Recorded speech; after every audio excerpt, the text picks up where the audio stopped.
Oh shit. uh. Okay.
Until then, give me 1 second. I'll be right back.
Alright. I'm back now. I am back now.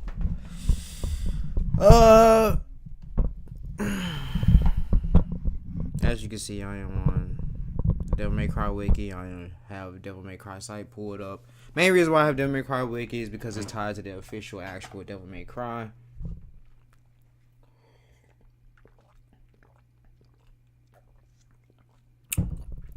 So, for the most part, the wiki is good, but you have to have your own damn mind as well. I am one of the hive minds in every damn thing and stuff I deal with. So, and I mainly do Devil May Cry and Dragon Ball, of course. Also, you know, you look at other action adventure games and all that stuff, blah, blah, blah, blah, blah.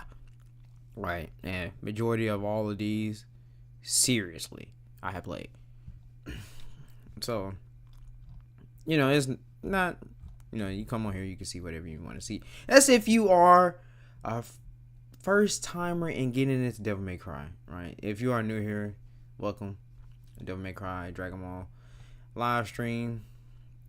I may go over Dragon Ball, I may not, but today we are talking about things you're probably going to be very confused if you are new.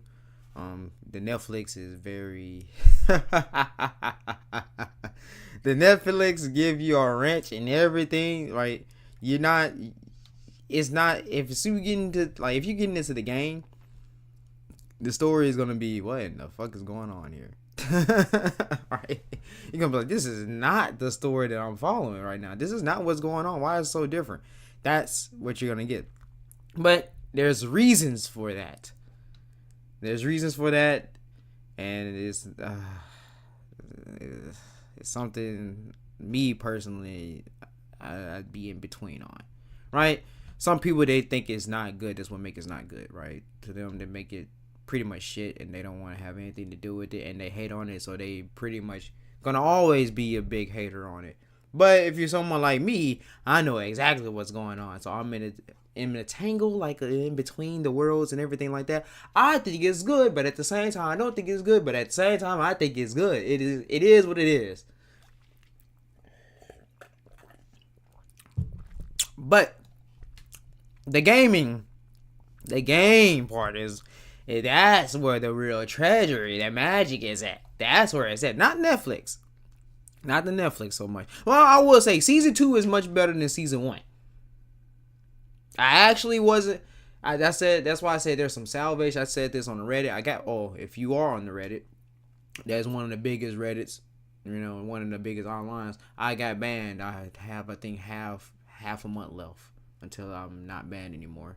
So, yeah, I had got banned, temporarily muted, which is really crazy for something that they accused me of doing, but it was done to me first by several people. So I just think that they were trying to tame me like the Dragon Ball Reddit tried to do, but they all fail. In the end, they always fail because I come out on top.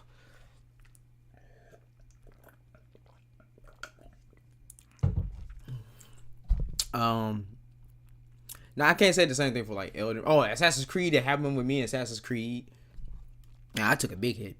With Assassin's Creed, and killed all the momentum I had going Assassin's Creed. But anyway, I can say the same thing for God of War. I can say the same thing for Elden Ring. But those two communities, they actually fucked with me, right? They didn't like that. But Devil May Cry is where it's at.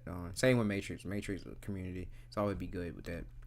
But yeah, my passion is mainly Dragon Ball, Devil May Cry, Fate. So here we are, the games for Devil May Cry. What I wanted to talk about, I had talked about this years ago. I actually did a video a year ago. I think a year ago. Yeah, hold on, let me look. I think I did a video. Let me see, pull it up. Pretty positive it was a year ago.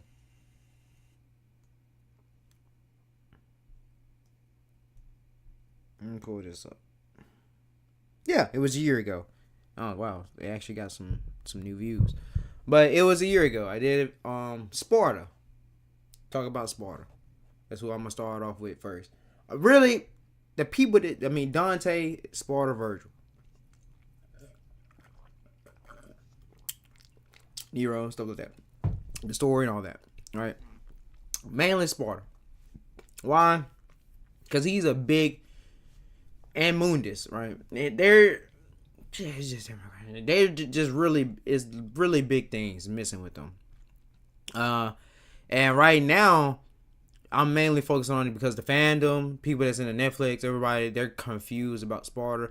They don't, right? You got the OG fans, everybody follow the main continuity. Sparta looks weak in the Netflix, right? But truth be told, right? They're like, oh yeah, look at the Sparta. He over here going against the hordes. He goes against the whole entire army, one man army against Mundus. But here in the Netflix, he's not doing that. But they are actually wrong on that. He actually did do that. It shows you that in the first season. That's how you know the first season is some doo-doo. It didn't stick. right? That's like a big thing here. I might be able to pull it up. Well, I'm not gonna be able to pull it up for a different reason. My computer's not gonna. It's not even gonna keep up. You're not gonna be able to watch the damn video at the same time. So if you just go back to season one, and you just go to the first episode, god damn it, they actually show you Sparta was a one man army. It was a one man army. He took over though, like on some George Washington shit, but just by himself. Also, the other canon one is 2007. They show you that too. Right, so, excuse me. 2007, they show you, and he used the Force Edge. Now, the main thing here is, again, they're different worlds. So, the main one, the powerful one, right, this one is like some, I don't know, some gemstone version of Sparta or whatever. I don't know what you want to call it, right? But his design-wise, he has a jewel in his forehead. The real Sparta does not have a jewel.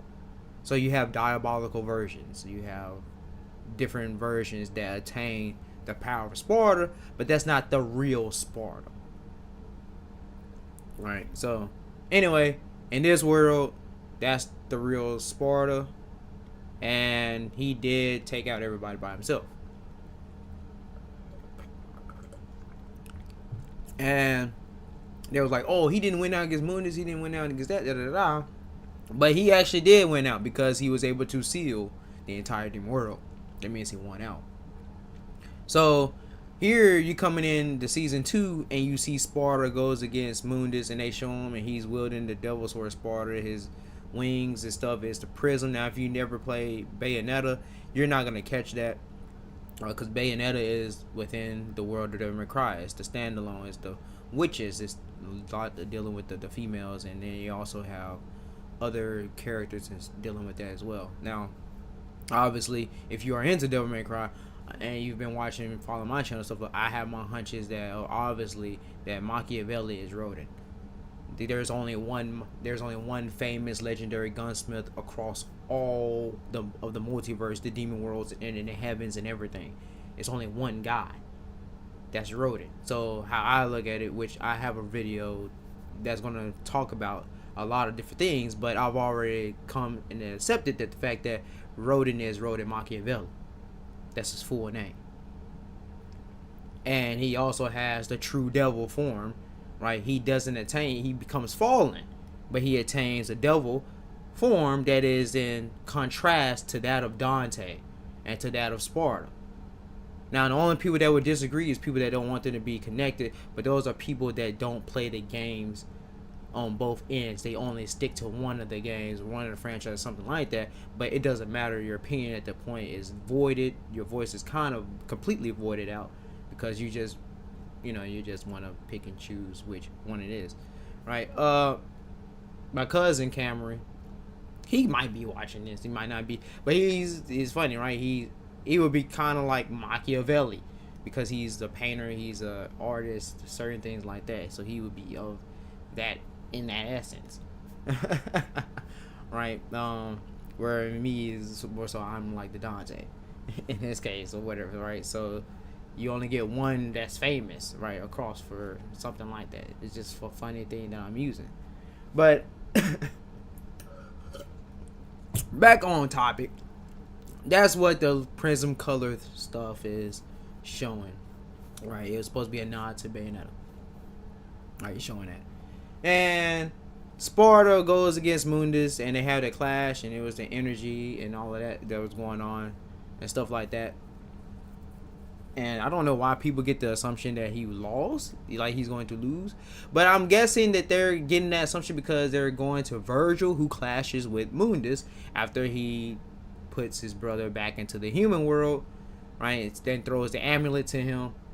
And he goes, he has the Force Edge and the Yamato, and he's finna face Mundus. He's actually not drained. That's like a big thing. He's not drained. Mundus' fault and Virgil's fault, so they're on the same playing field, right? Neither one of them is drained. And then he could obviously just turn devil form, and he could right? He could regenerate. He could heal up. But here's the thing. Virgil currently right now is complete. In its fullest. He's not without anything except the amulet, but he don't need the amulet. That's the big. He don't even need the Force Edge. He has the Yamato. So here, this is the part where Netflix is really weird, right? For a lot of people in dealing with the Devil May Cry, for the OG fans, they are probably like, okay, so Virgil finna get up here and lose. But really, how it might be is that Virgil finna get up here and probably win. He finna beat the crap out of Mundus. He probably is finna win, right? But how a lot of people are gonna look at it is, okay, maybe he Sparta lost, so therefore Virgil following in his footsteps, because that's what Virgil does. He's gonna lose too. But in this case, I think that would be doing a big disservice to Virgil's onslaught right now. He's on an onslaught. And then that's the big piece of lore, is that the Force Edge make him complete. The only thing is, you have to beat him if you're on the same level. Can't nobody mess with Virgil unless you're Dante. That's the key. That's the part. And Dante got his ass handed to him. Therefore, there shouldn't be any world where Mundus wins out, right? So, which there isn't any world where Mundus beats the Sparta bloodline, hit the cursed bloodline. There is none. But we're gonna go to the main continuity. Now, people think the DMC Devil May Cry is not a part of the main continuity. It's not the... Okay, it's really weird. It's not the main continuity in terms of like the original versions of the character. But the spirit, soul, and essence are the same characters. Right? So that story still ties into... It may be alternate, but it still ties completely into Devil May Cry. Right? And this is where you have to start cracking out certain things, where certain people, they're going to disagree with certain things. Obviously, if you're not into power scaling, which is this power scaling channel, you're highly going to disagree with a lot of stuff. But here's the problem with all of that. This is a power scaling franchise in general. You're dealing with a power scaling company. That's like the biggest thing. If you're a Shonen fan, you will love it, right? That's like they love the power. But, well, old Shonen fans, current Shonen fans, I don't know what the heck is up with them. They like low level crap. They boring to me. They say some ass, they some crap. I don't know. Right? Then if you're a Marvel fan, you're obviously you're gonna love it, right? Now in DC, here and there, hit and miss. But mainly, if you are a power scaling type of person, this is your thing. This will be your thing, right? Then you got the people that likes to play the game, but they might be into power scaling for another franchise or something like that, and they get mad and be like, "Oh, well, we just want to play the game. We don't want to look at it for this." Yeah, that's right. Just play the game, because your butt hurt about your motherfucking verse not being able to beat Devil May Cry. And there's a lot of reasons for that, because everybody is a big thing. There's a huge reasons for that. But anyway, right? It's not for everybody, but currently right now it's becoming it's up there. It's gonna becoming mainstream. People are buying Devil May Cry 5. This right here, what we see right in front of us, Devil May Cry 5, which was V, Nero, Dante, and they are actually enjoying it a lot. But this game is making people look at the Netflix and like, this is two different things. The powers is two different scales, right? So this is what's making everybody get into it heavily.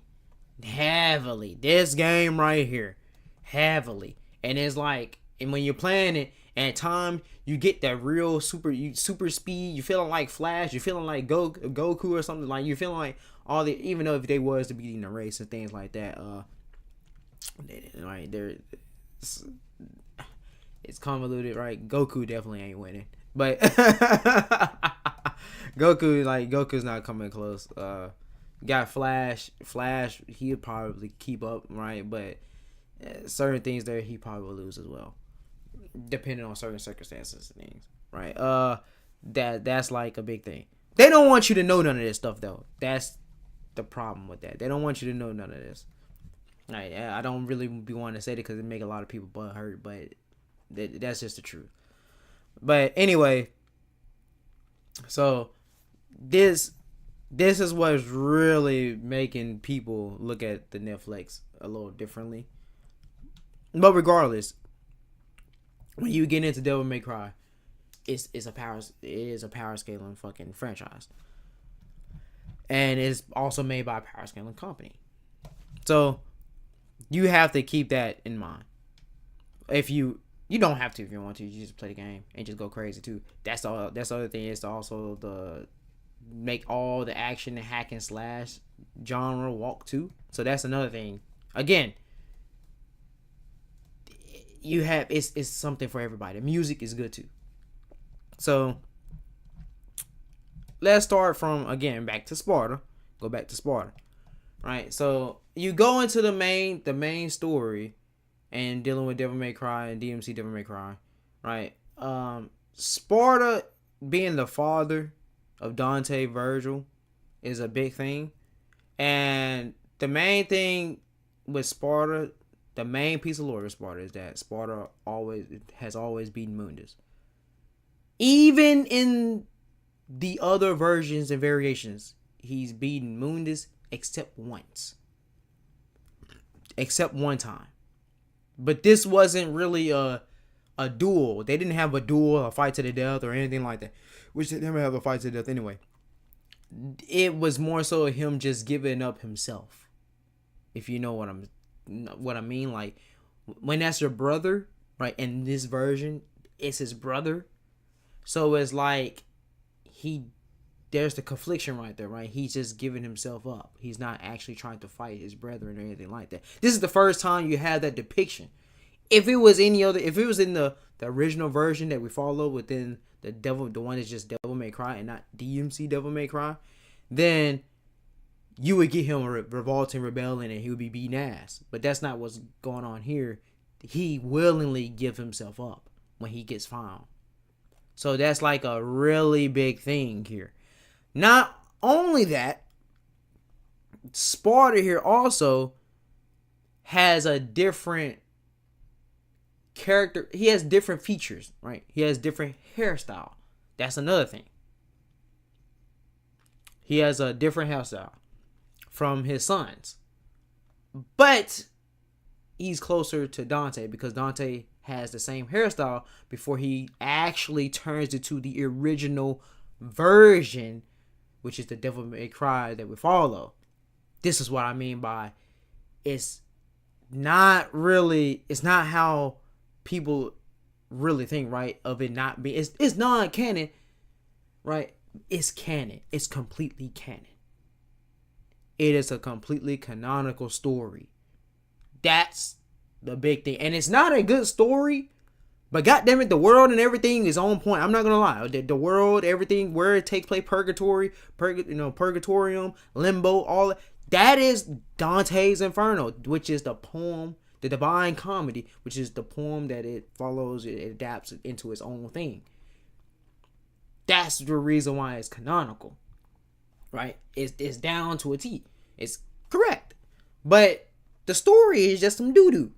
Now you can go and play it for the story if you want to go and play it. I actually do recommend to go and play it. I actually do, because there are certain things in there where it's pretty alright, right? But there's characters from other worlds and stuff like that you end up you have to play some really, really, really older games in order to find that out. I'm not going to give you that. But, right, you might like it. You might like the whole edgy, emo punk story type of bull crap. I don't. Right? It's not really Shakespearean either. They were like, oh, it's very Shakespearean. No, that's the original Devil May Cry. That's more Shakespearean. But, regardless, it's, and then also it's England. So England got the doo-doo. They got the doo-doo version. Right? That ends up going into the American version. Sip my chalice of lemonade. But Sparta, he's a little different. Right? He doesn't have white hair. That's the big thing. That is a humongous thing, actually. He has a slick back black hair. Right, that is a humongous point. All right, another humongous point is all the weapons that he used. Right, and then his main weapon was the Arbiter. Right, then his other one was Eric's. Right, now if you go and look into that, right, the Arbiter, Arbiter of Chaos, Arbiter of God, Arbiter of Satan, whatever you want to say, right? Right, that's a big deal. You go to Eric's. Eric's is obviously that's a famous boxer, right, over there in I think that's the Greek area, if I remember correctly. That's the Greek area. Now we can do this. This is make it real easy, right?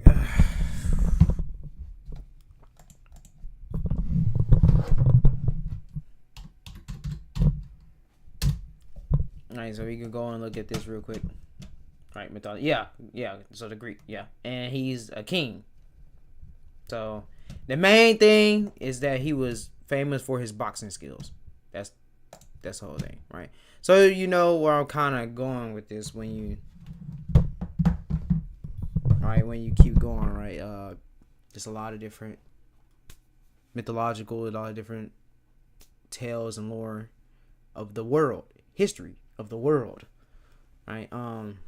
That's into that. So that's all of the things that's into Sparta. And then you go into the main original continuity, is pretty much the same thing there too, because Sparta, where it's at, he resides in a world where Atlantis is under his reign, and Poseidon was destroyed and taken out, and other Greek gods answer to him and answer to others. So it's really funny like that, right? I'm gonna get into certain things like that, but regardless, DMC Devil May Cry is just a little different. And then he also is married and he had kids with Eva, who's an angel. Right now, the Eva that you know in the Netflix is human to the naked eye. To the naked eye, she's human. That's all you know, right? She's actually not human. She's actually someone that's in a contract with the devil, right? That's what she is. That's what she's doing. Obviously a human heart that's kind and good, divine, things like that, obviously can always pure and enlighten you, right?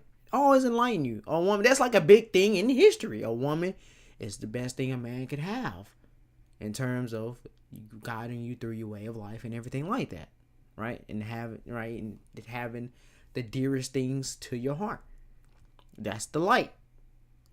It's always that, it's supposed to be unswerving, loyalty, and all of this stuff, and faithfulness, and all of that, right? If you go through the history, most history with guys, right, at the beginning, that's what they were getting, unless she was a whore, and usually, if she's a whore, she was a pure whore, right? So she lived out to be that. She's not trying to trick you or anything, right? She might try to get you a little coins or something out of you, but that's just being straightforward. She's asking for it.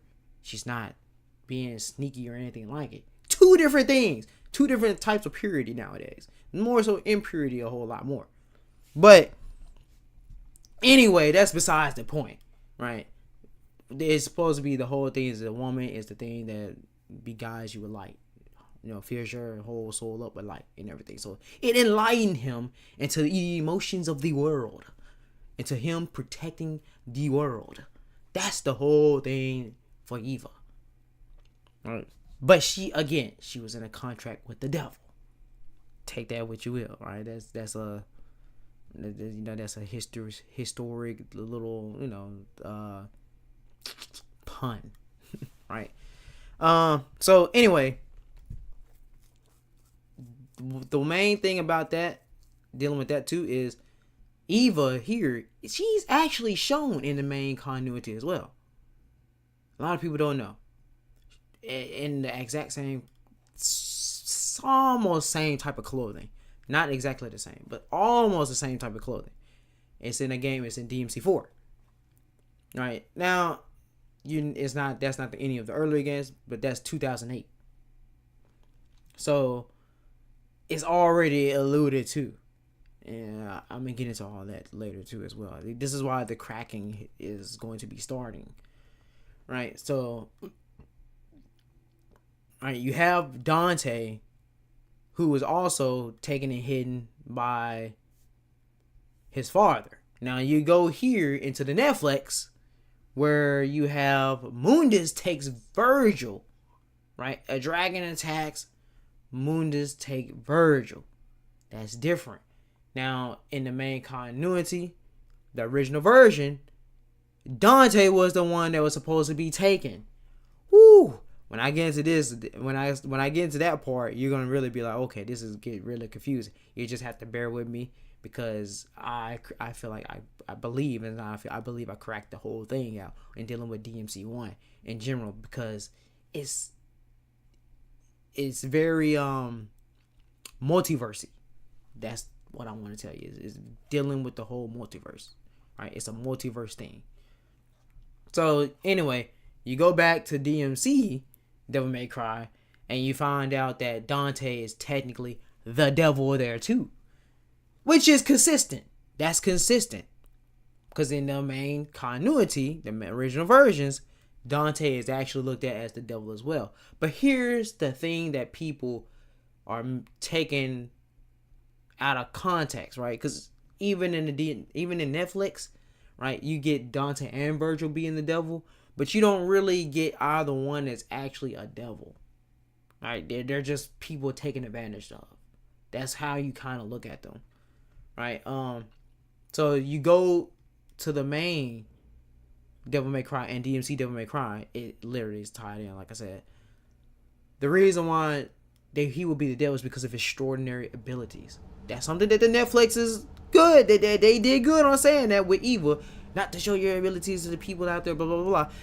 She ain't gonna say no shit like that for real though. But still, that's just letting you know he was of a different level. He was on a whole different ball game in terms of combat abilities and magic and stuff, right?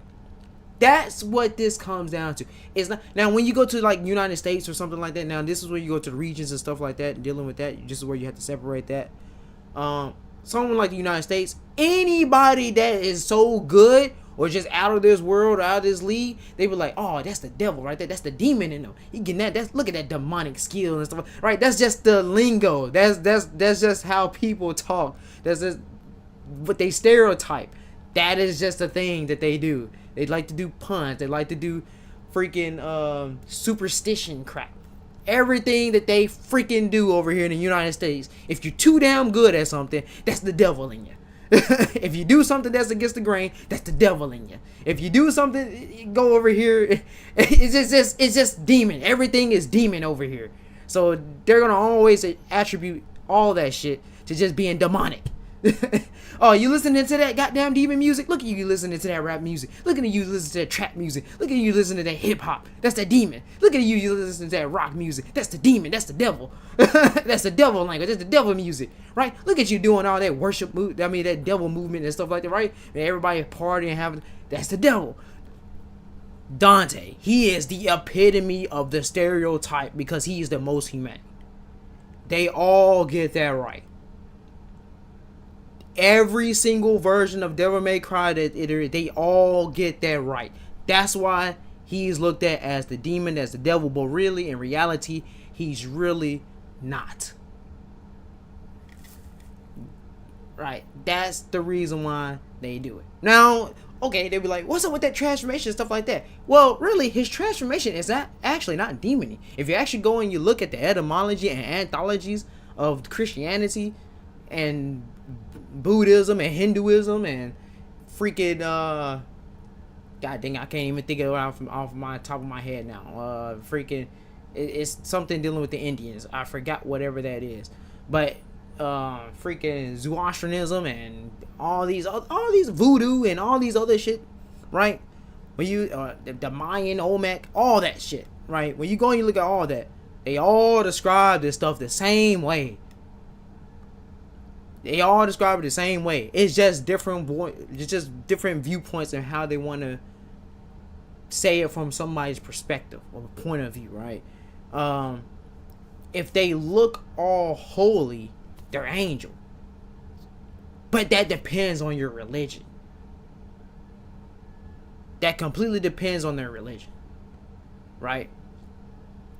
as of today, people don't want you to know that anything looks ugly. That can't be an angel. It has to look like a human with bird wings. That is an angel. If it's not a human with bird wings, it is not an angel to them. That's not true. That is not true, right? What goes down with the scripts and goes down with the text, those ain't, you know, they may be angels, right? But that's not what's being described. It's wings and certain things with a whole bunch of different eyes. Their bodies with eyes. They have the bodies of animals, lions, right? They have bodies of eagles, bodies of bulls, the freaking if you want to say dinosaurs, god dang it, you can throw in prehistoric history of dinosaurs with wings and freaking hooves and all sorts of things, right? They're like a mixture with maybe a man's head, or with maybe a man's body, but an animal head and maybe multiple different faces or something like that, right? It's always like that. Egypt, what the hell? They swear up and down all their gods is freaking animal mixed with animal and man, but they would be looked at as angels, right? That's supernatural, primordial, godly beings, right? They're created and fueled by God, right? But that's what you see with the visible, and if they get a physical, right? They're supposed to be messengers of God anyway. If you're monogamous, now if you're in polytheism, polygamy, right? Not polygamy, but god damn it, polytheistic. I couldn't think of the word. Polytheistic, obviously, all of them gonna have divine power, but they're all gonna be like omnipotence and stuff like that, right? You're gonna have more than one omnipotent. Everybody's gonna be omnipotent, certain degrees over whatever region, remote regions and stuff that they have, and dealing with what they control over, right? So that's how that works. So when you go and you look at all these things, right, you have to understand. There's even like Shinto, for example. They look at everything a fucking demon. Literally everything's a demon. They don't give a fuck how benevolent you look. You're a fucking demon, right? You're a spirit. You're a yokai. You're something like that. It doesn't. You're oni. You're just something. You're a majin. You're not an angel. The only angel is pure human. If you're not pure human, that is an angel. Right? In terms of whatever. But regardless, that's a viewpoint. Everybody gonna freaking argue on it. But really, in reality, that's what an angel is. I mean, if you want to get with the halo, if you just want to be, you know what? I just go look for the halos. Then those are the angels. There's nothing to argue about then. You just go with the halos. That's a big difference. Right? But regardless, there's many ways you can look at it. That's why it is rated M. It's supposed to be rated M. They got this rated PG-13, rated PG boy shit on the Netflix, and that's what I really don't like, right? Because it's supposed to be more adultery. That's the reason why they look like that, and it's so freaking gory, right? And freaking Devil May Cry, because they're doing they're trying to get the actual depictions with the actual little bit of fiction and uniqueness here and there. Anyway, right, so back to Dante. Technically speaking, his form, right, that's another thing. Dragons, they are main things that were called angels. Within a lot of research of archaeologists and stuff, and professors and things like that, dragons are one of the main angels. Dante's form is draconic. He has a draconic devil form. That's his actual form. That's his demon body. So he's a human, right? That's also a demon, but his demon form is angel. Therefore, he's a Nephilim. But he's not a Nephilim of the regular kind, because when you go to his true form, he's on fire like a god. So there's a lot of things stemming from that. I know a lot of people don't want to hear that, but still, that's where you have to get your stubbornness. You have to be a little bit more open-minded, but you feel like you'll probably be losing your divinity. Oh no, I gotta follow this and stuff. If you get real religious, you might want to get off this string. Right now, if you're open-minded, you like to dabble into all these different religions and stuff like that. You really like to explore all the human history, and you like the fiction and all that stuff. Right? You hear it right there. If you could keep your mind from being clouded, right, and being obsessed, right, and thinking, right, you could go around and freaking want to start usurping or freaking destroying, or you think it's real or something like that. Now, obviously, some stuff is real, but some stuff is not, right? If your mind is strong enough, pretty much, right, and you're open minded, you can understand how to keep them two separated. The stream is also good for you. You stay here. But anyway, so you go to Virgil. It's the same thing with Virgil. He's the same way, right? He's a draconic. It's more draconic, and in fact, his true form is closer to that of a samurai, so of Japan, right? So it's like he's Japan's god, right? In a way, right? That's kind of how it looks at. That's just how I look at it, right? Or Japan's angel. It's still same thing, same difference, right? No matter what, it's the same difference, right? Within the fiction, within Devil May Cry. So, anyway, that's besides the point. That's how you gotta look at it when dealing with Dante. He's not bad. He's not bad. He's just literally for humanity. So when you go into Christian, you go into the Bible and stuff like that, do you know how many times somebody has rebelled and been rebellious with the the scripture that you go to church, right? There's plenty of rebellious natures. It don't matter even if it's the smallest thing. That's a little thing or something like that, right? Because you want to do it. That's going against God, is it not? It's rebellious. Anyway, you rebelled. You did something he told you not to do. It might have been out of curiosity. That's going against the word of God. That's the power of choice. That's the main thing about Dante.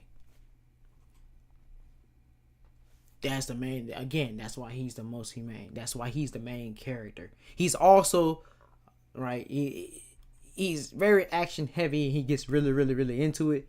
But he also has a care, right? So that's the Devil May Care in that too. Now, it's not like he didn't care about his brother or anything like that. It's not like Virgil don't care about Dante. Actually, in ways, you could probably say that Virgil cared more about Dante, right? You could say that because Dante really likes to fight. And it comes down to it, Dante gets so passionate, he will kill you. That's his dark side.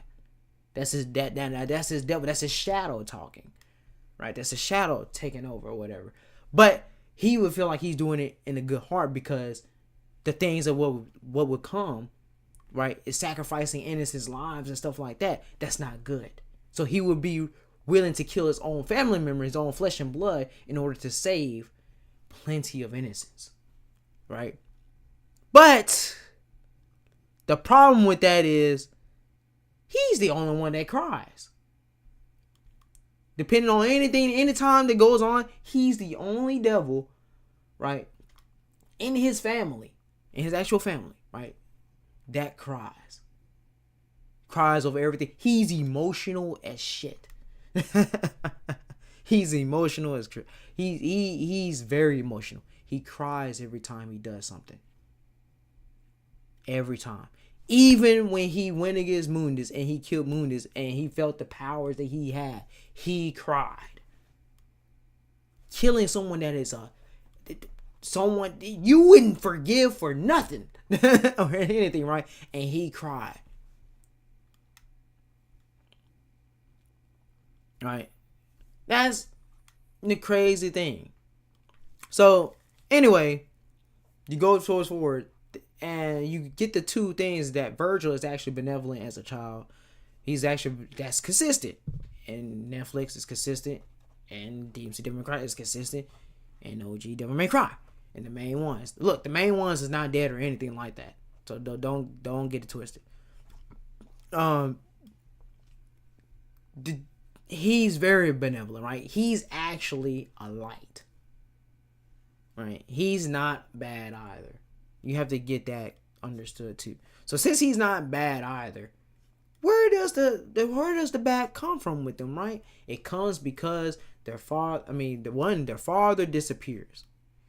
This is where it starts to get complicated. For a lot of people, this is where it starts to get really confusing. This is where the time and stuff gets all messed up and wrecked. This is where fate comes in. Fate manipulation, narrative manipulation, universe, the laws, and all of this crazy supernatural paranormal crap, right? So Eva, the main thing, the mother, where they stay at, is consistent, right? And DMC Devil May Cry, and Devil May Cry, and Netflix Devil May Cry, and Devil May Cry in 2007, and the novels, and the manga, right? Again, it's a lot, right? And the mobile, they all are consistent. They get attacked at a young age as children, right? When they get attacked at a young age as children, what nobody ever realizes, what opens up this is the fact that Sparta leaves. I just hit my mic. But Sparta leaves. He leaves sometime before the attack happens. Now, why is that? Why does Sparta leave sometime before? He just up and leaves. He doesn't tell anybody. He just up and leave. They don't know. Right? Now, here's the difference in each one. They've had training in every single one. Right? They had training in every single Devil May Cry. But it's not the same level of training.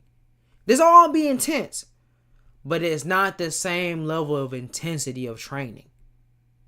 In the main timeline, Dante is literally Kid Trunks and Prince Vegeta. That is how their training is.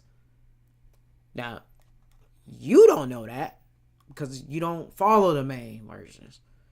But that's the one that has the most extensive training.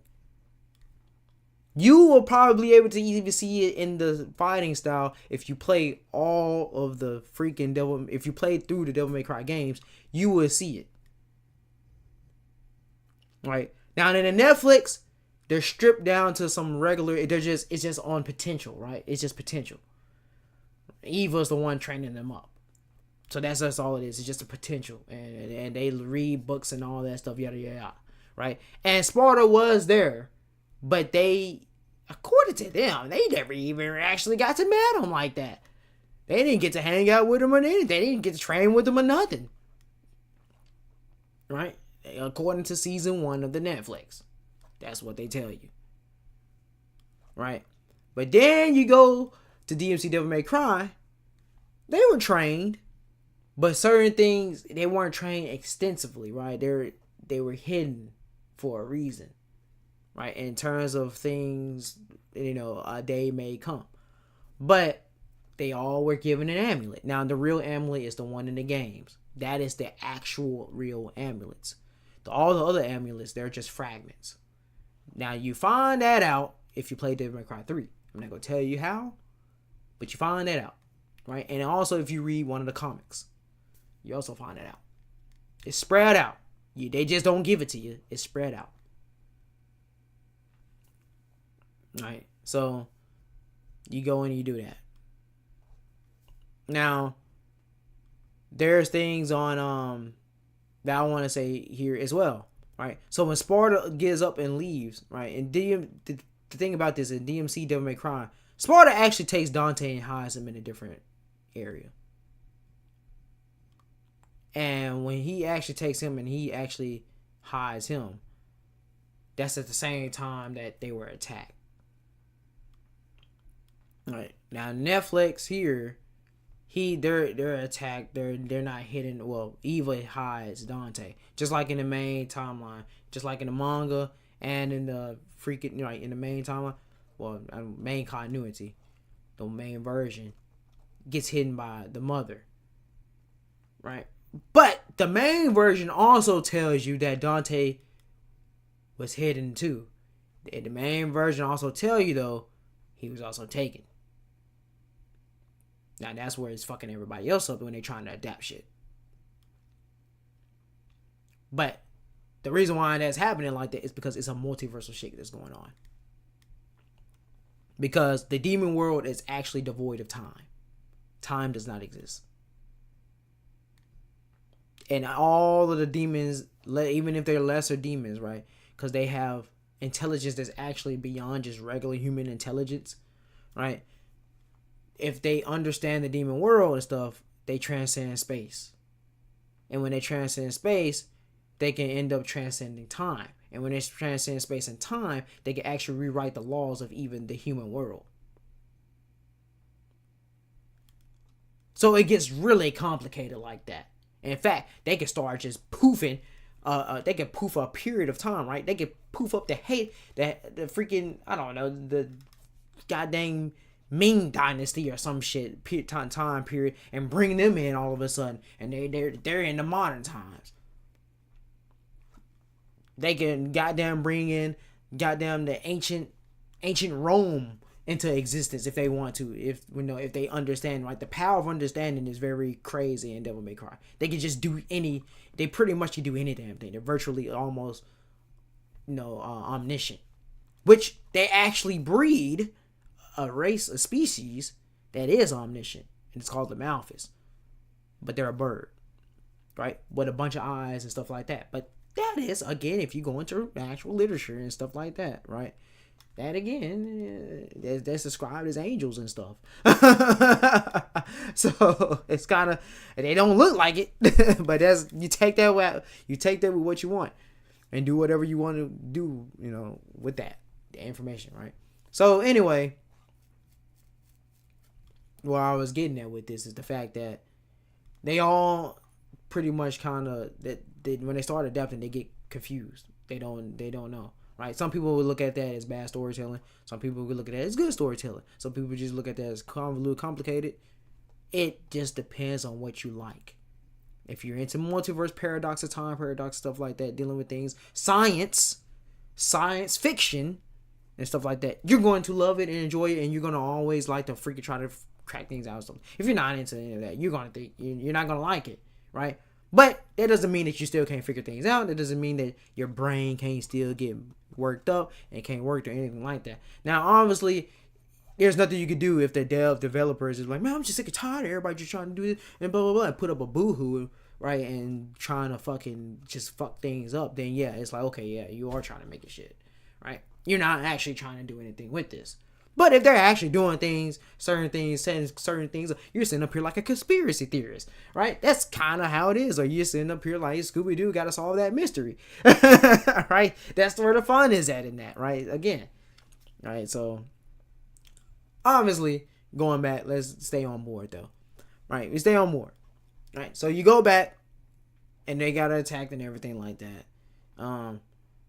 The main points here is the fact that you got to look at the different levels of the training they have, so you're going to have different levels of Dante's.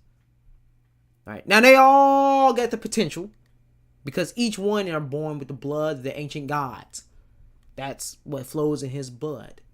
They're actually of a noble clan. That's another thing. But their clan has the blood of the ancient and the divine dead and the ancient gods and the divine mythical beings and the divine legends and all that, right? And they drink the freaking Holy Grail. They're the ones who made the Holy Grail, came up with the Holy Grail and all that stuff, right? That's connected to Jesus, right? That's all connected to Jesus. That's connected to God. It's connected to Christ. That's what they're all about. That's what their noble bloodline and everything is. And King Arthur and all of that, right? They're always supposed to be divine. Right, so they're pretty much reincarnation of all these things, and they're modern day, right? That's another big thing. So, of course, they're gonna be like, potential is always going to be booming. It's dormant, latent. It's just booming, ready to explode. It's always going to be there. Doesn't matter how much training they have. That's exactly what they are. But that's what Dante and Virgil is, right? That's exactly what it is. Right? So, that right there doesn't matter too much to the demons and stuff like that, but that matters to their own bloodline. That matters a lot. That matters a lot. that can make it break a big difference on who you come across and who you go against. That follows that same thing, right? So whether they're disciples or not, it's the same with the disciples. So the whole big thing that I was saying with Sparta is, why is it when he leaves they get attacked? Now this is where we have to go into the main Devil May Cry.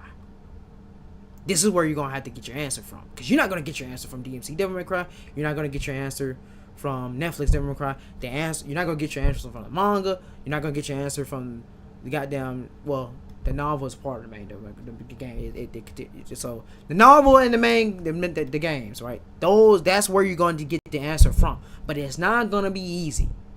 Right? It's not easy. But if you're here, you find out how. Right? So... 2,000 years ago, I am banging on this for a reason, because it's eons ago, because the whole thing is the world is born from darkness, but the thing is all the demons and everybody else, someone like Sparta, they're from the outside. SMT, that's another game that you should play. I know you don't want to, you actually don't have to. I actually don't recommend it at all, because especially not in today's time, you're not going to enjoy it. You're not going to enjoy it. But if you want to know the general stuff, if you want to know how they construct everything, you want to know why they do certain things and things like that, and why everything's come, you play SMT. But the moment that you play SMT, I guarantee you're not going to want to play it no more. That's the reason why I don't really recommend it. But if you really are into stuff like that, the Da Vinci Code and all this stuff, and blah, blah, blah, you're going to go and play it. Now, me, I beat it 103 hours. Have I fully 100% it? No, I have not. And I'm actually, it's kind of livid because it's kind of crazy how much stuff is compacted up in there. Right?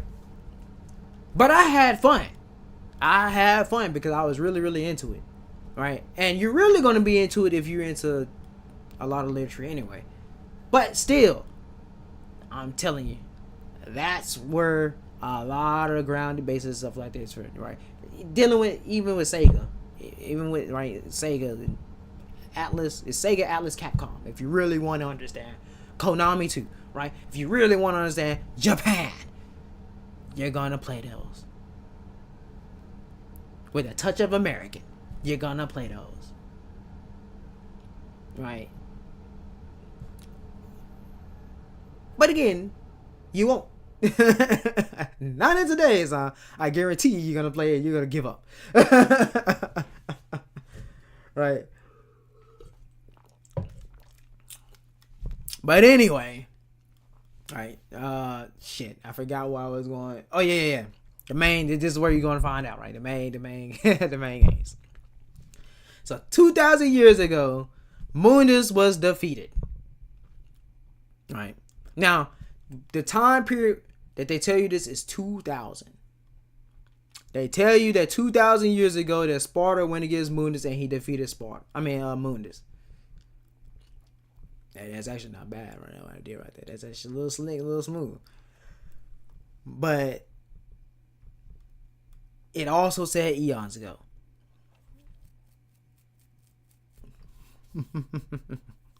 Now, if you read the Divine Comedy, or if you even know if you know something, general information about Divine Comedy, you know the person named Dante. He's the one that did all of this. Right? So you have Dante in 2000 follow his father's footsteps. And he is saying, oh yeah, I got to clean this mess up. I got to clean up this mess that my father left behind. Right? And then on top of that, everybody doesn't really know that he had two sons. That's another thing. They only really know he had one. And that's Dante that they knew that he had. Not Virgil. Right? That's the main 2 points that you need to keep in mind. Virgil is the unknown. Dante is the known one. Now, why is Dante the known one? because you left a freaking chip on his shoulder when he's young, right? He's the one that was thought, right? I mean, he's the one that survived, but he's the one that also thought that everybody was dead in his family. There's hatred, vengeance, right there, planted, right there, right? The thing is, right, Mundus thought he had killed everybody, right? But when you go and you actually go back and you follow, right, Virgil survived that. He mauled down the demons. He survived, right? He survived that. Now in another take, right, Visions of E, that's the manga, he was getting his ass kicked. I don't really like that because that's completely different from how it was with the novel and the comic. They were badass. They were not anyone to be fucked with, according to Dante too, right? And even according to Mundus, it wasn't like that at all. They weren't getting touched except for like one point until Dante got older, right? And he got drove into a corner. But before I get into that, right, that's what's left on Dante. He thought his entire family was gone. So he thought, right, his father's gone, his brother's gone, his mother's gone. He has no one but himself. Right? And he has a hatred. Now he's like, he needs to kill demons. But you know what's so crazy about it? He doesn't really kill demons the way that you would think. He still sympathizes with demons even after his family get completely killed by demons. He actually lets demons live. He gives them plenty of chances. Again, if that's not humane and benevolent and got a lot of duality and all that stuff into it, I don't know what does. Because you goddamn it, I'll be killing what the fuck, right? Every time I see an extraterrestrial being, I'm shooting you, right? That's how you're looking at it, right? That's what most humans are gonna do. Not Dante. He's a little different, right? So, and he also presents himself to try to be like some type of superhero to even demonic kids that were sent out to him at one point. But anyway, that's the other thing. So you kind of have to kind of like think about Dante in an empathetic way. More of it, you know, you have to be more compassionate towards Dante. So since Dante is the only one that's known and Virgil's not known, that just fucks up everybody. That fucks up everything, right? Now, in the Netflix, it's a little different. They all knew that Virgil was alive. Right, that's a little different. And Virgil was the one that was taken. But Dante did not know that. But they knew that Dante was they knew Dante was alive. It's a little different in Netflix. It's just all whatever. And DMC Devil May Cry, it's the same with that. He actually thought Virgil was not alive. Right? He actually, he thought Virgil was not alive, but Virgil was alive. And Virgil, he ended up getting answered to by the, in the comic. In the comic, he ends up finding out that Dante is alive. Right? But Dante actually gets spoken to by Sparta. So that you end up finding out that Dante ends up finding out that Sparta is actually alive because Sparta actually straight up talked to him. And he also gave him the rebellion. So that's like a really big thing in the comic, right? So Dante knows that Sparta is alive. Virgil doesn't really know too much. He ends up finding out that his brother is alive. But he ends up finding out that his mother is alive in Virgil's downfall. So it's pretty hilarious with that, right? Dante doesn't really know that their mom is alive. He doesn't actually know that too much until he started having his hallucinations.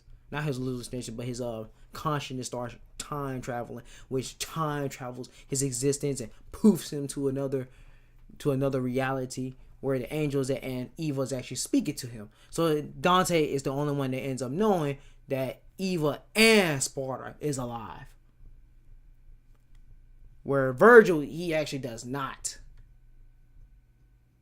Right? But his corrupted soul, his corrupted version, right, of himself, which is his shadow of himself, is the one that's speaking to him the whole time. Right? So it is a little different in DMC Devil May Cry. Dante is the only one in DMC Devil May Cry that know both of his parents was never killed. Well, Eva was killed, but she's trapped there. She's trapped in purgatory. It's a little different, right? She's an angel. So she still has her physical body. She never lost it. Even though she had her heart ripped out. She never lost her physical body. That's that angelic shit. But still, that's how DMC Devil May Cry does it.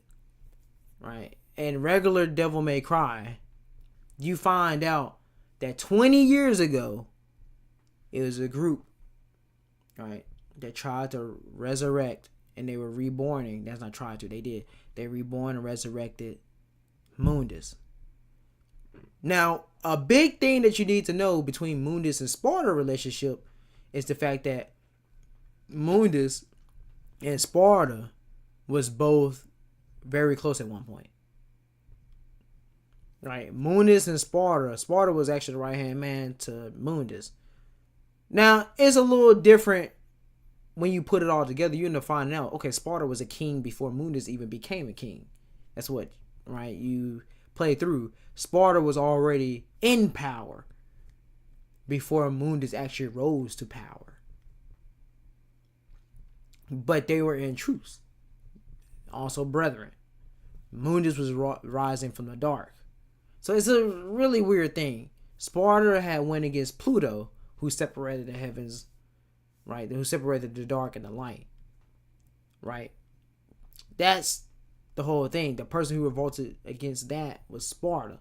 But the problem here is there had to be some type of pact, it was some type of pact or something that is made to where Mundus and Sparta liked one another, right? So that dub or whatever for Sparta it would go to Mundus too. And they just allow Mundus to be king over whatever region that he had, over his demon army, right? That's pretty much how it kind of went, right? It make it seem like Sparta was a general within his army and his ranks, but really in reality, Sparta was he was a king as well. So it's a little complicated like that, right?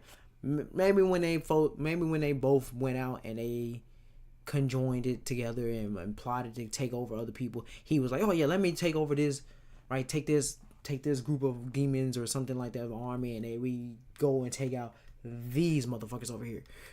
Something like that, right? Certain things that can happen like that. But regardless, Sparta was already a king. That's like a big thing. Sparta was already a king. He's just not a guy who wants to take over everything, right? So you had Mundus had his own kingdom. Sparta had his own kingdom. There's other demon kings as well. Don't get this confused. There's other demon kings and other demon clans that had their own kings and own realms and their own kingdoms and everything like that. Their own worlds. They go off and create their own universes and stuff like that as well. Own galaxies, own planets, own all sorts of things depending on the level of the power and stuff that they have. Right? So they all have that.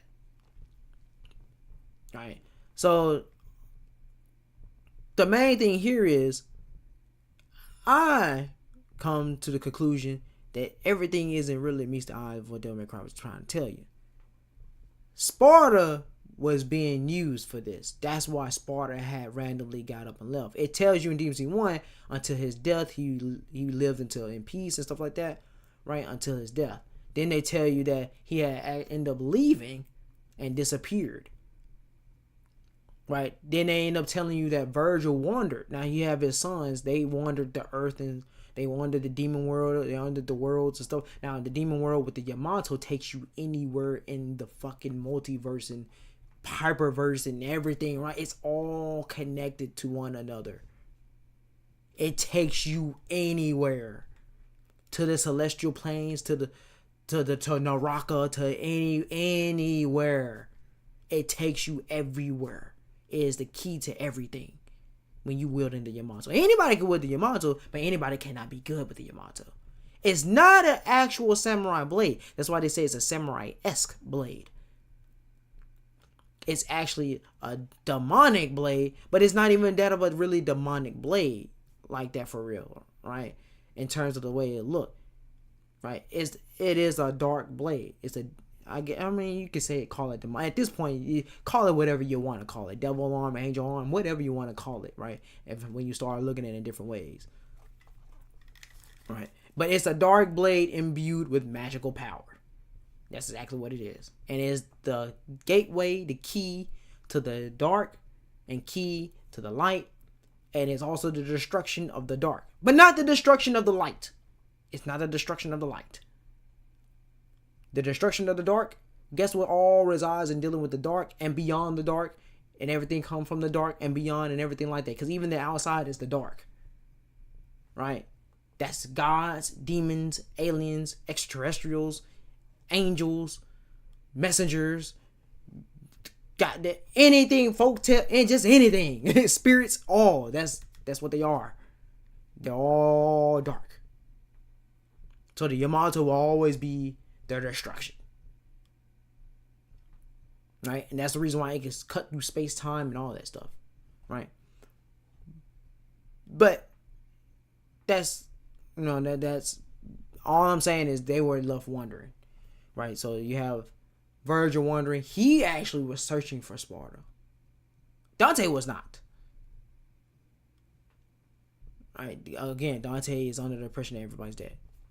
Virgil actually was searching. He was completely searching. He was looking for answers. He was trying to attain his father's power. He was wondering why his father just disappeared, randomly gone. He was even looking for his grave because he thought to him to be dead. But he could not find his grave nowhere. Right? So that is like a big thing. If he could not find his grave nowhere, he don't know where he's at, anything like that. The Yamato is the key, but the Yamato is with him. Right? Now you're starting to realize, okay, there's more to this than what it seems. Now, what's also left behind is the fact that Sparta also left a bunch of different clues. Not just did he not just leave a whole bunch of different clues, but he also left a bunch of different blueprints. I think that's a really big thing. Right? So he wasn't just all goody two-shoe and things like that people think. Because from Dante's also eyes in the main continuity, Dante also stated that he was pretty cold. Now, not to Virgil. But again, that's how you know he was putting more things on Dante. There was something different about Dante. Right? Again, Dante got his ass whooped too by his father. Not Virgil, but Dante did. Right? That's the other thing that you find out. And then Eva also favored Dante. Not Virgil, but Dante. Right? Again, that's a lot of things on Dante. So, you find out that Sparta have all these different temples, all these different clues, all these different notes and blueprints and stuff left behind. He also had a bunch of disciples everywhere. He also had a bunch of clans everywhere. It wasn't just the ones that you find out in DMC3. Right? He had whole other worlds. He also touched down in other multiverses. Right? So it's a big thing. Sparta he's literally legendary. He's not legendary for no reason. He's definitely legendary. But you have to realize Sparta had an underlying motive. But the main big thing is you cannot wield his power without having a good soul. Right? Now, when you go into his actual name of Sparta, Espada. That's how you pronounce it. How you actually pronounce it, Espada.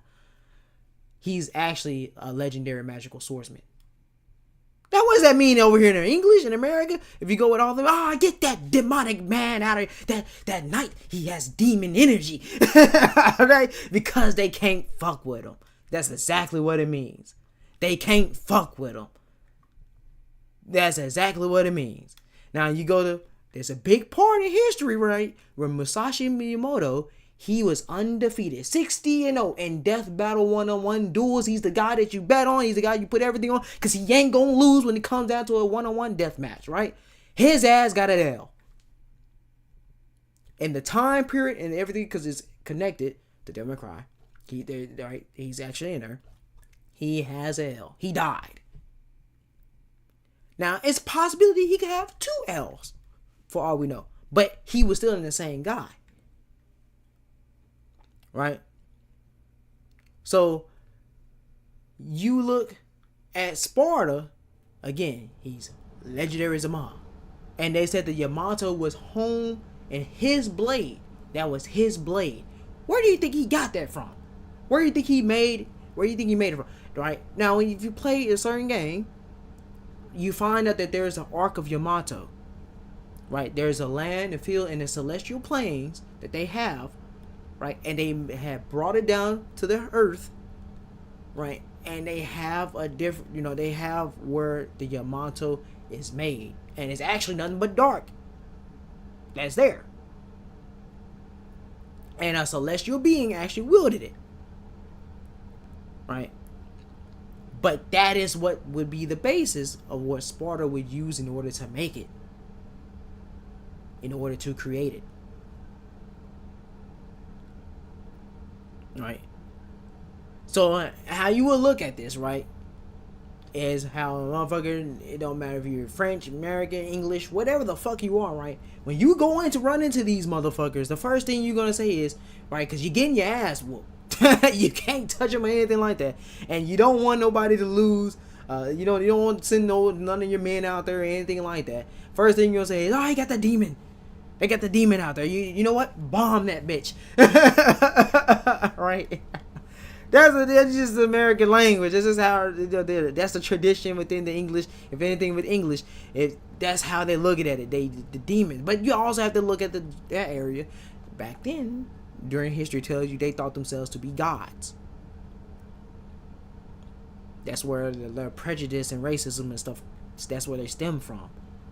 They thought themselves to be gods. Nobody outside of their area could fuck with them. Right?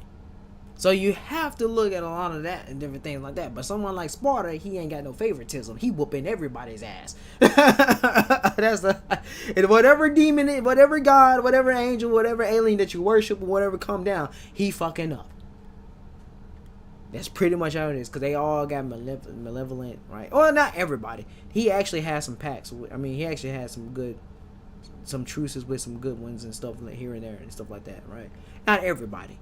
There are some ones where they're not bad, right? They're not actually looked at as bad. But regardless, you cannot wield his power without having a good soul. That's just the underlying thing right there, right? And it's very convoluted with that. So he had to do some good. Right.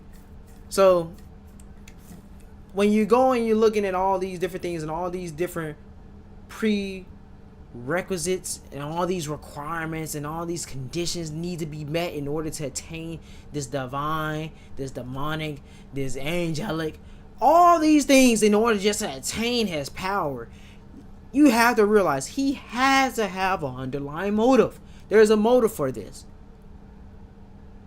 Now, as far as we know, there was only 2 people, right, that was given inheritance to this power. I'm not done. I'm just letting this know. I'm just giving it extra information as we keep going on, right?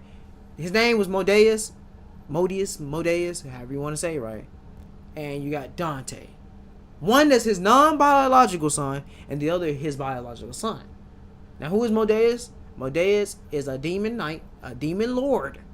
Let me be more specific. A demon lord in the demon world, the netherworld, as far as we know, and not just the nether. His name rung among the Makai and all the other worlds and stuff like that, right? Hell, Helheim, and all these other worlds, right? Because they're all into it, right? He was the other person. He was the apprentice. He was trained up and he was given the inheritance as well. He was the one that was inheriting Sparta. Anything like dealing with his blades or whatever Sparta had left behind, it was all inherited to him, given to him. But the other was Dante. Then you left them two, right? They both have twin brothers, Ball, Virgil. Right. Now, Ball actually was not a bad guy at all. In fact, funny enough, they were more benevolent than Virgil is. If you want to start putting, hell, you probably can argue Dante, right? If you want to start putting their characteristics and stuff that they did, right? Ball only cut down demons. He's never killed a human, where Dante actually has. Right, Ball has never killed a human anything. He was just very noble and things like that, right? But Modeus was the one that was given. Now, obviously, it's because Modeus actually has a thirst. He actually has a bit of the demon in him, right? He has a thing for combat. He's actually good at it. He's not trying to actually fight or anything. He actually wanted to be, completely done stuff. But really, in reality, he actually thirsted for somebody for a good fight. He, and that was Dante to give it to him. But obviously, that was his death. I think he knew he was gonna die. But still, right? That was the dark. That's a little bit dark. That's the balancer, though. That's the balancer there. That's somebody with a good heart, good light, that's able to wield the dark, demonic, maleficent, malicious, extraordinary power. That's the balancer. Right? So when you go to Dante, that's the same thing that's going on here. But Dante obviously killed them too. And then he was like, okay, it seems like my father's sword skills wasn't that good. Right? But that wasn't true. He was just, he was just talking noise. That wasn't true. Because it's a story after that happened where he completely knew he wouldn't be able to fuck with his father's skills. Right? His actual skills. He didn't fuck with his father's skills just yet. Right? So,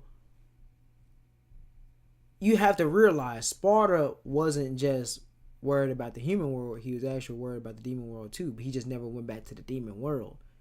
Right? So, that confused Modeus and Ball. Because he went to the human world looking for them, but he ended up finding out he's not in the human world, but the sons were. So they were just going to try to use the sons in order to surpass, the son, Dante, to surpass Sparta. Because Dante was supposed to be looked at as someone who surpassed Sparta entirely. Not just yet, though. It wasn't just yet. Right? So when you go from there and you find that out, now you have to realize, okay, he might have something. He might have something else stashed. We ain't really got there yet like that. That haven't really been dabbled into yet or anything like that. But still, you end up finding out that Sparta, even though he may have fucking sealed Mundus. Remember, he didn't kill Mundus. He sealed Mundus. He might still had a thing to where he fucked with them. Right? Now this is where you go into DMZ1. This is where it gets all really, really, really weird, right? Because if it was 20 years ago, right, and all of them had gathered, the followers of Mundus had gathered up, and they went to Malay Island, right? And you also have Trish, that is a demon, that is a being who was created in Dante's mother's image, Eva, created by Mundus to allure Dante, who hasn't been introduced to Netflix and all. Right? Really funny. She told them all. She told all of the memories and information and stuff from Mundus is completely given and passed down to Trish. But also Trish goes and does her own research and background, and she goes and reads and stuff like that as well, right? So, and she went and told Dante all this stuff. First, she was supposed to lure him in, but she actually get into a fist fight. Well, it wasn't just a fist fight. They actually just get into a full-blown fight. She loses, but she tells him that, oh, Moon is, the arch enemy, right? Your arch nemesis, your family nemesis, the one that killed your family and all that stuff, blah, blah, blah, right? He has came back and taken over the entire demon world. That's a big thing. That's a big thing right there. He returned back and he actually took over everybody. The only thing that was left for him to take over was the earth. And when he took over the earth, right, he would end up taking over the entire control over the light universe. That is the point of origin and conception for Devil May Cry, is the earth. Right? That is the center point. That is the center point. Now, is that where the earth the first thing that was born? No, it is not. It's just that theirs is the ones that's where the control point, the control that has the most potent energy, most potent blood, most potent life, all of that stuff, most potent source of anything, right? Gravitational pull, whatever. And she made one of magnetic fields, that whatever it just goes into. That's just the most potent one. That's what they want to take. Right? They all are that for whatever reason. That earth. Right? So that goes to tell you that Mundus had completely taken over. But he could not take over the earth and the human world completely, the light universe in its entirety, without taking out Dante. Right? That was a big thing. So before I actually get into that, after I started about it, right? Before I get into that, because they said 20 years ago. Before I get into that, you had Dante and you had Virgil. They also fought. Right, they fought. When they fought, right, they're the reason why the demon world seal had came down anyway. It weakened it and all. When that happened, that's when the craze, the followers, they rose, reborn Mundus back up, and Mundus was already doing whatever dirty deed that he was doing in order to take over power, right? So you have to keep that in mind. It's all because of fucking Virgil. Virgil wanted to get his power, the father power, right? Now he wanted to get the father's power because he came across the family crest. When he came across the family crest, that's the seal, that's the sigil. That he ended up telling him that he needed to get the other amulet in order to attain, right, the power that was locked, the tremendous force of the Timmy Negru, which is the Tower of Fear, that gave you the gateway to that of the netherworld, which is the heavens, where his father's power was sealed. Right, and that is where you had to go to and travel to Forbidden Nirvana. Notice what I said, Forbidden Nirvana. Right, that's some insane. You can go into some insane power scaling territories. Right, Forbidden Nirvana. He had to travel there and pull it from the sword from the stone seal. That's, God damn it, and that's the freaking King Arthur Jesus Christ mythology.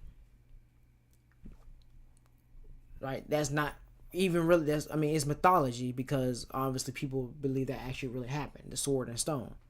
The Excalibur. Right? That's a real thing. And then you have the chalice, which is the Holy Grail and all that stuff, which happens within the Tower of Fear. That's a big thing. Right, and gargoyles and other things that happen, right? Again, that's that time period. The Arthurian tales, the Arthurian folklore, the Arthurian mythology, right? That's all in conjunction with Christianity. Right, and you can't really denounce it like that either. If you be like, oh, there's all that blah blah blah, they weak and all that stuff. Well, shit, let's go down the goddamn history and tell everybody that follows this, they have the most dubs in the entirety of the world's history, including ancient times. They are the strongest. That is what the United States also follows. So, if you did not know that, you know that now. That's also what the French follows. If you did not know that, you know that. That's also what right? All the big ones, all the ones who got the dubs, the most dubs, that is what they follow. In actual non-fiction, I'm talking about non-fiction right now, to step away from fiction. And non-fiction, they are dominant. We are dominant, because I'm a part of that as well. So we are dominant. We are the most powerful. And it's probably not going to change, because it is very dominant. It's converted people even on their other, right? Because they get you getting their ass whooped.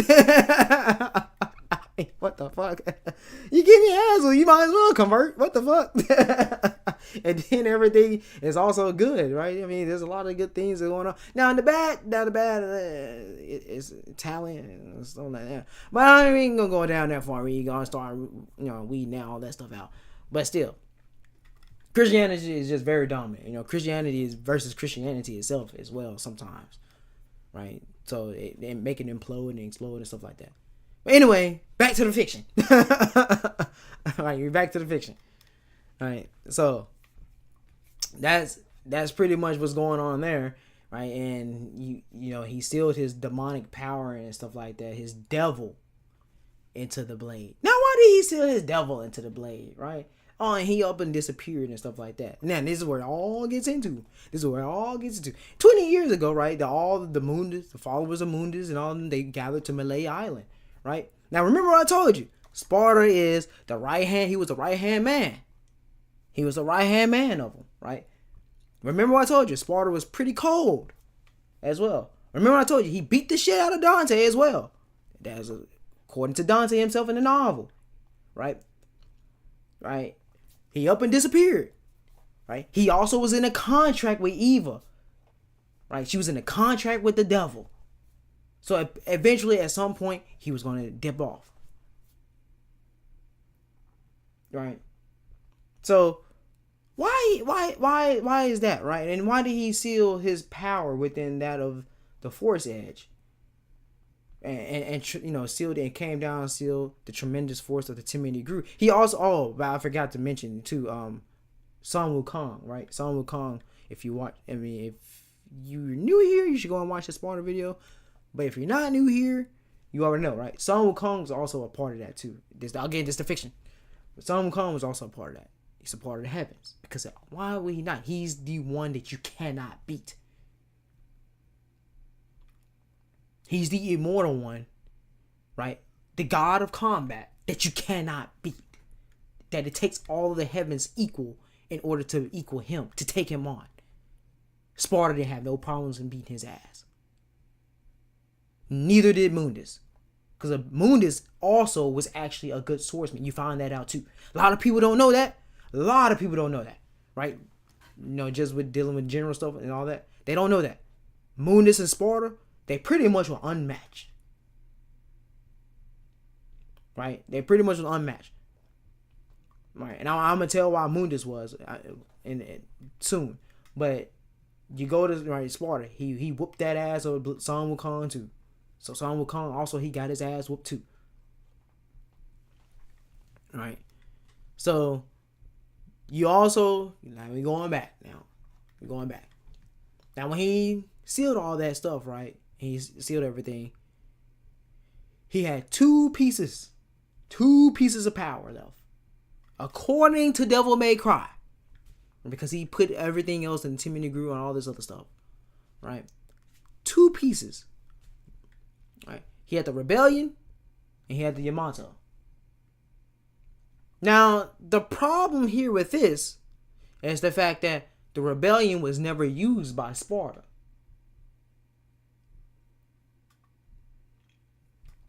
Right? Now, this is where 2007 anime has a lot to deal with that. I'll tell you, you go watch 2007 anime. You may not like it, you may like it. Right? I'm not going to get too much in there, but you find out that Sparta went against Abigail, who's also another great demon that's past the four devils. They don't say who the four devils is. They just said that he's also pretty much a demon king as well. And he's very powerful. And he used his bare hands. Right? And he had failed to Sparta. But he beat Sparta initially. Um, so, and he also got crucified, like Jesus, obviously. The problem with this is I don't want to really tell too much about this because it's not no confirmation or anything like that. I just feel that has a lot to deal with rebellion, and they don't want to say.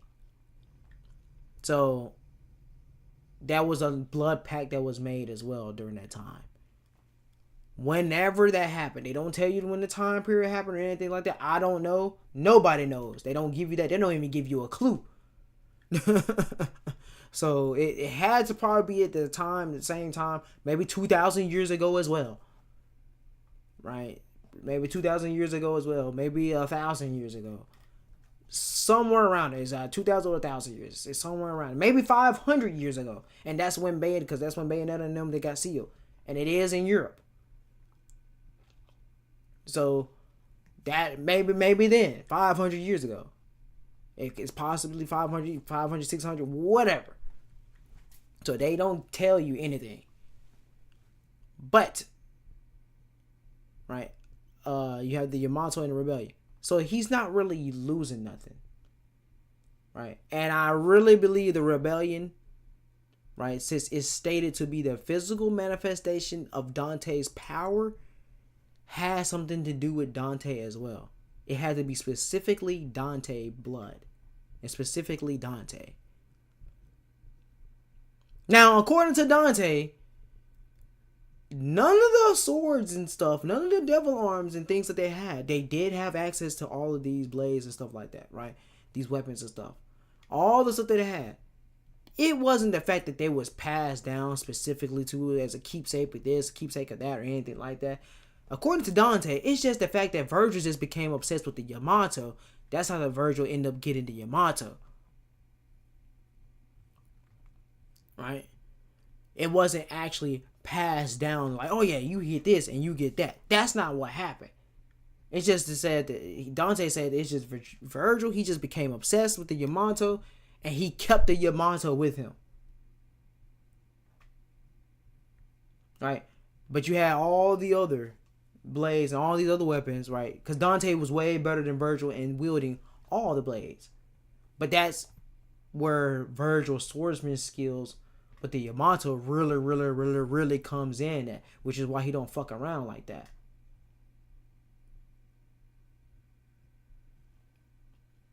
Right? So that's the reason why it's like that, right? He became obsessed with it. But when you get to the Lord of Yamato, you understand why Virgil did become obsessed with it. Right? And what you also find out is that Sparta imbued some of his power into the Yamato. Right? So you have that as well. Here, there is no power being imbued by Sparta into the rebellion. It's just all Dante. Now I'm getting into further with Dante later. So when you go to Sparta, they have that whatever, and he goes off. He leaves. Now why doesn't he take any items? Right? He doesn't take anything. Right? And he goes off and he disappears. Well, this is where Fairja I come in at. Now, if you stayed here this long, you probably like, oh, finally, Fairja, or whatever. I just have to tell you all this stuff because I have to draw this out. I mean, I don't know if anybody else is live. I don't know if anybody else is in it. You have to draw it out. I can't just go straight in there and just expect everybody to just understand and get in there. I have to do that. So I have to fill it up with a lot of jargon anyway. Right? So anyway, it's not really jargon because it's all this information. I do think you do need it. But anyway, my whole thing, this is where I come in at, right? And this is where veterans of DMC1 or anybody else who's played DMC1, it don't matter if you're casual. It depends on, well, it do matters because you probably will only play it once. You would need to be hardcore. Right? You would need to be hardcore. You need to have to get obsessed with it or something like that, right? This is where it comes in at. Now, Frederick, where are you going to go with this? Oh, well, yes. Let me go ahead and tell you where I'm going to go with this, right? Sparta left. He's one of them. That's where he went. If 20 years ago everybody came there, right, went to Malay Island, and this is at around the same time period that Sparta left, like that. He left when he was young, and now Mundus is completely reborn.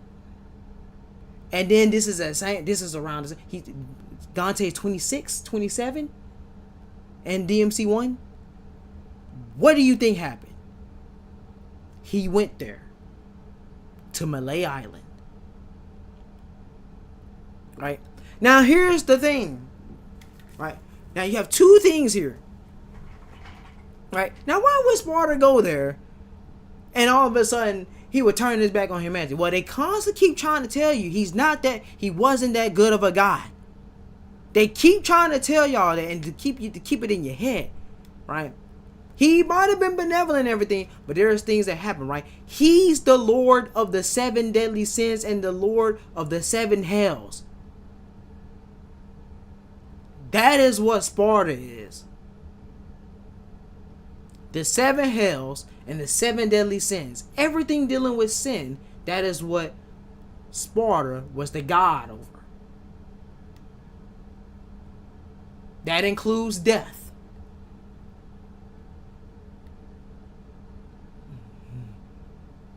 Right? So, if you're a hardcore DMC person and veteran DMC person, right, and you're not that into the Lord, it's going to hit you and be like, oh yeah, you know what? That's true because of what Mundus has said. Right? Now, if you are real deep, you deep Lord person and stuff like that, you're going to be like, ah, shit, goddammit. Now he's really get in there, right? But this is where it's finna get complicated because not everybody agrees. Not everybody look at this. Nobody really knows where I'm finna go with this, right? Right. This is where I defended the Netflix on because I said Mundus has no reason to lie. There's a reason for that. Mundus is not over that. Mundus is emotionless. He's neutral.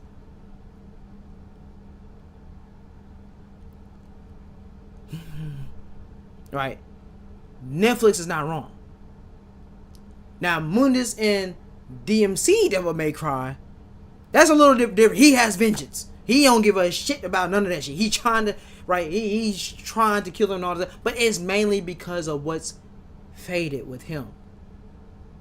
Within the Divine Comedy itself, it's meant for him to die. So in order for him to counteract that, he has to control and get to them first and kill them. Well, he tried to be nice a little bit, right? He tried to be nice because he actually don't kill them. He could have killed them, but Dante apparently sliced every demon, every angel, and everything that came down. He was just going mayhem at the young age, right? Right, the same ones that was that had locked up and captured his father, Dante was mowing down. Right, and Virgil, he was lost in the sauce. Right, but then Virgil ends up rising up, right, and taking control, doing it a political way, right, where Dante, he's like, all right, time to go ahead and take these folks out, right? If they rise up, they have the power, it's already dormant. So that's a little bit different.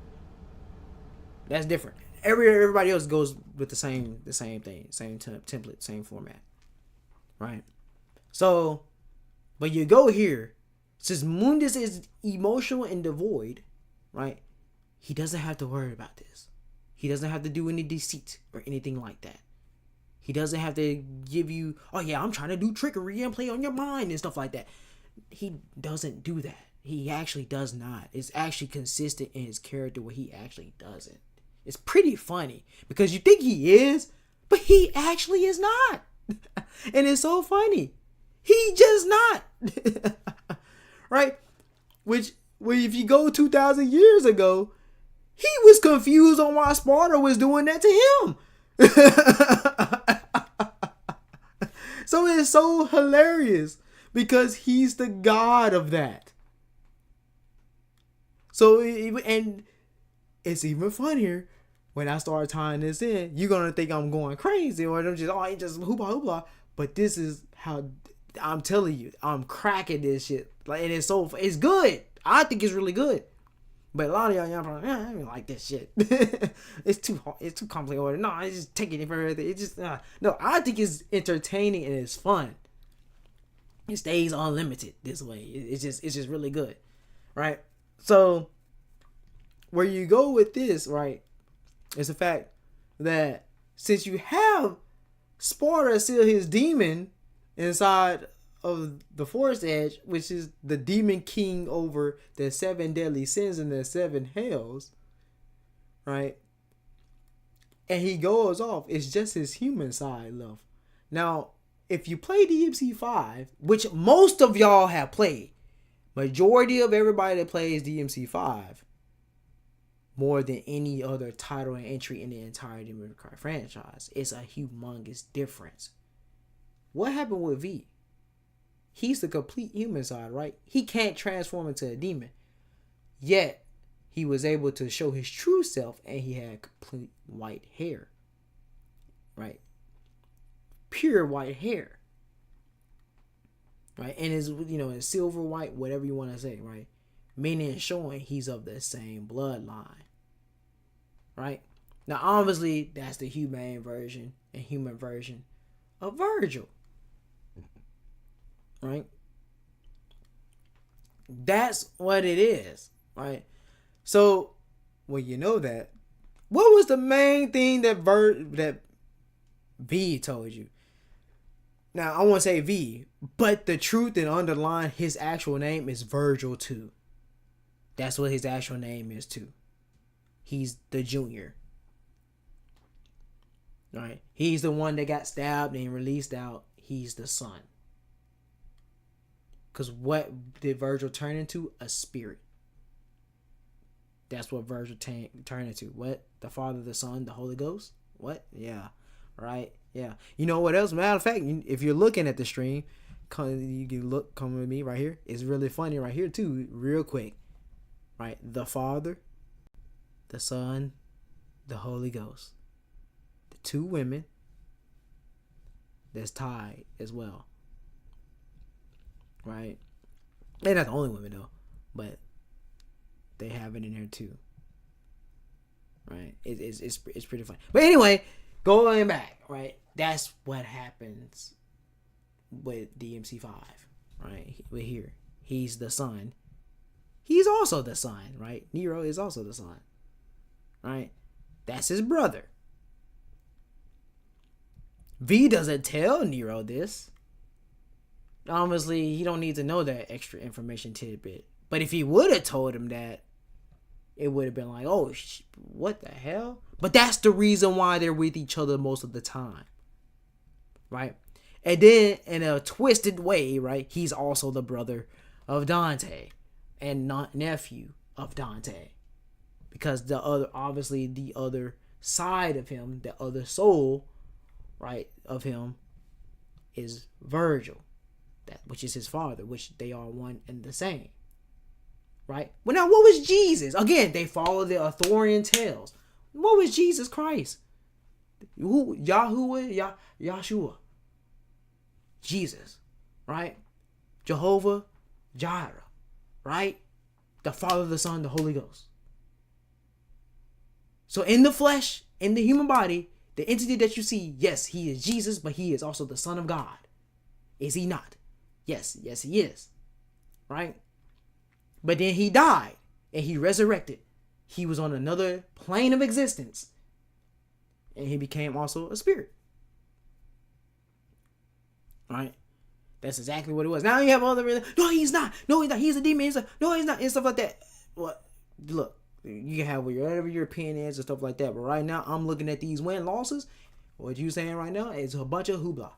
I could care less. That's all right. I'm looking at your fictional side. Your fictional side, they ain't winning. Your non-fiction side, they ain't winning.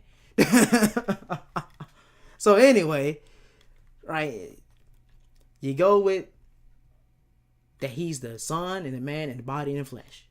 And he is also in the spirit. But guess what also was always destined to him as well? That he is destined, the earth is his.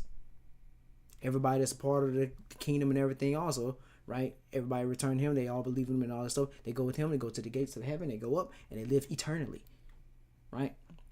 But it's also, in a twisted, messed up way, guess who is also the brother? The fucking devil. Right? Guess who's the devil here? Urizen. Who was also released. But that means he's also the Father, the Son, the Holy Ghost as well. Because guess what God has said in text?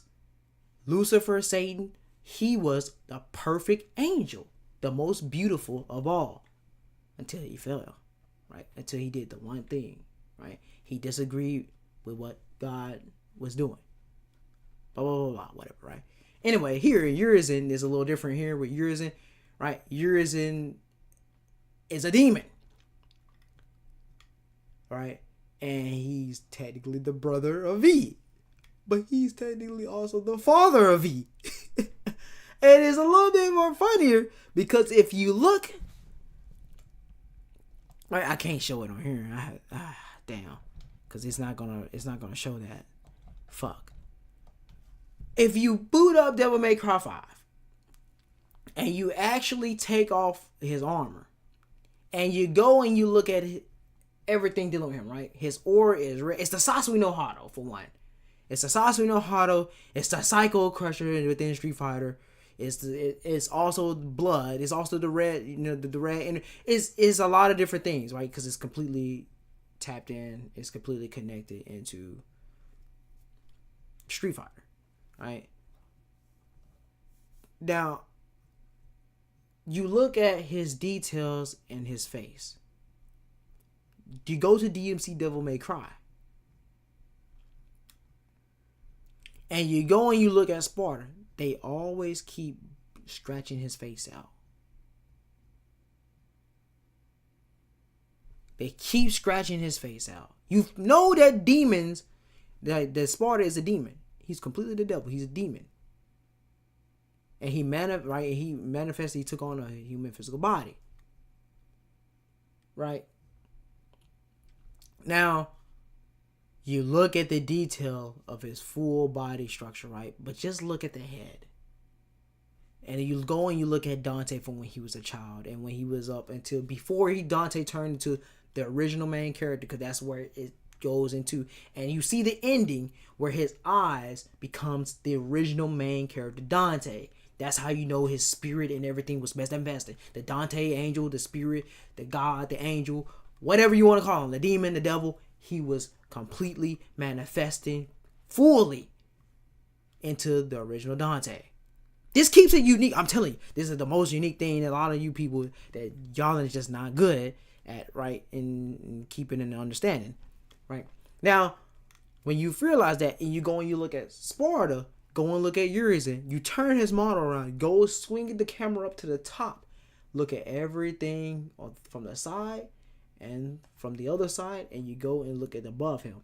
It's the same way as the Sparta was in DMC Devil May Cry. And you know that Sparta had talked to Dante in DMC Devil May Cry. And you know that Virgil went and looked for Sparta, but he never could find him. Dante, he never really looked for Sparta, but he was looking for mysteries, clues to unfold. What was it about his Sparta? Looking for things, answers about his father. But DMC3, Dante tell you he already had answers. Right? So when you go to him and V tells you Urizen's name is not actually Urizen. That's just what he put there, right? It's just Virgil. Now here's the problem with this, right? Sparta wasn't doing anything wrong in DMC Devil May Cry. He actually was loved by Mundus in DMC Devil May Cry. Actually, everybody loved him. He just did the thing that he wasn't supposed to do. He made it with an angel. That's what made everybody turn against him. Right? And he was actually the devil and God and stuff over the dad. Right? That's exactly what the octopus, that's exactly what the bull horns and stuff is there for. And you also have the Yamato that's there. It also gives you the extra tidbit where it shows that he was the god of death. Right? And then you go and you look at all the angel stuff that's of the celestial plane, because that's what the sigils are. And you have to play another Capcom game in order to figure that out. But everybody don't, you only know this if you're a Capcom guy. You like to play Capcom, right? Most of y'all don't know that. Majority, even the ones that did play that, they don't know that. That's something I would give myself for. That I give myself kudos for a lot of things. But still, that's exactly what it is. It's of the celestial plane, right? So that's a different plane existence. If he's coming from the bottom and he's mating with someone that's coming from the top, obviously that's going to cause problems. So now you're going to have one person want to control everything. All feeling because of the whole, the code and law is broken, and they were already going against one another in war and stuff like that. This is creativity. This is uniqueness, right? This is where the uniqueness of you utilizing your franchise laid out lore, and then you also have history. This is original, right? That is original, right? So you come here and you find out that who you looked at, right, when you actually go to him and he said, oh, jackpot, old king of filth and stench and all that stuff, right? And then the first thing that Urizen was saying at the beginning was, I am without a name, right? He also said, I am power, absolute, right? But the moment that Dante said jackpot, he jacked up. He looked and he said, Dante. He instantly knew that was his son, right? When Dante and him was fighting, this is how you look. This is where everybody always skip this. They always skip this. I didn't skip this because this has been ringing in my head for a lot of reasons, for a lot of different reasons. Cause I said, why in the fuck would he say some shit like this? This is weird, right? No. Right, I have been contemplating. Then that's when it clicked. Right, he said when they clashed, and Dante said, "Look," and Urizen said, "Who do you think is the one that gave you this power?" And Dante didn't say nothing. That's when I tied it all in. That Virgil went and became one with the father from Dante's Inferno, which is DMC Devil May Cry. Because he wasn't there anymore. And Virgil was already wandering. Now, this is the big part. Now, how did Virgil do that if he was dead and stuff? This is the big part that you don't know. The SC part, right? Devil May Cry 5 Special Edition. Or even if you get, I don't remember if it's in the regular DLC. But I know for sure it's in the Special Edition, right? He's the same one that was corrupted that had attained the power of Sparta, which is his father in the main continuity as well, right? When he got his devil trigger, that means that he had got the amulets. Now, when he had got the amulets, that means that he must have infused it with the Yamato, and he gained the unlimited power to unleash the demonic energy that's within his bloodline, which is the divine and the gods, right? And he went and he killed Dante and he killed Mundus, right? But he lost his corruption, but he still had the voice and everything like that, right? He was going through the dark, he was going through the worlds and stuff, things like that, right? So obviously he would wander to Naraka, right, and the different hells in Naraka and stuff like that. Now there's 10, I think it's 10 to 11, I think it's 10 hells. Yeah, it's 10 hells in Naraka. So obviously he would get to the heart and to the very, very bottom until where the judge and the Lord and the God of the dead is. Now, obviously Chakravarti is the God over the whole entire Naraka. But guess what happened to Chakravarti? He got his ass whipped by his own creation, who rebelled against him. All right. So at that point, he's not the God anymore. And it's all up under Urizen. Who is Urizen? Sparta. Who is Sparta? The one from DMC Devil May Cry. That's an entirely different devil. Right? He's also a Yama. That's the dark. That's the darkness within your heart. that's also part of Virgil. Right? So you have Virgil and him become one. Right? He also said, it was almost out of time. That was the other thing. He only had one thing left to do, was to defeat Dante. But the only way he had to do it was the way doing it like this. It was like a trial. Right? But he was trying to make sure he guaranteed. That's why he said, "Oh, is this my limit?" Right? He's one and the same with the Father. Now notice, Sparta hair never turned white or silver. It stays the same way, slick back, black, just like that. Right? And his facial structure was the same thing, but they made sure they always never showed the main version of his face. Right? Then you also had the Nilo Angelo in the comic book that had the same skin. That also was called Virgil. And that's exactly who he was, Virgil. But V is also Virgil. Do we not? Yes, we do. Yes, we do. What did Virgil go and do? He went and combined with all of them. Why do you think V says, "Oh, I'm only about 2 days old"? Why do you think he says that? He said, "Just kidding," right? Everybody's like, "Oh, he's just trying to do trigger and stuff like that." He's not kidding. Right? Virgil went and became one with everybody again. What is the big key with Yamato? It separates man from devil.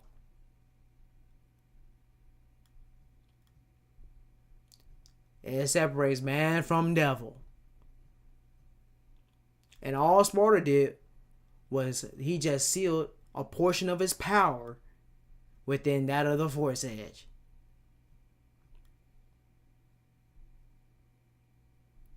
So it's really funny, right? And then what makes it even funner, right? He could have used the Yamato. It's not what I think he could, right? He used the Yamato in order to split himself. Because they can control how much they want to give to one another, right? Again, V was only finna die because he only had a little demonic power. He cannot sustain without any demonic power. That's the only reason why.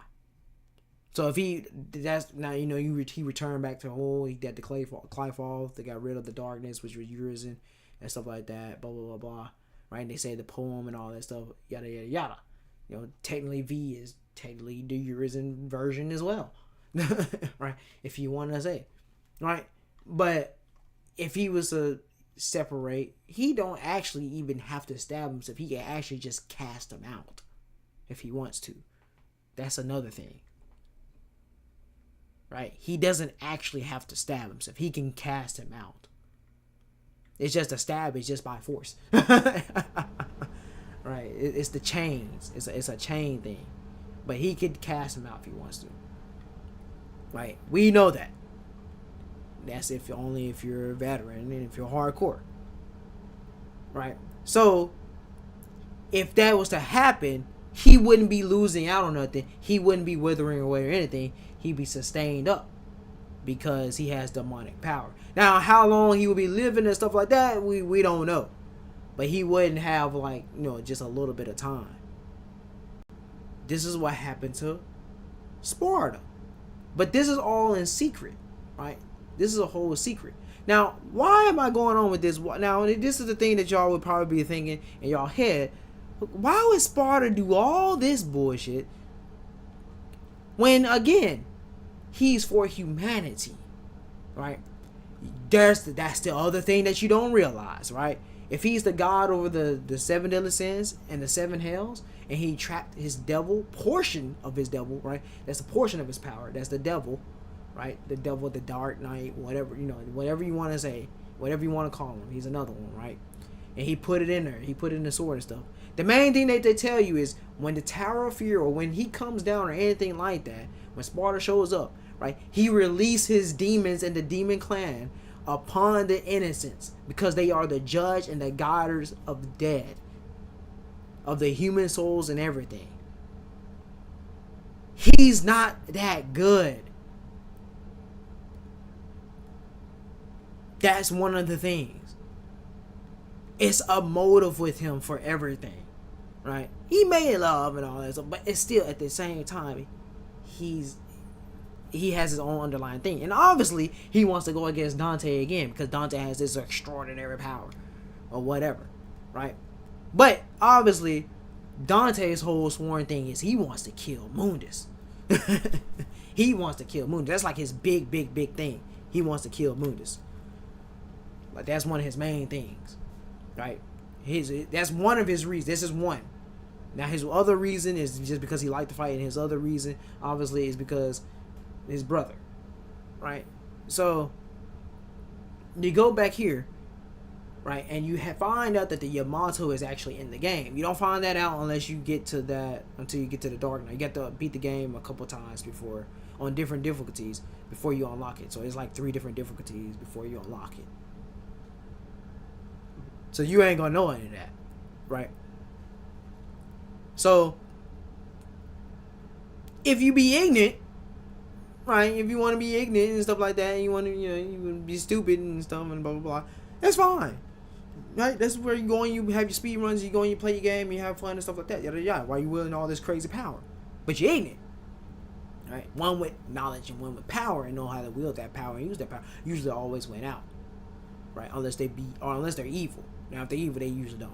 But if they're good, they ain't losing ever. They never lose. Right? So Dante's not as ignorant as everybody is that straight up plays the game and they think, oh, you just run through there. Yeah, Dante do that. No, he actually does not. He actually reads the freaking books. He read the library. In fact, he went dead to the book, meaning he's been there before.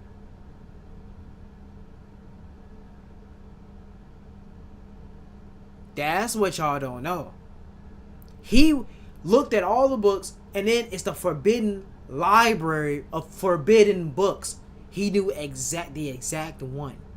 And when he went to it, it was the World Historical something else. You can't really see it. I don't know if it said heretics. I don't know if it said freaking history, magic, or whatever. But it's the world. And he went and he read the whole thing. He read the whole thing. Right? And when he read the whole thing, that's when he said there is a lot more to it, right, than devil worshiping. This isn't no devil worshippers that came here. Right? That's when he ended up realizing there's something else here. Right? Now that's how you end up knowing, since he already been there once. Well, since he already knew where the book was, he had to have been there once before. That's when you end up realizing he was the one that been there 2,000 years ago. Right? So when you end up going and realizing that he been there 2,000 years ago, then this is where you have to start realizing, okay, well, now what's going on with Sparta then? Right? Well, now you go and you play DMC1 at the beginning, you will see there's a lot of different Alistairs. There's a bunch of different Alistairs. Now, this is where a lot of people, they don't think there's good storytelling. They don't think it's good writing. They don't think anything. They all sit up here and say that, oh, it's too many inconsistencies, too many plot holes. But that's just because they just don't want to, right? Again, they're not really into the game like that. Games like to do conspiracy. If you play Assassin's Creed and all this stuff, they do all this shit. Halo, everybody does this shit, right? This is what makes me mad about all they ass that gets into try to get into the lore and dealing with the games and shit. They ain't going to get it, right? They're not going to get it. It's just you think it's this shit good, but this shit is the bad or whatever. No, it's just beyond your fucking level. That's all it is. Yeah, at some point you gotta get fucking creative. Yeah, instead of doing the same regurgitated bullshit, you gotta be able to use your creative mind and make something unique in order to make better storytelling and make it fun, or whatever you want to say, right? It just might not be your thing. You just have to stick within the lines of the things that you're good at understanding. Sometimes you just have to do that, right? I like fiction a lot. They be like, oh, you always be into. I know this is going off the thing. Oh, you always be into the fiction, but you never motherfucking read fiction and stuff like that, or whatever. I actually do. I just don't read the things that they like. Oh, you always watch anime and stuff like that. You don't watch the non-fictional shows. I actually do, but it's just if it's not suspense and thrill, if it's not action stuff like that, I don't really care too much. Not like I once used to. It gets boring. There's nothing really like that, right? I used to watch Judge stuff, all that, blah blah blah, and right, it's just boring, right? That's just how it is. Now there's some, right? There's some still currently right now they still capture romance stuff and like they, but I mean, you won't be catching me watching it like that for real. Or they, oh, you won't watch on reality TV? Yeah, because it just don't have that flair like it probably used to or whatever. I mean, I don't know. Most of the things, underlying things, is because I be trying to do other things, right? I'm not really trying to watch, and that's just it is. But anyway, that's besides the point. Anyway, going back onto the subject, onto the topic, right? So, where the fuck was I at? Oh yeah. So you go to 2,000 years ago and all this stuff. You got the MC1. You see the bunch of Alistairs, and then you have the Dante. He's actually been there before. And he found the exact book, right? So then you end up finding out, right, that Dante, right, he ends up realizing, okay, they ain't just no Mundus worshippers. They not just no devil worshippers.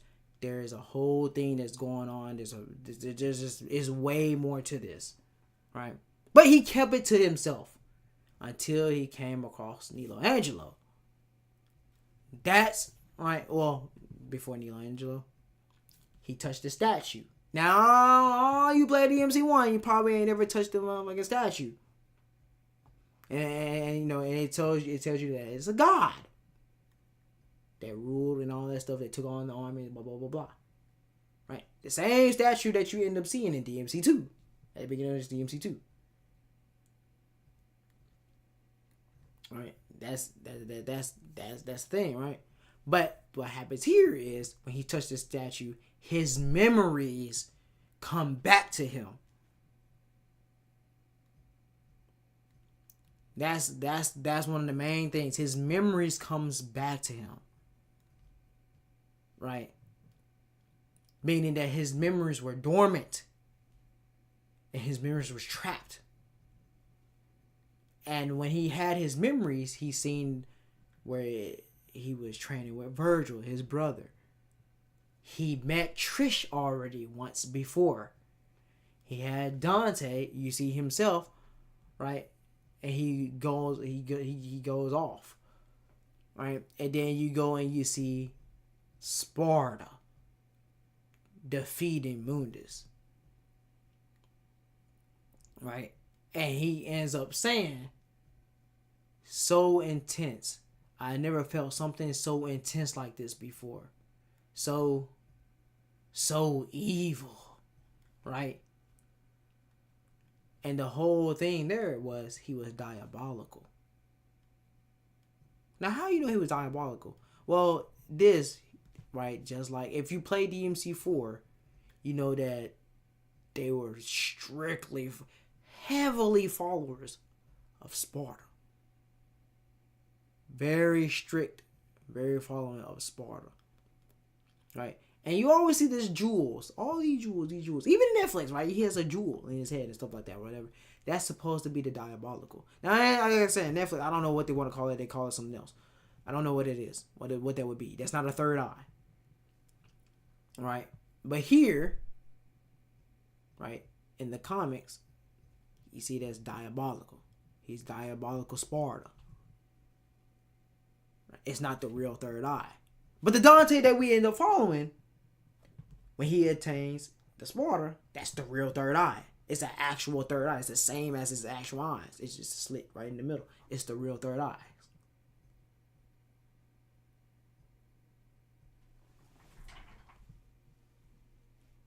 Right? So, that's exactly what's going on. He's been in that before. How we know he'd been in that before? He could have just had the memories of his father and something like that. Another no, that's his memories. That's the relapse that he happened. How we know the relapse that he happened? Because you go on further, and he end up realizing because he was fighting Michelangelo. Now, there's also a thing that happened too, right? He goes against another Dante, and the Dante that comes out has sunglasses on. It's so funny. It's so hilarious. It's a reference to Matrix. It's so funny because the Matrix was very influential at this time, to heavily in the cinema industry, heavily, and every other thing, right? But so it's very Matrixy, and even Men in Black. Men in Black had the sunglasses too. Sci-fi. Very, very. This was like the peak of sci-fi. Was going crazy with this at that point, right? The late '90s and the fucking early 2000s. It was just kind of going crazy with her. Even on Blade, right? So, but he comes. This is Matrix though. This is specifically Matrix because he comes out the mirror. So when he comes out the mirror, it's another Dante. And that Dante was like, what the? And that the main Dante that we following here, he looked at it and was like, what? Right? They both was looking at each other. Then that's when that Dante was the one with the Matrix glasses, right? Ends up coming out, bursting out, and is Michelangelo. Right? But here in this case, it's Nero Angelo. In the game. Because that actually ends up being Dante. And there's two different things that happens here within the game and within the book here, right? And they show the depiction because they're showing you they're showing you certain things that's going on, right? With Dante in the game, right? He actually goes when you beat him. He actually goes to heaven. But what happens before is his memories get jogged from fighting Dante because the amulet came down. And when the amulet came down, he grabbed his head and he looked, then he went to the in the sky and then he flew away and he went to the heavens. But here in the book, they showed it, right? They showed it. And he goes downwards and he falls down to the ground.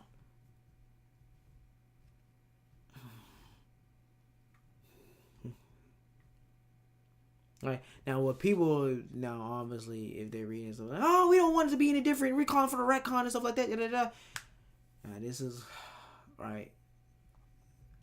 This is kind of where I like this because it works. Right. Japan like to do stuff like that, right? This is written by the same people. It's written by Japan. I mean, it's supervised by Capcom, written by Japanese writer. There's a Japanese author that writes all of Devil May Cry's novels and comics. So it's the same guy. He's on the team too. Same guy. Well, actually, I think Bingo is the one that did the other ones.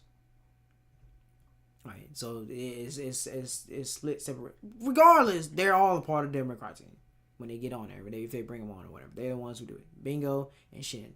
It's Bingo and Shin. So, well, actually, I forgot who wrote. I think Bingo wrote 5. So I think he wrote Before the Nightmare as well. So it's even. 3 doesn't have a novel, so it's even. 3 has a manga. The other ones, they don't have the manga. That's the only one that has a manga. Right.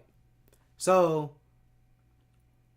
you have it here where it's so funny, right? You have it here where Michelangelo, which turned out to end up being Virgil as well,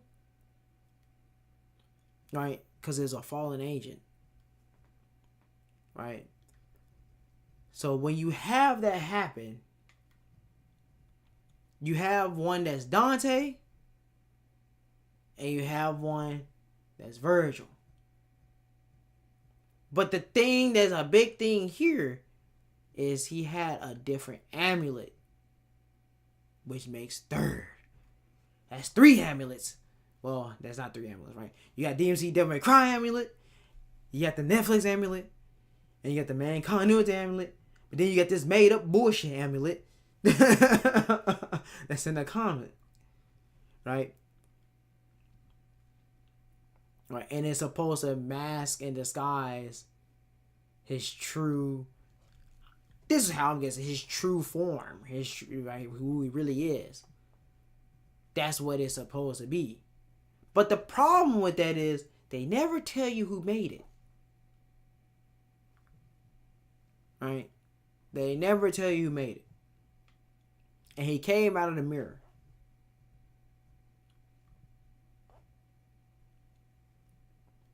That's a big thing. Right? So when you go in there and I said when you go in there. So when you go and you play the game, just know that it's 2 different guys. It's not the same guy.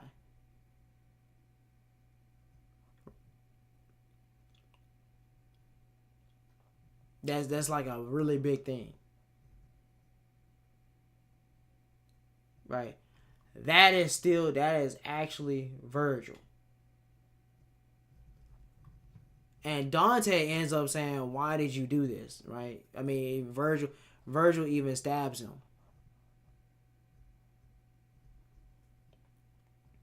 Right? And he comes back. And he looks at him and he goes off. And he goes and see Mundus. And he's telling him, "Oh yeah, why, he fucking tells, asks Mundus, oh yeah, why you do this, why blah blah blah, cause fucking Dante ends up killing one of the agents, which is Griffin and stuff like that, yada yada. But right now, who's the champion is Virgil. Virgil is the champion.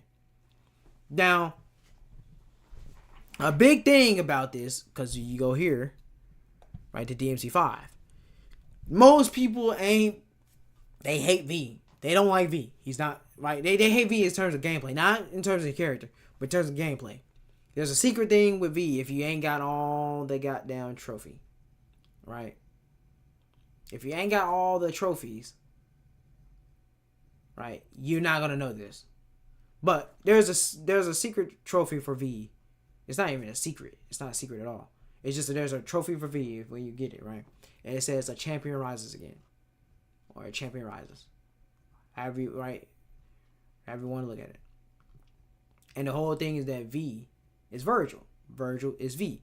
But V obviously has a different face than that of Virgil. And he's the Virgil Jr. And V tell you in Visions of V, he was a pro. He wasn't a pro. He was a Nilo Angelo.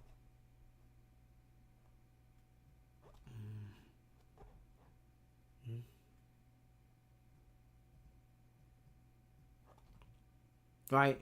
He was a Nilo Angelo. Now that's okay, so yeah, 5 also has a manga. Yeah, I don't know why. So 5 is the only one that has a manga and also has a novel.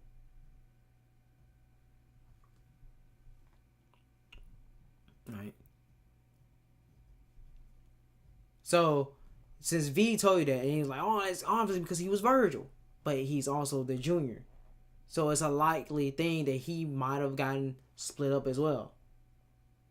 Right? At one point in time. Since they're one and the same as well. Right? And you have a lot of notions towards that. All of his taunts.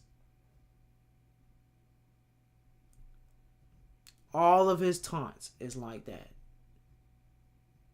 Right? The way he swings his cane and everything is exactly the same as Nilo Angelo.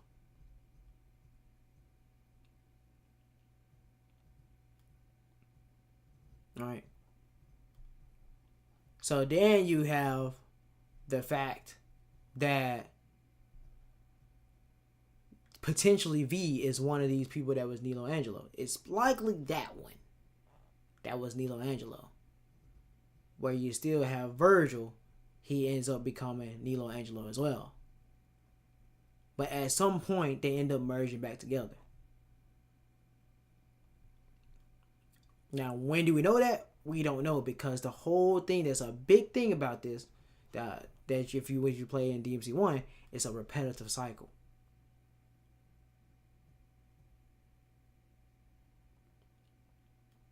Right? That's a big thing. It's a repetitive cycle.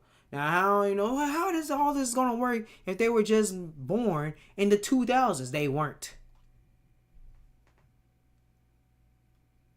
They were not. Right? If his memories came back, right? If his memory came back from 2,000 years ago, what makes you think that he was born in the modern times? He wasn't.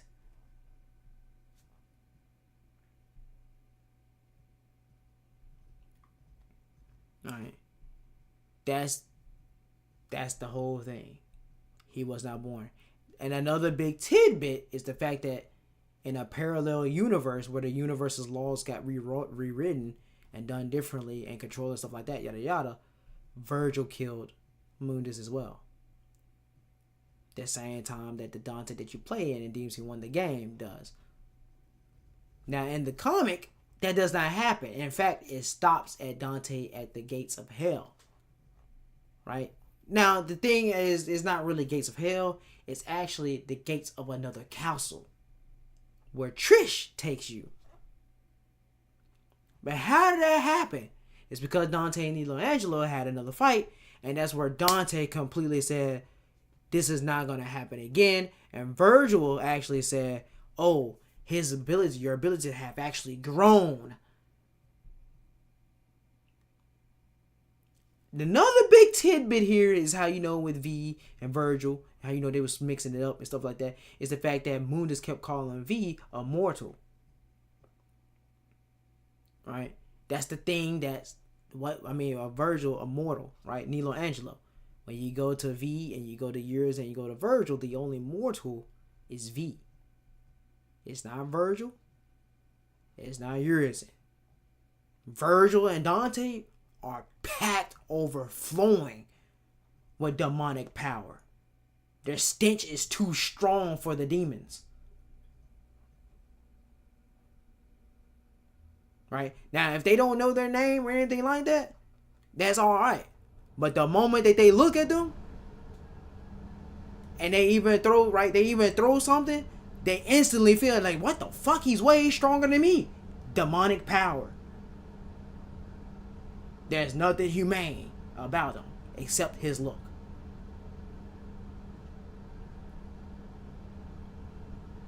Right?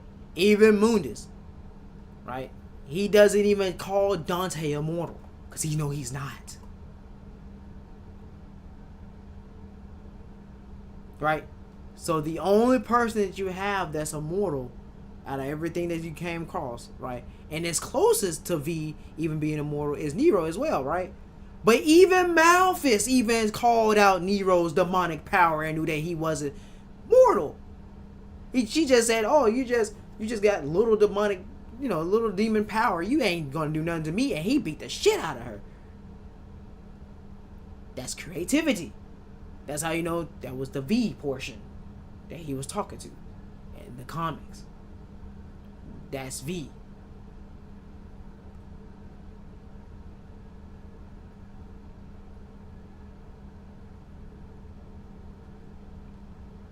That's who that was that he was talking to. Right? So, you also go back to where Virgil fights him the second time, and he calls Dante immortal. But that's weird.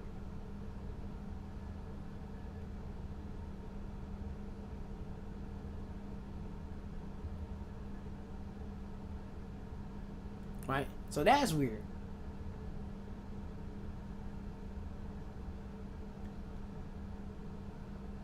So, you would go in there, and you would freaking end up looking at that, and you end up seeing Dante's, his dark power, his demon power actually started coming. It actually completely took over Alistair.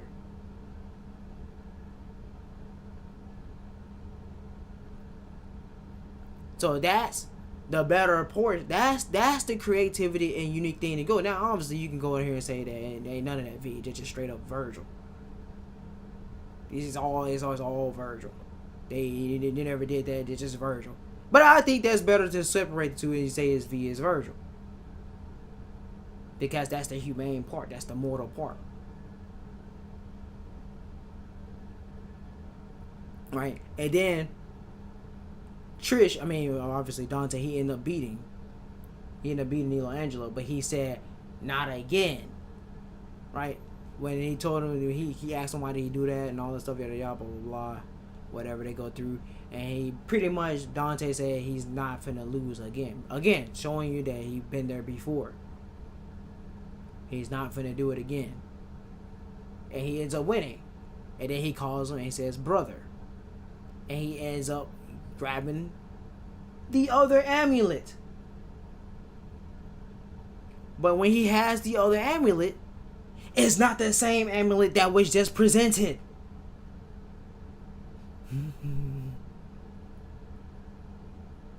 It's a different amulet.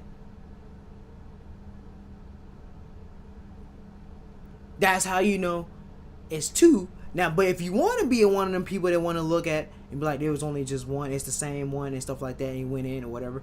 He didn't call him a fallen angel, an angel for nothing.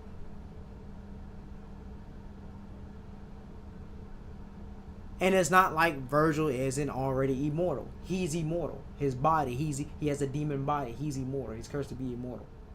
Just like Dante. Because they are demons.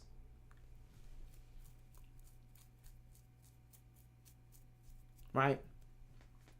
So, when you get the amulet, and he gets the amulet, it's different from the one that we end up seeing that was a blue amulet. That's two different amulets. Right? But Trish backstabs him. And Trish actually wins the whole thing. She won.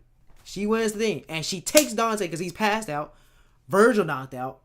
Actually, Virgil is not knocked out. Actually, what happened to Virgil is his mask comes off.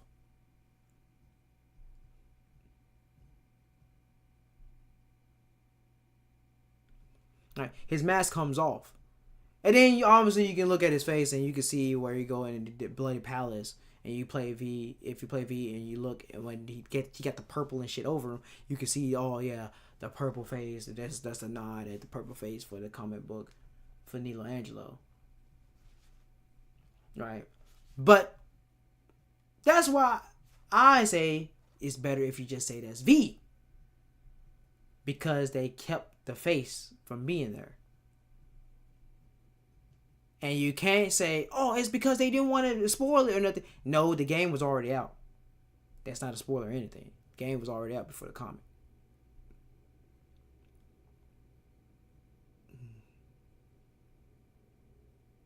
Right. So, but that's the same person. That's the same being. Virgil is V, V is Virgil. So it doesn't really matter because I'm saying the same thing. If you understand what I'm saying. Which both of them were Michelangelos. That's the main thing that you need to understand. V and Virgil were both Michelangelos.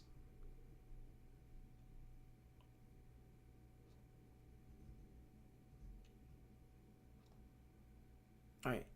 That is the main thing. And what happens to Dante is Trish takes him somewhere else. He wakes up and he does a little thing around and all that, blah blah blah. And he goes somewhere and he ended up at the gates of a castle in hell. Now, and then that's the end of the story, right? Now, this is where you go into the game. Now, obviously, this is still with Sparta. Right? This is still with Sparta. You're probably trying to figure out, okay, what does this have to do with Sparta? Don't worry, I'm finna get there. Right? Now, then you go to the game with DMC1. Now, you go back to Michelangelo when you go against the Black Knight. That's what it said, right? Michelangelo, the Black Knight. Now, when he came out of there, out of the freaking mirror, that's a portal and gateway to another dimension. Right? We don't know what happened, but that's that same Dante from the one in the comic. If you did not know, he don't have no sunglasses, he don't have nothing. He has the exact same everything.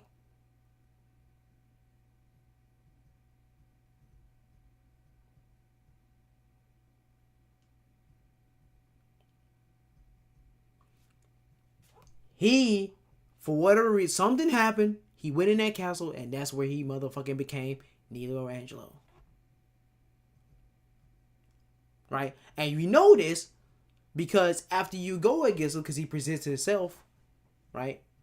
As Dante is telling you, he's the one that's encased. He doesn't have any amulet though on him, right? He doesn't have. Well, he has an amulet on him, but it's not on the armor. It's inside. It's tucked in inside. So it's two Dantes. They both real Dantes. Right? And there's no time, no nothing from the Dante that came in with him. Meaning that Machiavelli had to put him in the armor.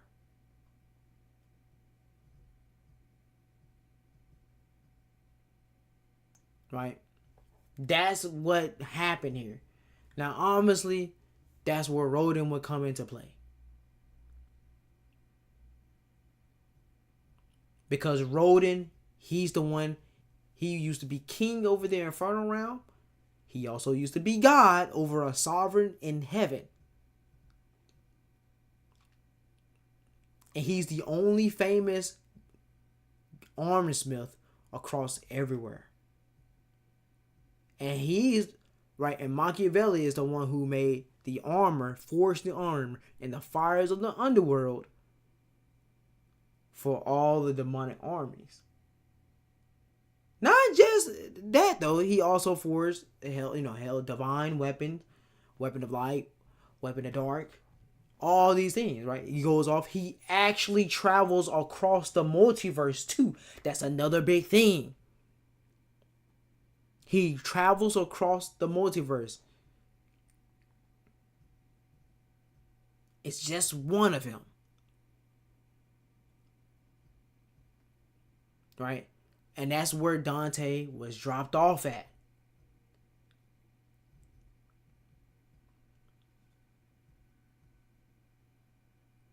Right?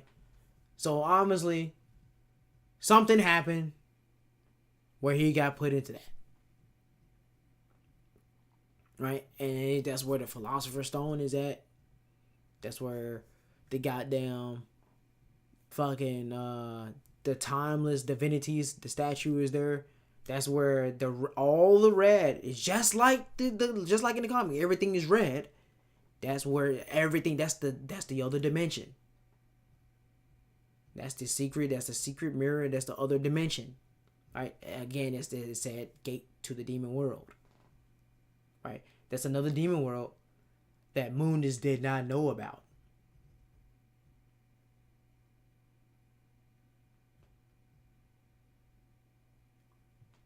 Right? So, obviously, you go in, right? You end up finding it out. Right? Dante end up going against that Nilo Angelo. They both fight. It jogs his, for whatever reason, he lost his memories. It jogs his memories, stuff like that, yada yada. He can't finish the fight. He doesn't fall off anything. He goes off and he goes to the heavens.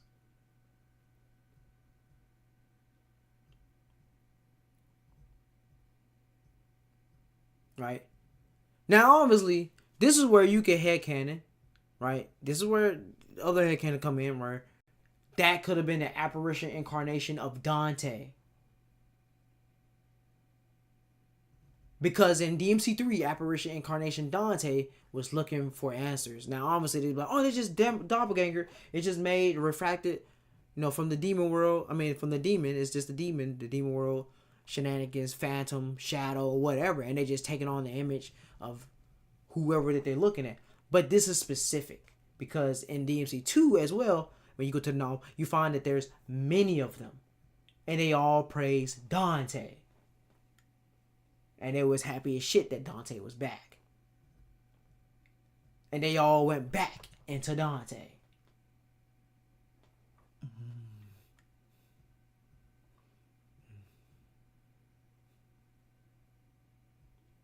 Right. That's the thing. Demon world versions of Dante. Demon Dante. Right? And the main thing about Dante was he said, oh, shoot, I thought I lost my shadow for a second. His shadow never left at any point.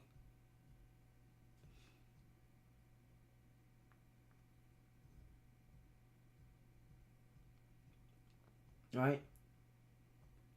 That's a big thing. Right? But you also can say, right, that when that happened, it could have also been the part that he shanked himself with the Yamato 2,000 years ago, because he had, right, his 2,000 years ago, obviously he went against Sparta.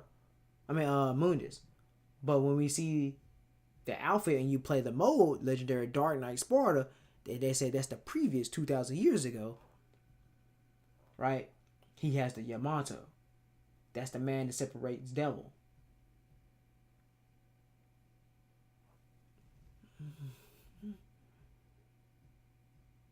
Right? Now this is why I'm killing their ass. They ain't thought none of this. Ain't nobody thought of none of this stuff. If they thought of anything, it's because somehow they tricking off of me. Just somehow. I am completely positive. I am saying this on the stream. So if you even watch this far, this is how you know. I'm telling you, I'm dead. I'm being so serious. I know for a fact. Right? So, and they know, I don't know why. I've been trying to get Devil May Cry to sponsor me and Devil May Cry to follow me and all this stuff for so long since I was little. Same with Batman, same with Dragon Ball. I've been trying. They just, I don't know. But those I have actively been trying to do. For whatever reason. They won't. I mean, they haven't. I don't know why. Same with Santa Monica and God of War. Right? But they haven't. But anyway, right? That could be the other thing. Right? Then you also got to think about, right, that the plasmas can also take on the physical form as well. Right? Plasmas also take on the physical form. So this is not just like this is some, oh dang, wow, crap. Right? This is not like this is beyond like some thing beyond the paranormal or anything like that. I'm just throwing it out there. Now obviously it's not no plasma or anything out there. But I'm just throwing it out there. Right. So obviously here, this is also where the theme come into play. Remember how I said music is really big into Devil May Cry? I am serious. Music is very, very, very, very, very, very, very heavy, and it's taken very seriously in Devil May Cry. So you really have to pay attention to the lyrics, and you really have to listen and become one with the lyrics, and you really have to pay attention to the theme of the name too, right? Really do, right? Then on top of that, they come out with albums, little like CDs and soundtracks and stuff like that, right? They come out with it in physical form. Now, if you look at the Devil May Cry 5 sound selection, I think I can go to it, right? Let's see, hopefully it comes up. I don't know if anybody paid attention to this.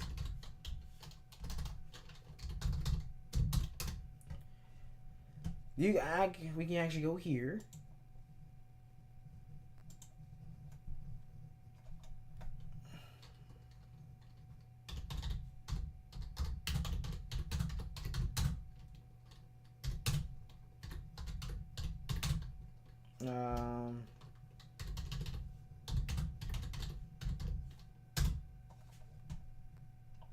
Let me see if I can find. Oh, here we go. You actually can see all the songs. Right now, watch when we go to the songs. I want to see if you pay attention to certain ones that's not here. Right, this is from all the DMCs. For all you Virgil nerds, this is for all the DMCs. You see the battle one from 3, right? Devil May Cry 3. Get off here.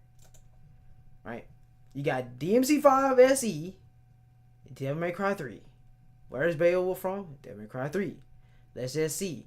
DMC 5.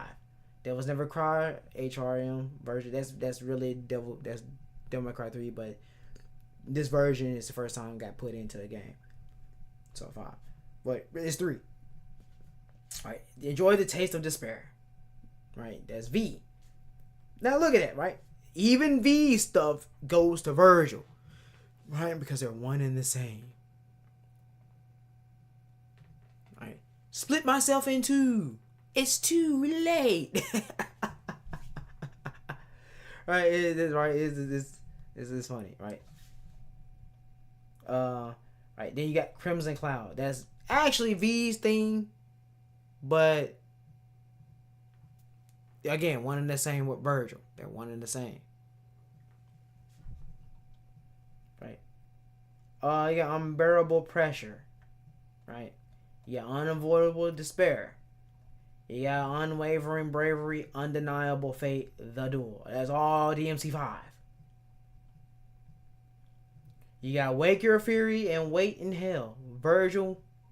And you got Bury the Light. Yet again, which is Virgil. Right? Then you got Crimson Cloud, and you got Bury the Light again. Now, what you see on here that's not on here, I'm gonna leave that for you. I know it's all. I know quite a few of them that ain't on here, and I've been saying I knew I never been wrong. Right? So, leave that for you. That's a homework for you. If you want to do all your own, right, conspiracy thing, you want to crack things out on, right? Again, cracking the matrix. What cracking Devil May Cry? Crack the code. Right? Whatever. So, anyway, this is why it's so fun. Anyway, so where the fuck did I leave off at? With Nero Angelo, he went up, but then you got the other one, Oh yeah, that's right, yeah. So you have that Nero Angelo, right? At this point, he wouldn't be Nilo nothing. He is literally Nero Angelo. He's the Black Angel. He's the Black Angel. He still has an amulet, a real amulet at that. That's a big thing, a real amulet.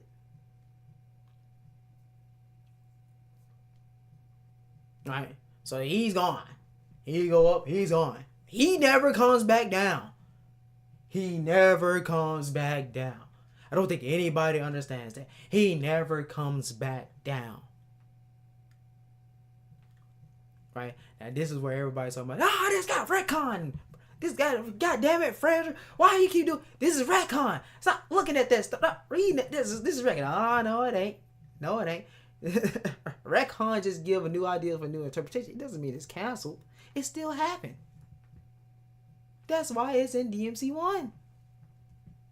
Did not look at the theme. The theme tells you when you're fighting. It tells you that's literally Dante. And you go back to the comment. Dante even says, "I've seen what I've become, and I ain't going this time." But somehow he still ends up being that. Right? Because it was a prelude to what was going to happen to him. And that's exactly what happened.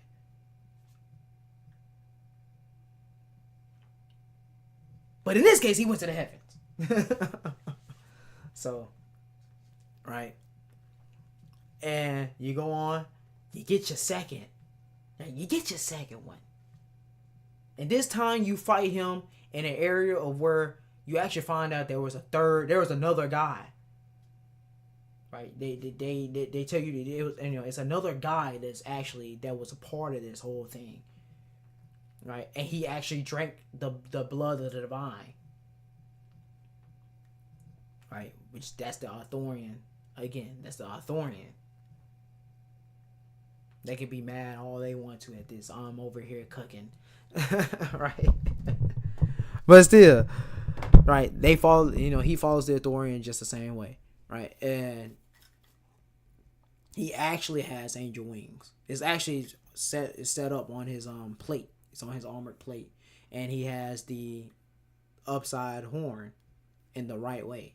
Now, there's only one in history that has that. Now, there's only going to be one in history where you can even do that as well, who is also in the same birth month. Probably does have the same birthday. They never say what his birthday exactly is, but it might be the same birthday as mine, right?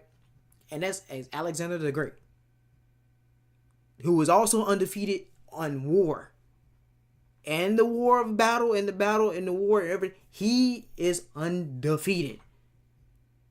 He also was the king, leader, everything. Right? Same helmet. Now, why would you not make him into some type of demonic angel? In this case, he's an angel. It actually had angel wings. So in this case, it had 4. So he has 4 angel wings. Now, it kind of fixed the bill in the description, but he does have a horn.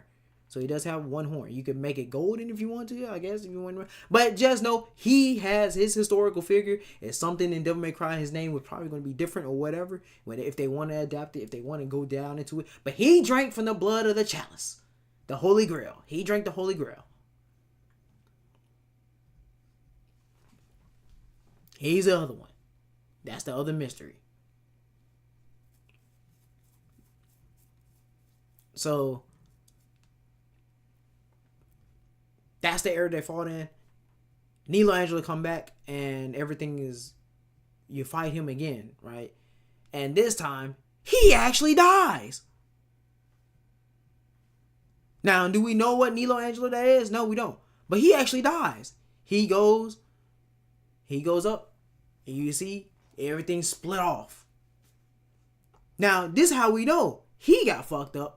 Because the next one this is so hilarious to me, because DMC3 is and DMC1, and this is why Democrat is so good to me, because it leaves things for you to figure out and stuff like that. But still,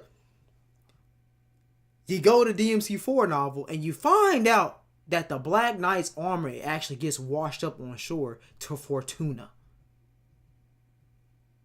That's the only time he exploded outside.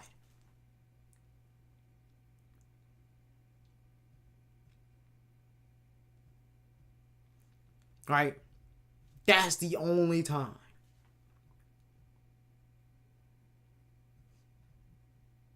And it's so hilarious. It's so hilarious. Now, I know somebody, why you have this tab open? Well, it's exactly, I only have it open, just I don't actually need it. I mean, or anything like that. What I was going to say was, it was something I wanted to go on. It's some things on here that tell you it's completely different from everything I just told you. Everything I just told you is completely different. All right, it's completely different in terms of, but it's only different because they don't tell you none of this. Just because they don't know. That's it. No, none of these motherfuckers know. That's the reason why. Now, a couple might be going on or something like that. Again, I used to be a part, but I left. And there's a good reason why I left. There's a reason why I left. It's a good reason. I'm not getting into that. I don't care. It's a good reason why I left.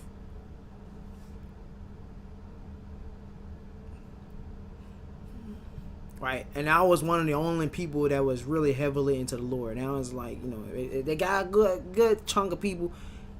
They still ain't there yet, but still. There's things that, alright, whatever. But all I'm telling you is the stuff I'm telling you right now. All of the stuff, information that you need in order to get there is here. But it's not, you're not gonna know. Right? And on top of that, they're gonna tell you something different, and they're gonna take you completely contracted and everything, and blah blah blah. Right? But anyway. That's it doesn't have anything to do with, that's because they don't agree with you, or anything. No, it doesn't. I don't want to get into it. That's all I'm saying. That's all I'm saying. So they don't know none of this stuff. Don't nobody know none of this stuff. Yeah, I'm not getting into that. Alright, so anyway, we go there, right? You have the Nilo Angelo, and they freaking he exploded. Is washed up. He go on a novel. They don't, and then that's not told. None of that's told. That's actually not told or anything. That's what I meant to say. That's not on there. None of that's on. You have to go and read that drum. There's a lot of things that's not on there too, right? You got to go and read your own, right? So, and you have to go and watch on your own. But anyway, that's how you know that one actually fucking died.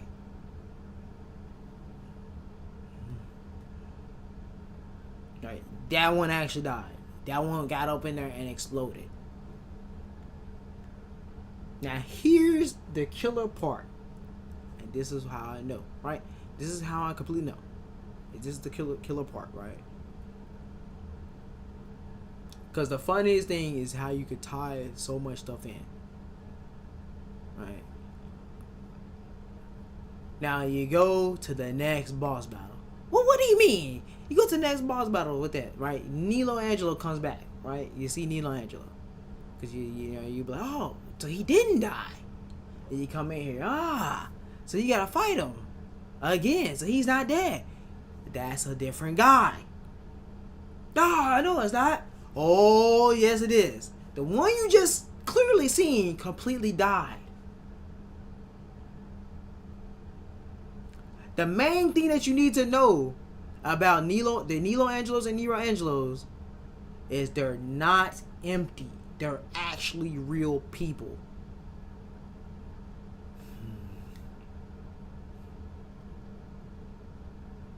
They're actually real people. You know what that means?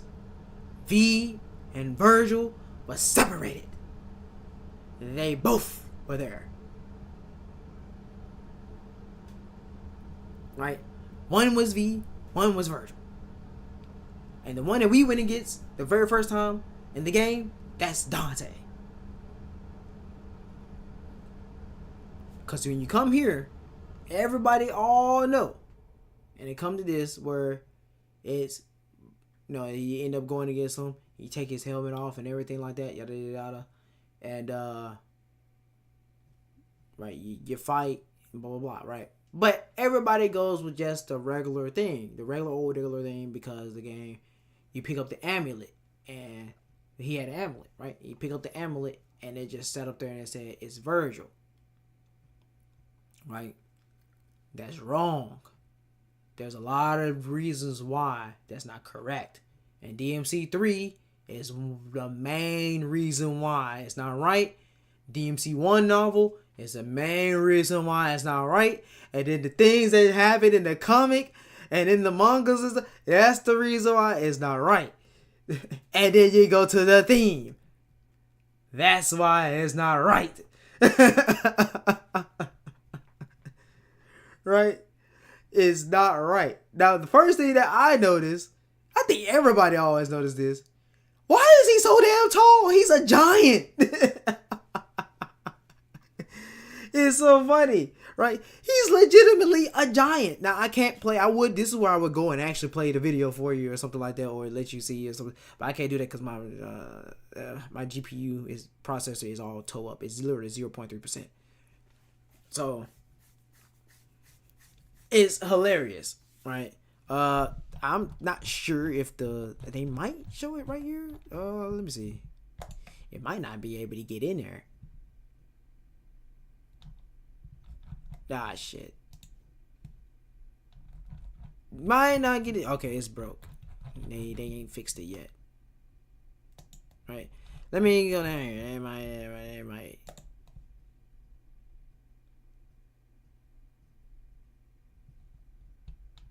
Right. So here you go, right here. Right, here's this picture, right? So you go here. It's literally I need a better picture because you can't see. You would be like, what? You look the same height.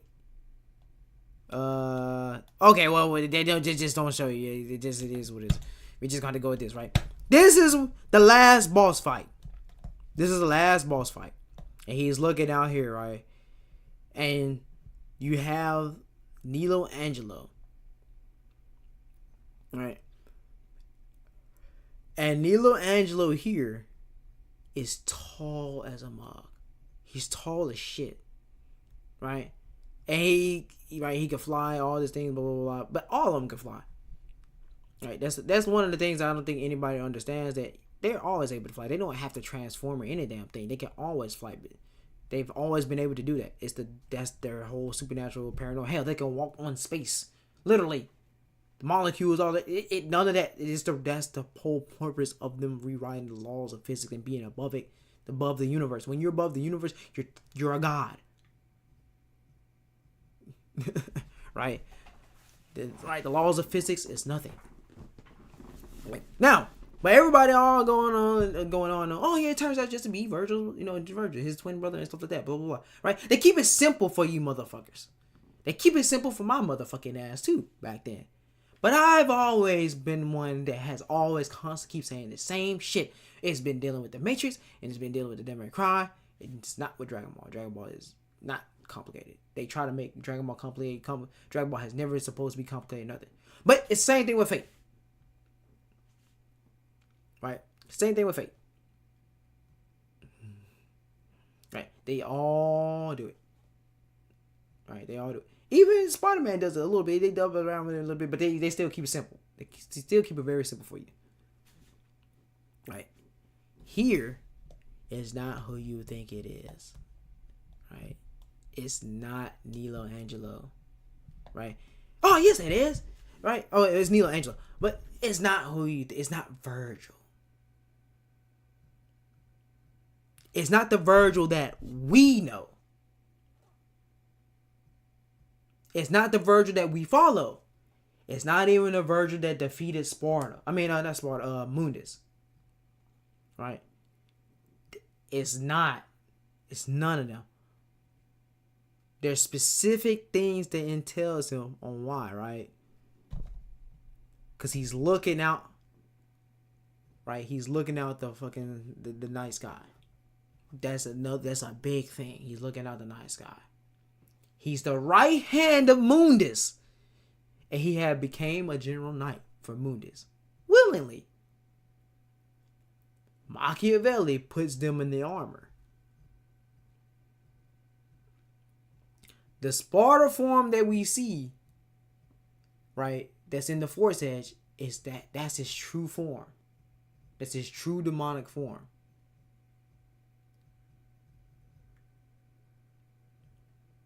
Right? And it's not curled horns or anything like that. Right? So, when you actually go here, and you end up seeing, right, how tall, Dante only comes to his pelvis area. Now, the only person that's tall in their entire family lineage, right, that's actually insanely tall, in the human form, in a human body, is their father.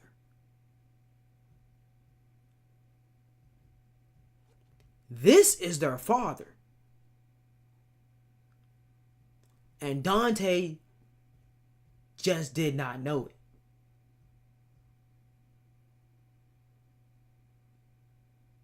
Right?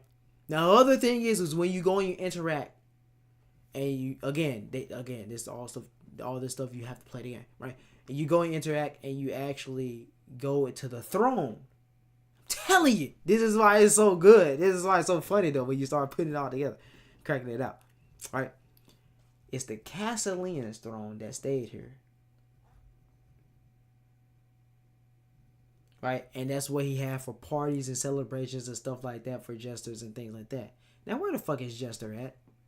DMC3.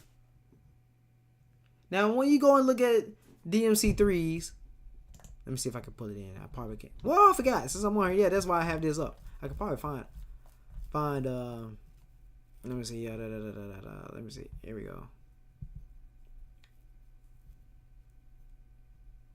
Let me just do this.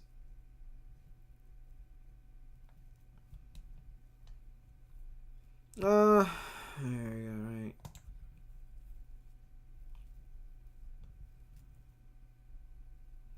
What the fuck? I don't know what the fuck they doing right here. What the hell? Oh, they changed. They trying to hide some. Okay, so they just put it on the Arkham.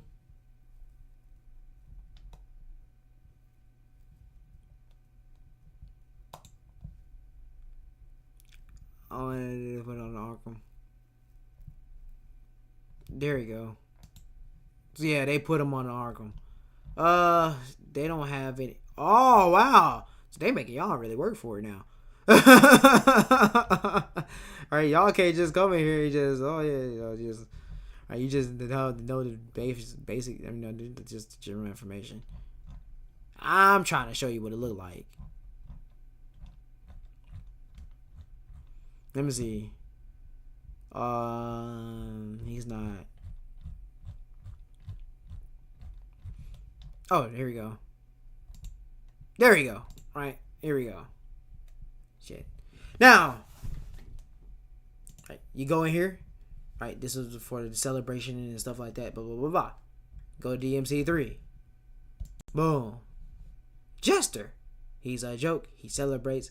He causes things. It's a festival, stuff like that. Court, right, for that of the king and the noble ones and stuff like that. Right, he's a part of the demon clan.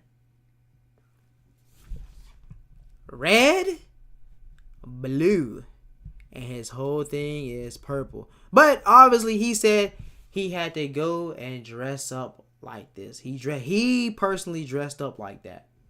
Right, Jester did. Not Arkham. That's what that shit is on his face. That's the contract, I guess. Right? So, and then the other thing that you end up realizing, right? You see this, right? You see the clown, you see the court, the festival, and stuff like that. He also is able to bring up the soul summons, the summon hands, right? The summon seals and stuff like that. He's really good at magic, the dark arts, magical arts. But that's how you know, right? And he already knew that Dante and Virgil, he knew about both of them. It wasn't no surprise about no Virgil. It wasn't no surprise about no Dante. He knew about both of them right off the bat. He knew about, obviously, the Temne Negru. He knew everything about the Temne Negru. He knew all about where the Sparta's power and everything lies at. And he knew all about Lady. He knew everything. Why? Because he was a part.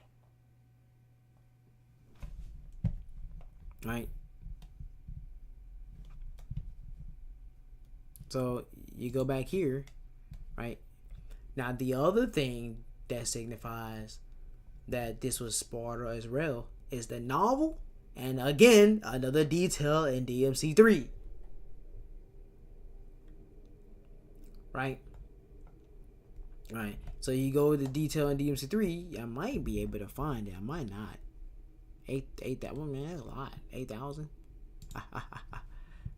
Right.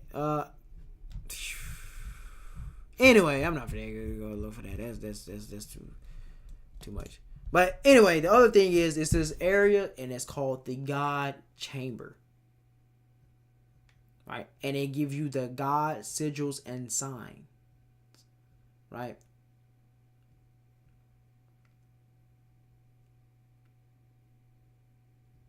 Right. That is what's in there. Right. The God Chamber. That's all created and put in there by Sparta. And specifically Sparta. Right. So you go here.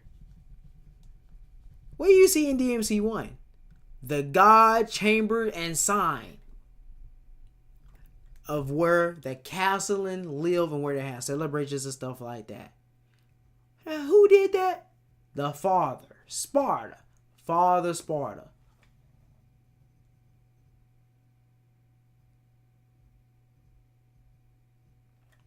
Right?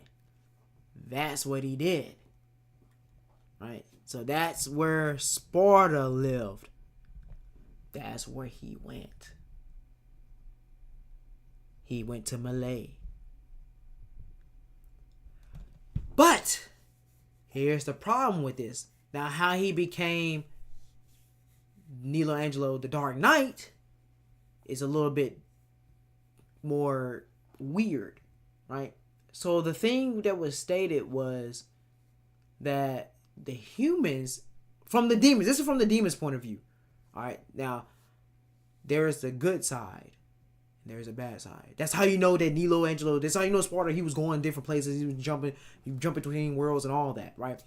He had a demonic army that actually was going to rise up against Mundus. Right? That's the thing.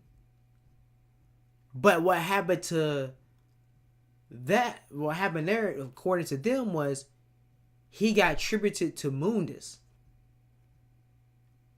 Therefore, he died. Right? And how he got attributed to Mundus is because of the humans. The humans attributed him to Mundus as an offering. No, you're not following me here. You're not following me here. Well, I'm telling you, you're not right now following here. Right? And they're good. They're actually not bad. Right? They're actually going against the armies of Mundus. Right? That's in a parallel universe, though. That's when Dante went to that parallel universe. Right? Now follow my direction, right? Follow me here. Now what you have here is the fact that Sparta willingly went to Malay Island. Right? Now when he willingly went to Malay Island, it could have been that they all took a hold, right? They paralyzed him. And then they tributed him. Right? Like the demons had said. Or he could have willingly separated himself, gave up his humanity, put him in a Machiavelli, become a Michelangelo. Machiavelli, right, wrote and crafted it to sustain his humanity and to sustain his lifespan. So you corrupted him and give him an insane power of demonic energy. We know is in the same level of power because Virgil stated that power is actually not bad. When he was actually in there, it was actually good. Right? But he couldn't be controlled. That's a big thing with all of them. All of the entities, all the people that's in the armor, they can't be controlled.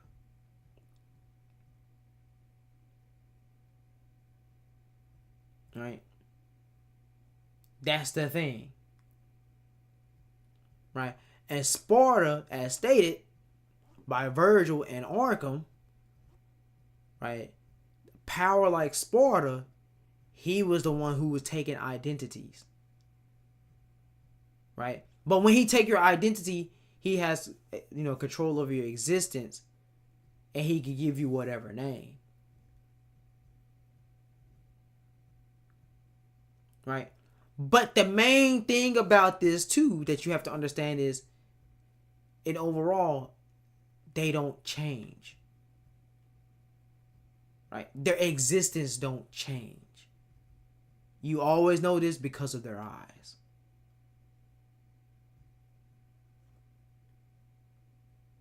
So you can switch his meaning names up. You can control them, do whatever, blah blah blah. But their pupils and their eyes, they don't change.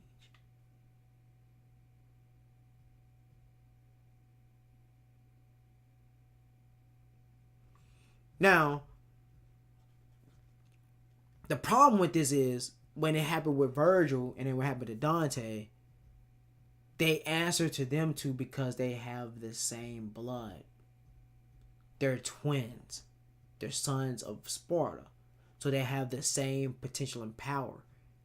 Right? And they actually boast more. Right? In secret, they actually boast more power. Normally. Right? So they're going to answer to them and them specifically because technically speaking, they are Sparta. Right? That is what they are. They are Sparta. So when you go in and look at it like that, right? Here, what you have here with dealing with Nilo and Angelo is that Sparta ended up using the Yamato, since we know it's a secret item and it's very key to DMC1. We know that Sparta split himself up yet again with that of the Yamato.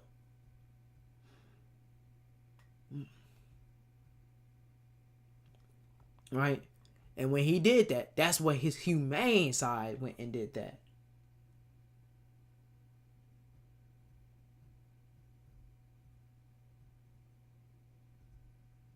Right? That's how you know he went to sustain his life essence and his lifespan. Because as long as he has demonic energy, he can survive. That's the emotions and all that shit. He wasn't emotionless. Right? He ended up getting taught emotion and stuff from Eva. That's what happens when you get with a woman. Right? Who is so benevolent. And right, she literally was benevolent. She didn't mate with nobody else. Nothing like, she's loyal and faithful. Right? Everything that you would love about a woman that you damn near cannot get today. And if you do get that, that is very special. But literally, her entire track record is she's always been like that. So you have to keep that in mind when I say that, because people will be like, "Oh yeah, well, this girl, she been faithful and loyal to me." Yeah, that don't mean that's her whole track record though. She just probably want to be faithful and loyal to you. So hey, you the one that got the best, the good, whatever happened, the good just awoken in her or whatever, right? And the women that you would like is the ones that, no matter what, they're always faithful and loyal to you, no matter. That's the one that you want, because they're the ones that give you that extra push and strive and stuff like that, right? The girl that you want, whatever girl that you want, right? So here, that's where he, and he's the god of, the sins. But obviously, even his humane self is intelligent, because he's the one that has the brain of a god. Even amongst his own kin and demon clan and all of that, right? And the demons and angels and other gods, he boasted super intelligence compared to them. So let's say they had IQ level of 500. He got an IQ level of fucking 5,000. That's what Sparta was. He was on a whole different level. He even fucked up Mundus. And then you got the son that did the same shit. Both of the sons. No matter what reality it is, they did the same thing. And he was only able to take advantage of one, because he came in at the end when he was weakened. But he did that because he spectated Jester and Arkham.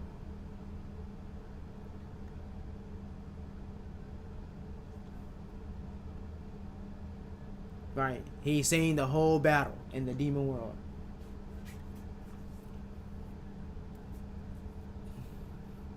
Right?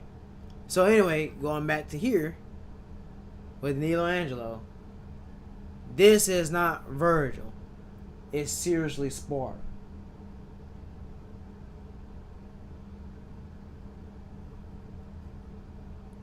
That's the thing. And the whole thing here too as well, right? Is okay, so do you believe that he got tributed? Or do you believe that he did trickery? There was trickery that came and played, right? And he actually still, right? He actually still had his own thing that he wanted to do. Right? Because he also had a secret portal that take you to that of hell, the underworld. Even I'm not talking about the one that where Nero Angelo came from, which is Dante. Not that that's a secret portal as well, right? The game tells you there's secret dimensions within the game already, all over the island. And if you come across them, right, you may be able to go to it. But then the other one, it already happened. That's how you know Dante was there already once. Because it's destroyed. You can't read that tab. You can't read a lot of stuff. It's destroyed.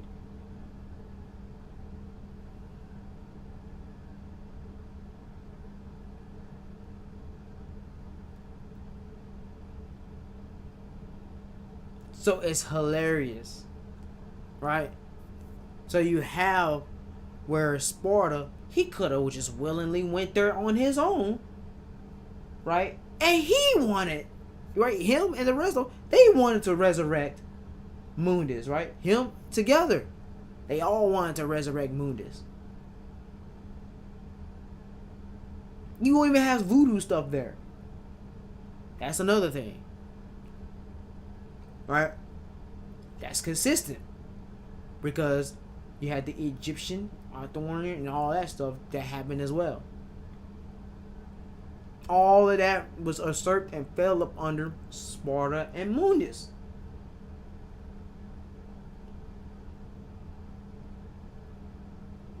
You had the Mind, you had the Olmec, you had all that. Right? All fell up under Sparta and Mundus.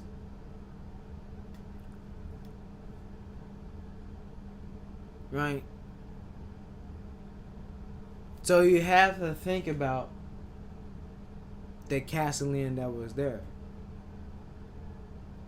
Now, how, again, you know it's not Virgil. Like I said, the height. Right? And then you also had the fact that he was already there, sitting there. You never came across him at any point. And then you had the other ones. They got destroyed. Well, one of them, you know, they didn't get destroyed. The other one had went to the heavens, and that was you. Right? And then you got the God shit that's going on right there, right? That's the seal, the God seals and everything, right? And that's also the blood.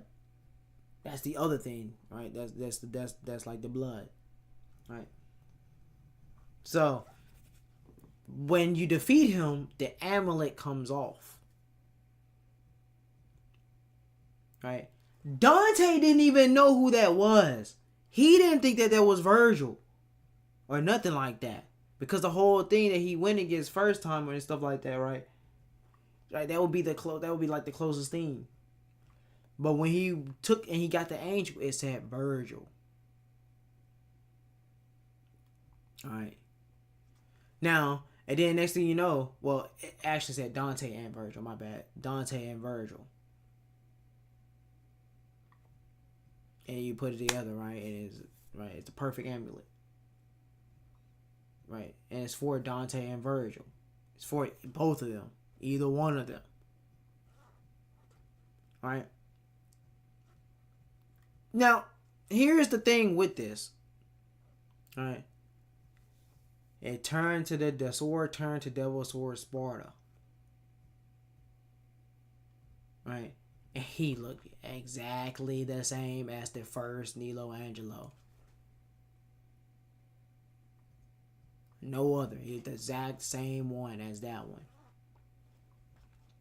Now, here's the other thing that could be aspect, right? This also could be a route in a path.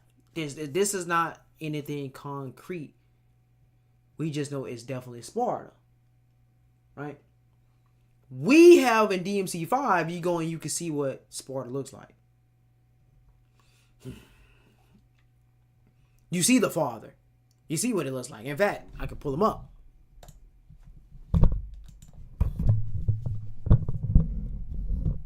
All right.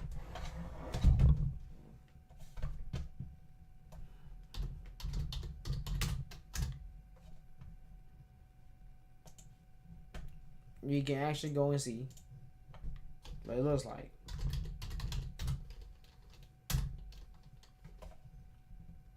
Matter of fact,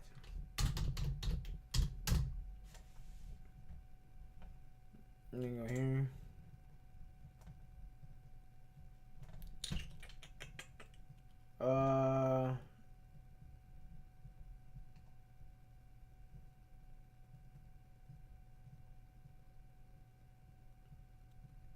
Did they just hair it up and take off and say, what the fuck? They just hair it up and take it off? Alright, look at him. Look at him. Pull this up, right?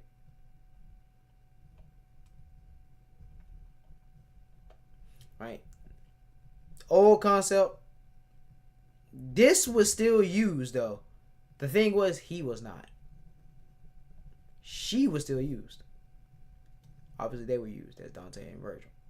That's evil. He actually wasn't still used. Right. But that don't matter, right? Not bad. You're probably not going to get any closer than this. That's as HD as it going to get, ain't it? Right. Trying to get an HDer. That's as HD as gonna get, yeah. But anyway, you look, right? You see the father. He big as a mug.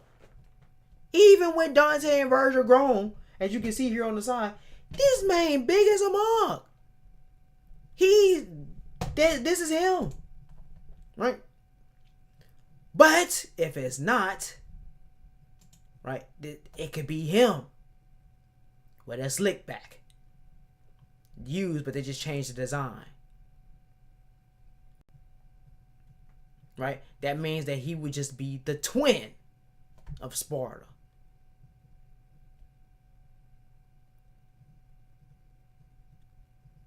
That's all that this will mean. Again, his hair is the longest out of everybody, even Dante. Dante is the closest in looking to the father.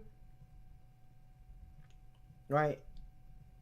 But Virgil favors him a little bit too, right? Dante favors also evil. Again, that's how you know Dante is Dante. But right, you look at Virgil, it's some distinct, like some features or whatever. He has a little bit of this, but that's it, right? He got his hair.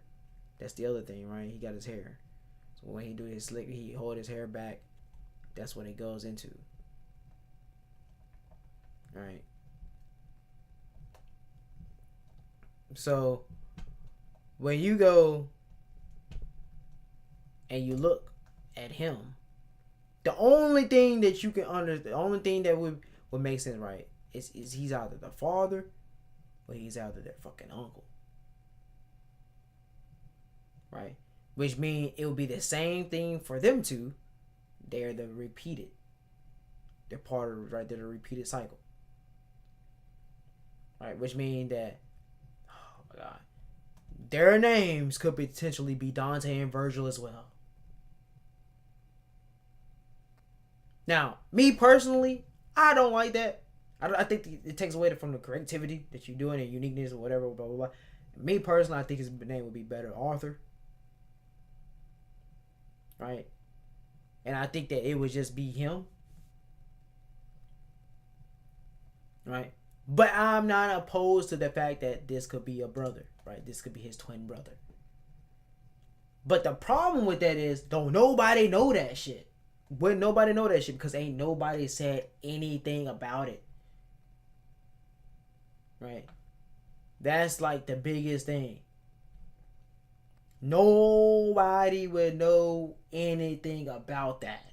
There's no research or anything on that.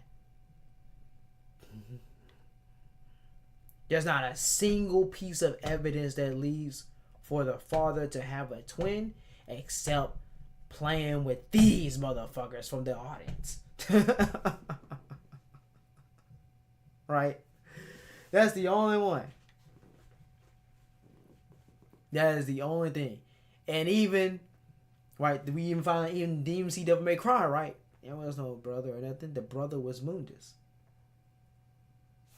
That's how you know, right? If it's the same thing in terms of overall lore, if that's the same thing, right? That would just be his ass. Right? That would just be his ass. But This is where I go, right? This is why I said the separation of the man happened. This is the man version of him in that armor. While the devil version of him is sealed in the Force Edge. But when the two combine, you get him.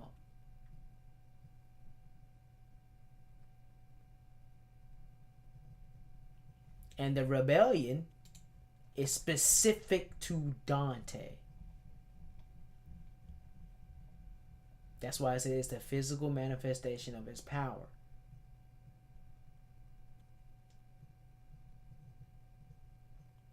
That's why it takes his blood specifically. It don't take Virgil's blood. It don't take Virgil's blood. It's him. That's how you know he was the one who inherited everything. Right? Now, that's the human side. That's still not the actual. That's the reason why he would be confused. Right? So he had the identity. That's the identity that he took. Right? And that's before you go to the gates of hell and all that stuff, right? You have to take the secret route in the layer that they have in secret that takes you straight to Mundus's keep. Right? And it's the heart. Right? Now obviously this is where it gets a little bit even crazier, right? Alright. So why would this not be Virgil for all of y'all? Oh, we retconned it. It's not retconned, as in canceled or changed. It's not changed. Go play DMC3. Go play DMC4 SE. Right? Let's see if we can find him here. Matter of fact, let me go and show you, right? Even since we here.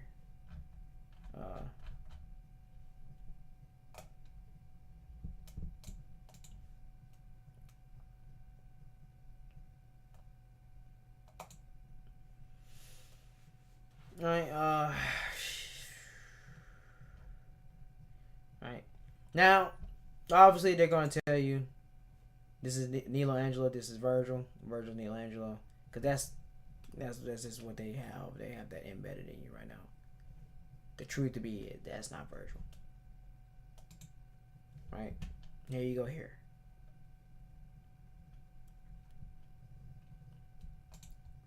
That's the Virgil that got corrupted.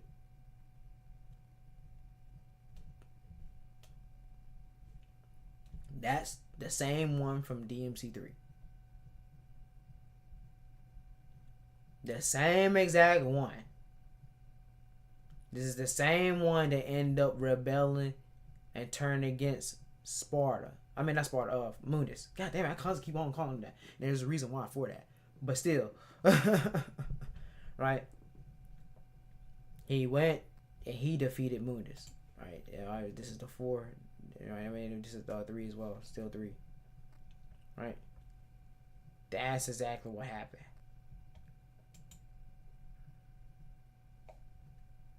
And you go here, you see he attained the power of Sparta, his father. And it's indigo.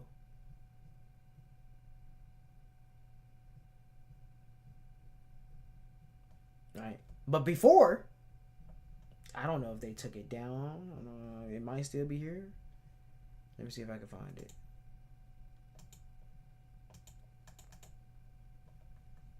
Let me see if it's still here or not.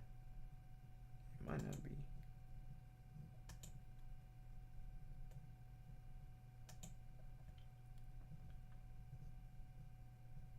Go through all that. You probably can find it. If they, for whatever reason they don't want to show the Nilo Angelo version.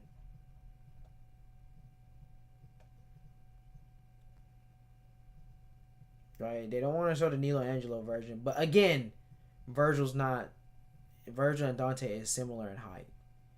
Right? And sometimes Dante is taller than Virgil. Sometimes Virgil is shown a little tall. But they're the same in height. They're similar. They're not too far from one another at all. All right. Anyway, I'm trying to find Danilo, did they take it down? Oh yeah, this character too, right? Gilbert. That's also not Virgil. So that's I will get into that as well. Right. Okay. Right here, Nilo Angelo. Right. That's where Mundus and Visions of V, right? The Visions of V, where he's seeing himself turn into Nilo Angelo, right? He get corrupted and all that stuff, yada yada.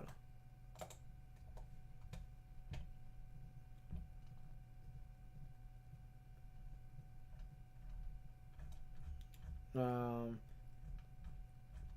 and he doesn't. He only grows just a little bit. He doesn't grow insanely huge or anything like that, right? Tall or anything. He doesn't get tall like that. I'm trying to see if I can find. No. Okay, so they might have just hid it somewhere or whatever. But this is what we do right here.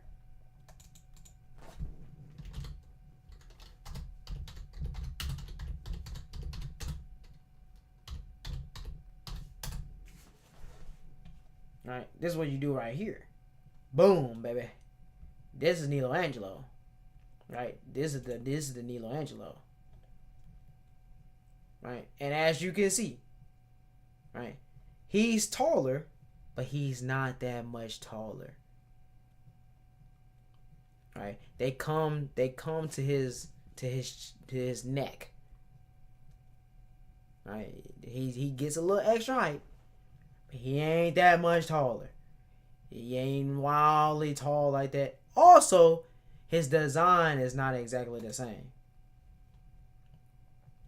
That's the other thing. Right? So you get that. That's what you get. Right? Right? So that's, yes, it's a retcon, but it's not a, oh, we written this out. That's not what they didn't do. It's a retcon, as it's a new interpretation. So you have to understand, okay, so this is what Virgil had looked like. He was small. He was not no humongous. He was not no huge, insane, or anything like that. Right? Whereas the one that you actually went against, he was tall as a mug. But that's consistent with the story of the novel. And then you also had the Yamato that was in there as well. And then you also seen the clothes and stuff that he wore. Right? That's the thing. And neither Virgil nor Dante is taller than their father. The father original height is still taller than them.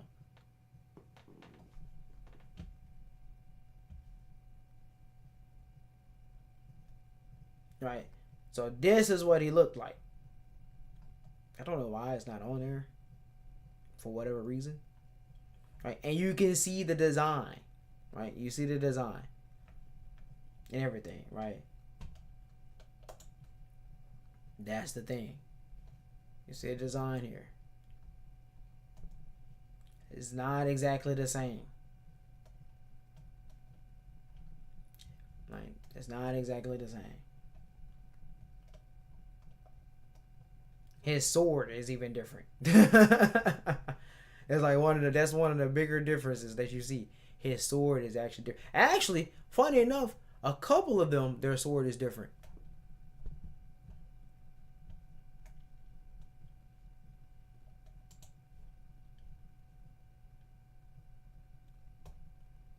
Alright. So that's what Virgil looked like. And that's the same one as you see here. Right, that's the same one that ended up attaining the power of Sparta later. Right, which is his father's power. He ended up attaining that.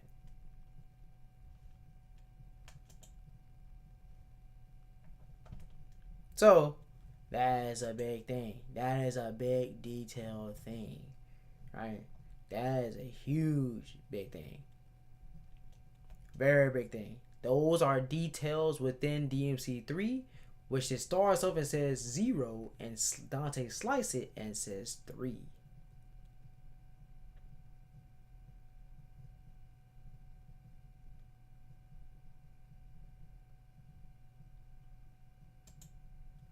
It's a big thing.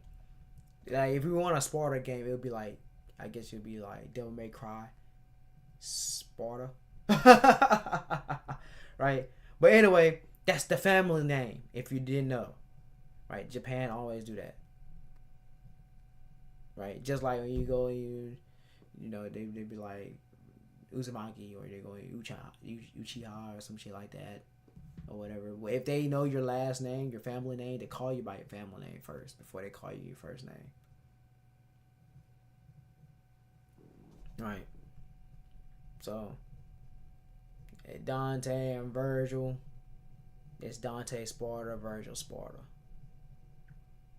And you find out there's only one legendary, right? It's all legendary Machiavelli, Smith, but there's only one that's legendary across all. And he had the power of light, will of light, and all that stuff. Da da da. He could put this in there. He created Artemis. Where's all this light stuff coming from? Rodin, because he was the god in heaven at one point in time.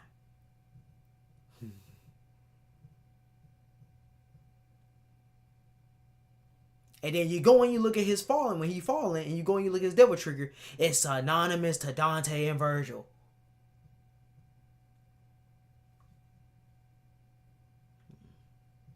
And he's the true devil as well. But, I mean, obviously, because he was a father rodent.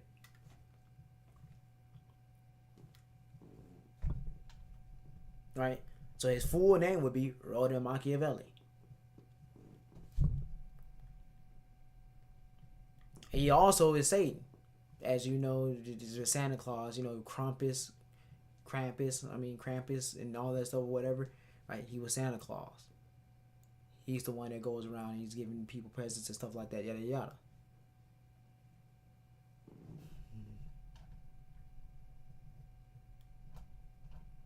Right? Now, obviously, could he have been a Black Knight at one point or something like that? There's a possibility he could have been a Black Knight. That means he would have been the other one, right? The other one. But I think we don't need to go that way. I think you get into the new character, Black character, you go that way. Now, I have a video coming dealing with that soon. Well, it's not soon, but at some point. It'll be coming out. Touch on that and all that stuff or whatever. Right? But, and Devil May Cry 4 is another character that actually follows the same footsteps and blueprints that be putting and tying things together. Again, that's how you know.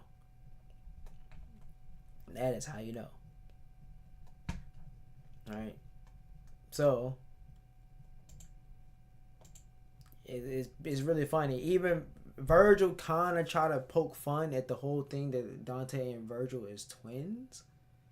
Because Dante actually has a shadow of himself, which went back into him, which is this guy, who they keep saying is Virgil, and it's not.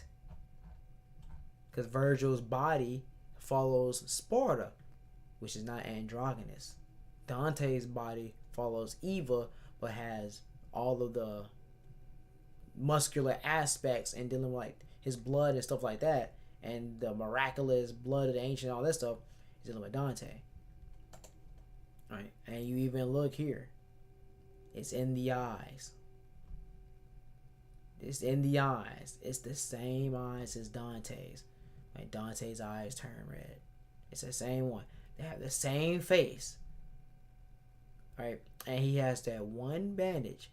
Right? His bandage that goes straight over here. Now where is he bandages from? The Yamato blade itself.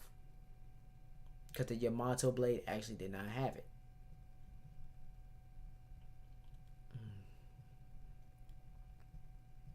Right? This is literally Dante. This is Dante. This is Dante. Now, you obviously would have to do headcanon on how to connect it and stuff like that. Yada yada. But my headcanon was, it's the same motherfucker that came down. I mean, that went, when he went against with the perfect amulet. He went up there. I mean, not with the perfect, but with the amulet. He went up there as Nero Angelo, the Black Angel that he was. That Dante that came out of that world. That's from the comic book. That came in there or whatever. This is what tied it in. He went up there, went to heaven. He got sent to fucking Dante's Inferno. And when he got sent to Dante's Inferno, he was becoming back to himself. Right? Obviously, rebirth, reincarnation, all that stuff happened. Rebirth and reincarnation happened with Virgil when he died, blew up the fucking goddamn the Black Knight armor and stuff. We washed up on sword for Fortuna, and then you had Sparta. Sparta died on the inside. He did not die on the outside. That's how you know that wasn't Virgil.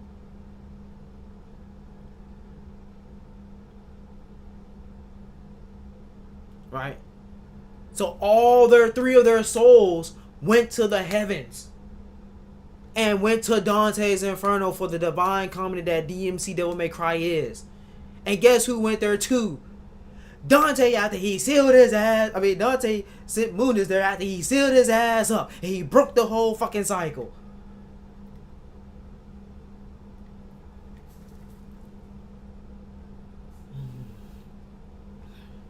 And that's where you get your DMC Devil May Cry. Because he broke the fated cycle.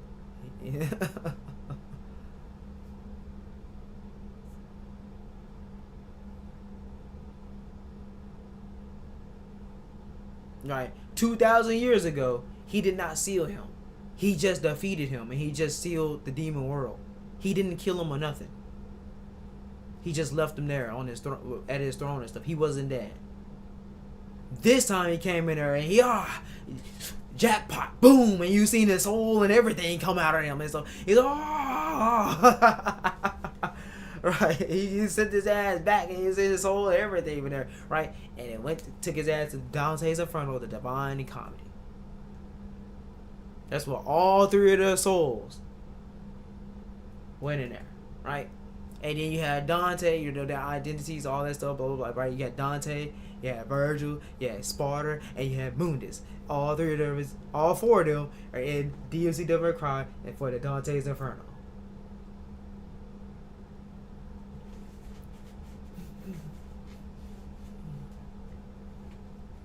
Right?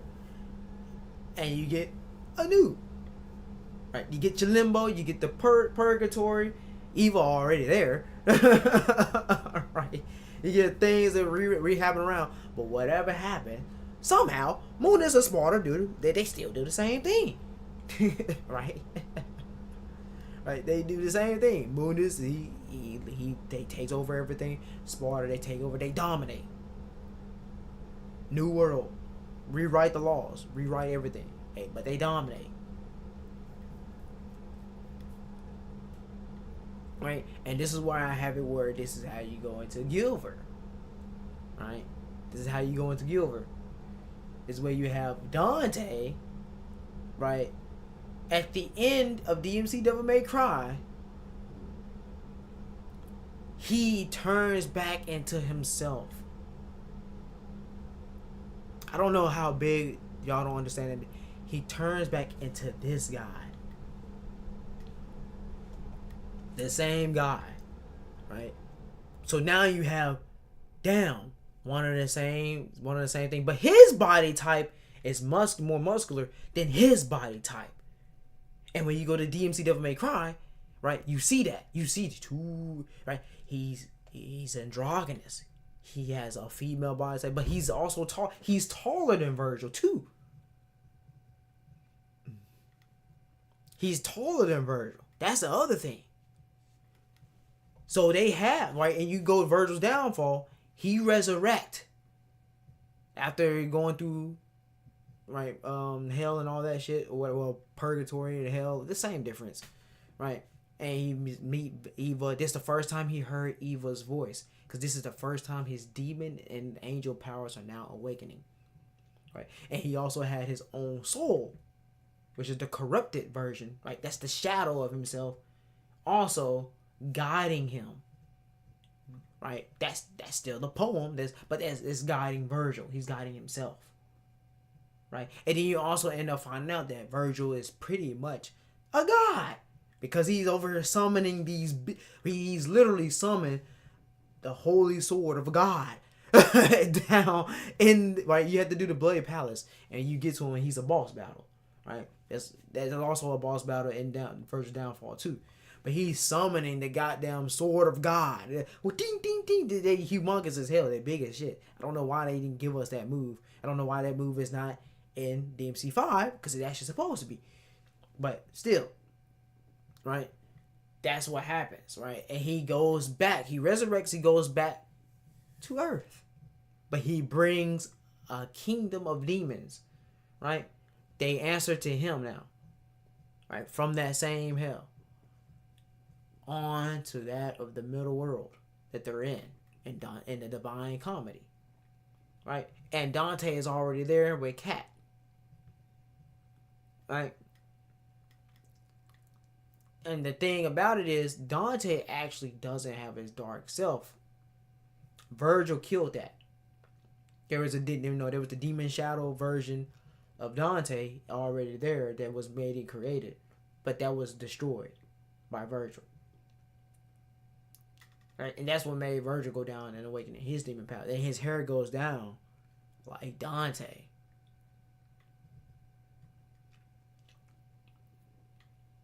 But what he don't have is the power. That's what he don't have. So they have a rematch where Dante goes against Virgil yet again. Right? But this is the sad mistake for Virgil, because he doesn't go back and he doesn't turn it, right? He turns into it, but it's not the way that you would think. Right? He goes into his version of being like DMC3 Virgil. Right? But they go against each other again. And this would be where Dante, right, he kills Virgil yet again. But this time he takes the Yamato. Because the rebellion is not the real rebellion. That's the angel version of the rebellion. Right? Meaning it's a replica. It's a digital replica. It's a meta replica. When you understand, right, you rewriting along and all this, right, it's not the same rebellion. It's a saber rebellion. That's supposed to be of the sigil, right? It's of the same of the sigil. It's supposed to be a celestial, right? So obviously Dante defeats Virgil again, but this time he takes the Yamato. And then what you have with the Yamato, that's a big story thing that you have to unlock in DMC Devil May Cry. You have to play it so much. That's the how you do it. You have to play it so dang much. You have to become obsessed with DMC Devil May Cry to unlock that, right? Is the fact that it's the god of death that's in there, right? When you know what we know about the Yamato is, it's imbued with Sparta's power. It's imbued with his life too. So he has some of his demonic energy in there. And he becomes, obviously, he's not obsessed or anything like that, but that is where, right, his eyes and everything, it comes into play. He takes the stuff with the Yamato, right, it gets advantages, it all merges back into one. He comes back down, right, into the world of Devil May Cry, right. And he starts off, obviously he's a mercenary. And he wanders for an answer. Right? That's where your headcanon would come in at. Right? But this is my headcanon. Because the Yamato didn't have the advantages anymore. So that's where the bandages would go, on his face. Right? But also the slash will also come from their second bout. He didn't get slash right there. It would have to be a second game of DMC Devil May Cry, where he get the slash right there, because they're the same soul.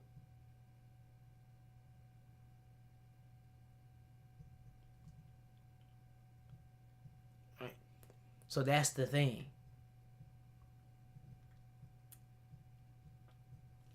And the style that Virgil had, right? Obviously, Dante, he would be hurt by killing his own brother. right, and taking the Yamato and all of that, right. But obviously, a lot of things had to happen, and right, and he understands the power and understands that the thing that he have, the demon world, is under his control. What's going on in the DMC Devil May Cry? The demon world is under his control. The world itself is under his control.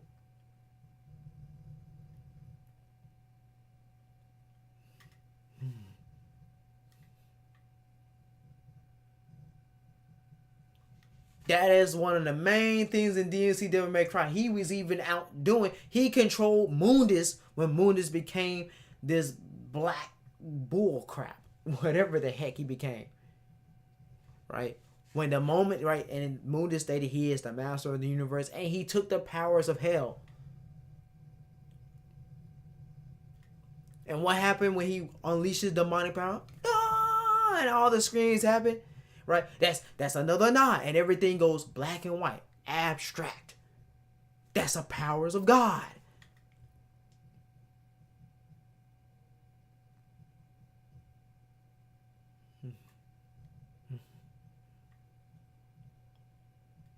Right?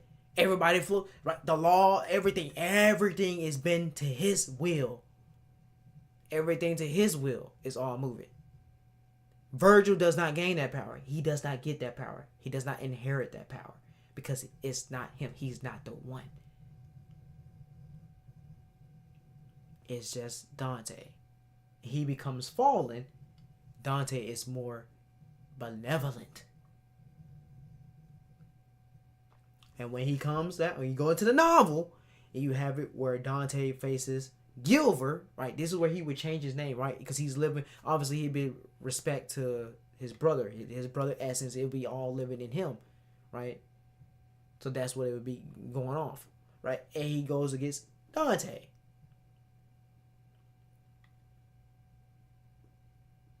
Right?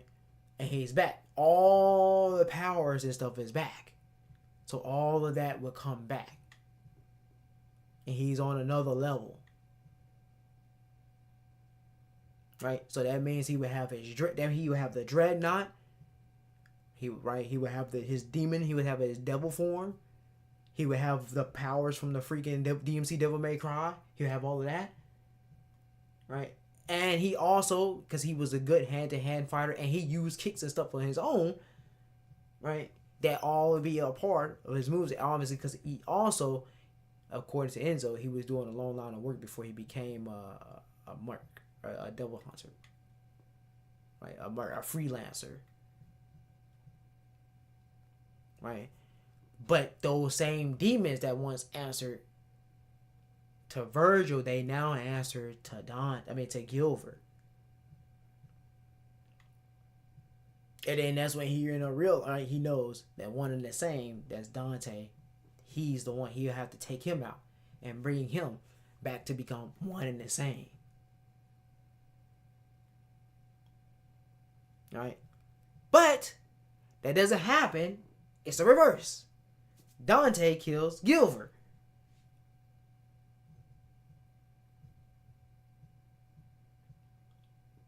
Right? And his dark blood starts to spill out. That's another thing that's in DMC Devil May Cry. When you play it so damn much and you finally get to unlock it, it says story and stuff. You see, he has dark blood.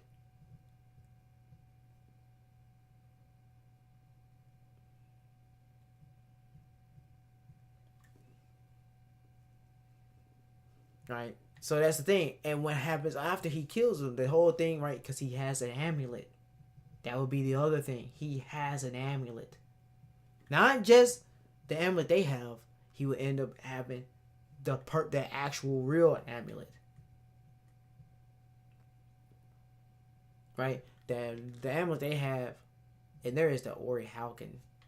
Right? That's from DMC3. Right, that's exactly what it is, right? It's from DMC3. And then they actually have the other one that's in there. That's how they made it. Right? DMC3. Right? So again, they would end up after their battle and everything, and he tells them this is your world. He's literally the Black Winter. He's literally his everything that he does. He literally brings the whole demonic world and everything. It covers the earth and all. It covers the entire, all the realms. It literally, he was powerful as shit. Right? The only thing that stopped it was the bout between Dante and Gilver, which is Dante from DMC Devil May Cry.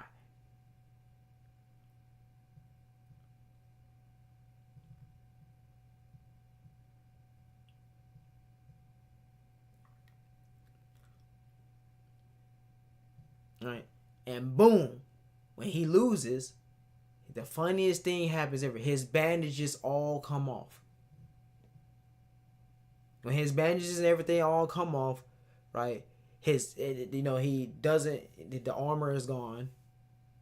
Right, the dark blood and everything spills out and stuff, and you see his human, right, his human self and stuff, and you see, it's literally androgynous, right? It's the same body.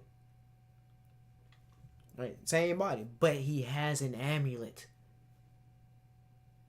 Right, the real amulet. Right, and it all comes off, and he's healing, and then he sees his face, and he ends up real. Right, it ain't fully all come off just yet. He still had the bandage over one specific part. Still, right, and then he grabbed, he's like, right, and he ended up going up in there, and on the molecular level, he goes away. And the Yamato falls out of his hands. And the amulet falls down too. And Dante is crying because he actually kept saying, wait, Gilbert, who are you? Wait, please. All that stuff, right? Yada, yada. He's actually crying. He's actually crying. Because when he seen his face, he was confused. He was like, why does he have the same? It's the exact same face. He was looking at himself. Same length of hair and everything. Same facial features, everything. Right? And then he picks up the amulet. And it says Virgil on it. Right? And it says it's the two sides of the same coin. Right? And it's the shadow of him.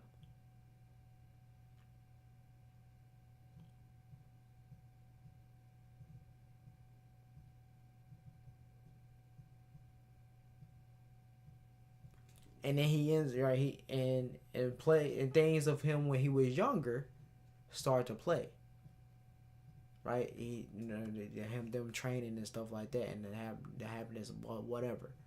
Right? That's what happens. But again, it's not. Because the story continues straight into the next, and you find out, right, that's Dante. Because the shadow of Dante is just Dante. Virgil is not the shadow of Dante. That's the mask that they tried to have you do with Virgil following Dante. But that's not his shadow.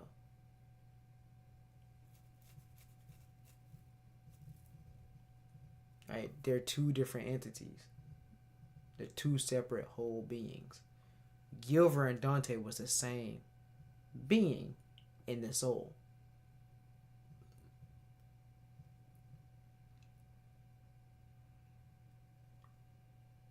And it's pretty funny. So you would look at Gilver and V, right? In a way, in terms of soul, in a way, right? They're brothers as well. It's really funny. All that stuff is funny, right? So in a way, that's Dante Jr. or you'll be just Dante.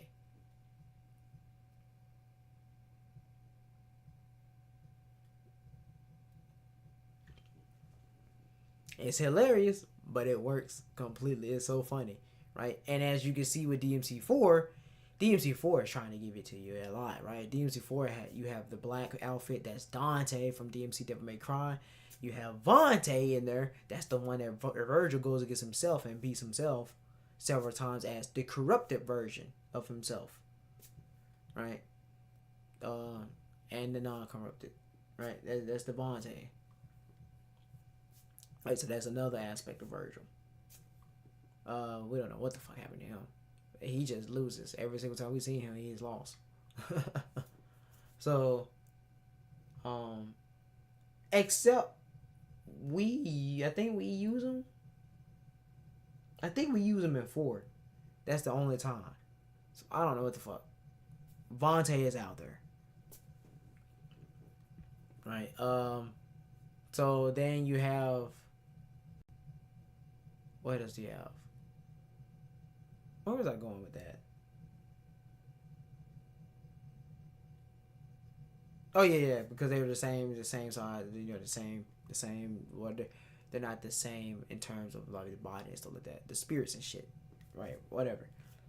So, you also, you got your V and you got your yours, right? But still, the main part that I'm playing about all this is that there's the spirits are a big thing. It's the spirit.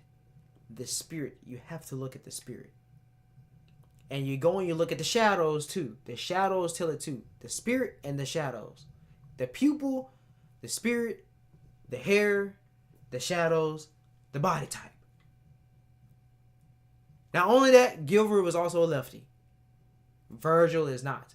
Who is also a lefty? Nero. Now, who does Nero kind of falls down more like? Dante. What does Dante do? Dante has used plenty of weapons in his left hand, and he actually uses the Yamato and others in his left hand as well.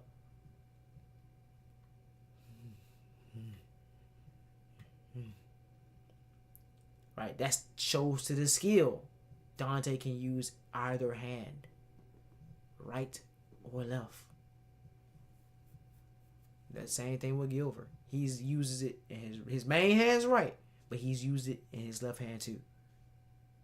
Nero and Virgil has never used it in their left hands. So it's still Dante. That's how you know it's all connected to Dante.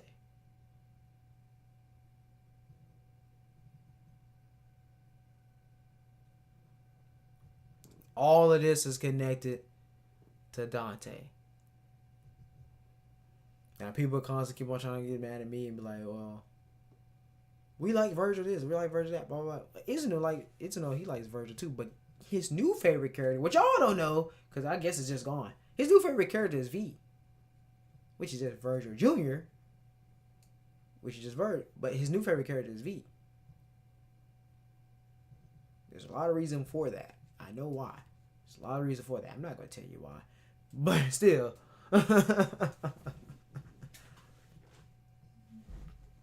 But, right, again, the other thing that needs to be made sure, not even the father Sparta does everything respond to.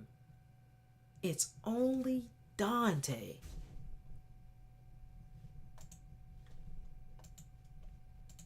Oh, shit. It's stuck. God dang. Okay, there we go. Yeah, it's only Dante.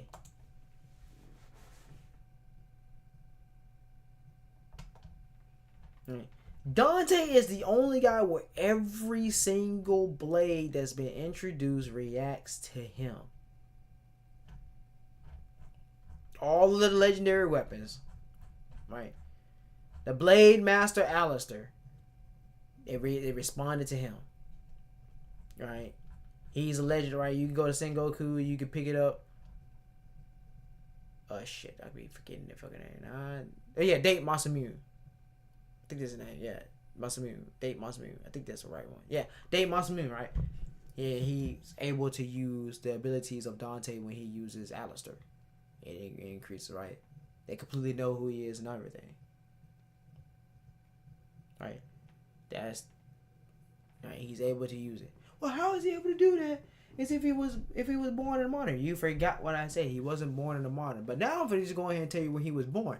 15th century. He's over 5,000 years old.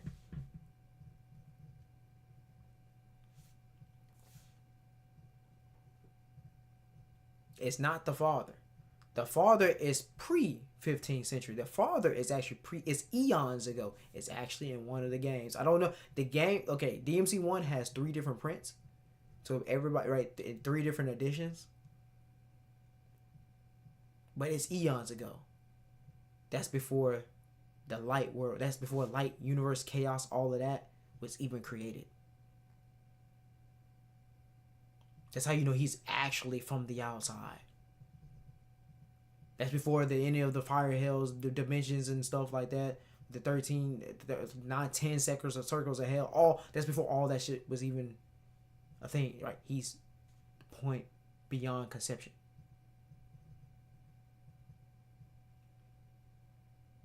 That's exactly when he was born.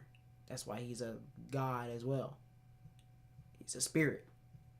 That's his true form. His true form is a spirit. It's not a mortal body.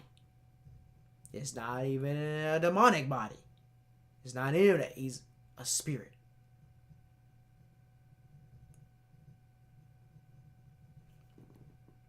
It's not an idol, which his spirit took control of the Savior. Right? So in another way, right, you could say, right, Dante, he was better, stronger than, and Nero ended up destroying him from the inside. Or whatever, right? And he became a fallen. He took on Sanctus, right? Because he had the face of Sparta, right? So again, he's a spirit. That's the true form. That's the true realization of Sparta. He's a spirit. If you can understand that, all of this shit makes complete sense to you. But again, Dante and Virgil are they also the spirit as well. Also spirit as well. And Dante is the one who is given everything made point blank. Everything goes to him.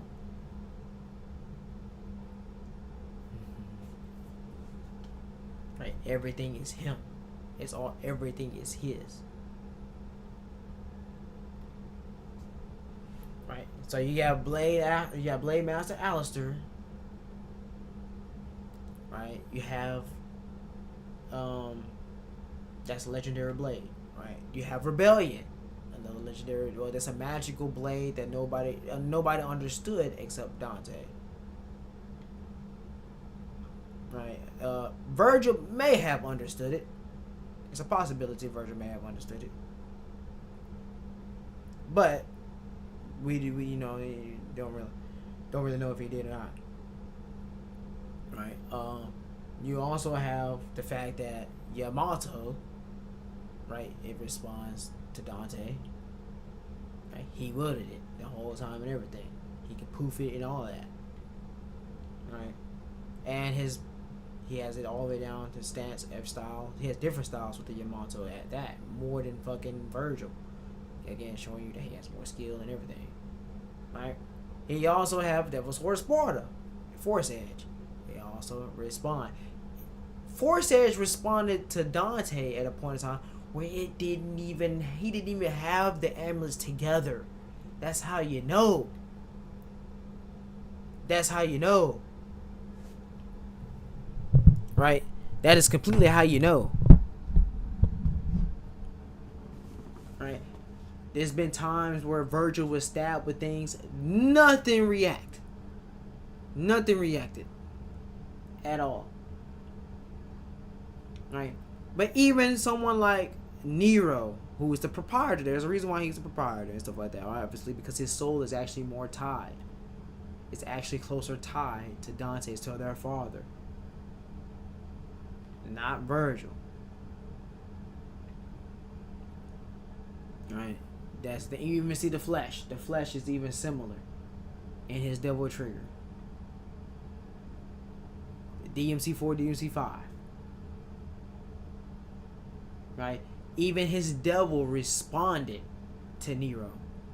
When Nero awoken, the same thing that awoken the tremendous force, which is the power of Sparta, right, of the father, within DMC3, made Dante's devil trigger run wild.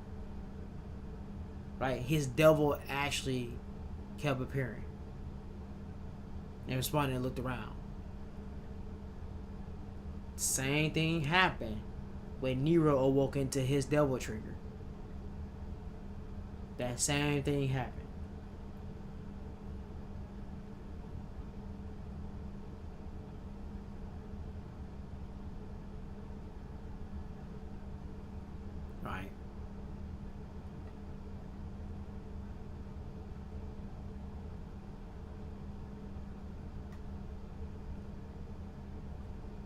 That's the main thing. And the only person that was put through to get technically, technically speaking, Trish and Lucia. That's all they get. Right.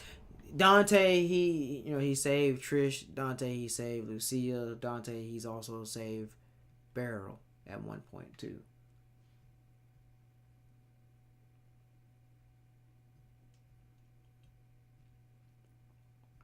I mean, so it's really funny, right? That's how. So Dante's he's had his Beatrices. He got Beatrices. Right, that's how he. He also saved Lady at one, but she could have died.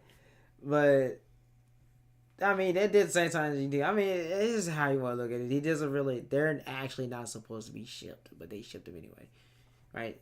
Then the other person that's saved and tied to him is Patty, who's an adult now, who is in love with Dante, right? Loyal. The main thing about all these women, they faithful and loyal as a mom to Dante. That's how I like them. Well, faithful and loyal, but you can't, shit, right? And they always know. It's so funny, right? Patty has clairvoyance to Dante, so it doesn't matter where Dante's at. She will always be able to know where he's at. Lucia know where he's located at, but she won't always be able to find him. But she's fated to have a child with him. Trish, she's always able to find him. Obviously, she's fated with him, right? She's they went beyond the ties of fate because she technically actually got killed by Dante 2 times. So she stands above the narrative, right? And they also have a thing for one another. They're stuck together like glue. Right. She go and do things. She doesn't sleep around with nobody or nothing like that. If your name ain't Dante, you ain't getting the cooch. Right. That's the thing. Right. And she's hot. She's smoking hot because she's actually a model around the world and everybody knows. Right. So that's another thing. Like it's hilarious. Right. And she's very flirtatious and she acts and stuff like that too. So there's nothing you can't do. You can't do anything to separate them two. They're inseparable. So then you have who else did I say? Beryl. Right, that's the other one. That was the other one. Beryl is the other one. Right. The thing about her is that because the beast heads was brought to the demon world, and that's where her scar came from. But that's how she ended up getting everything connected. That's how she ended up being connected to Dante. Because guess who brought the beast heads into that world? Sparta.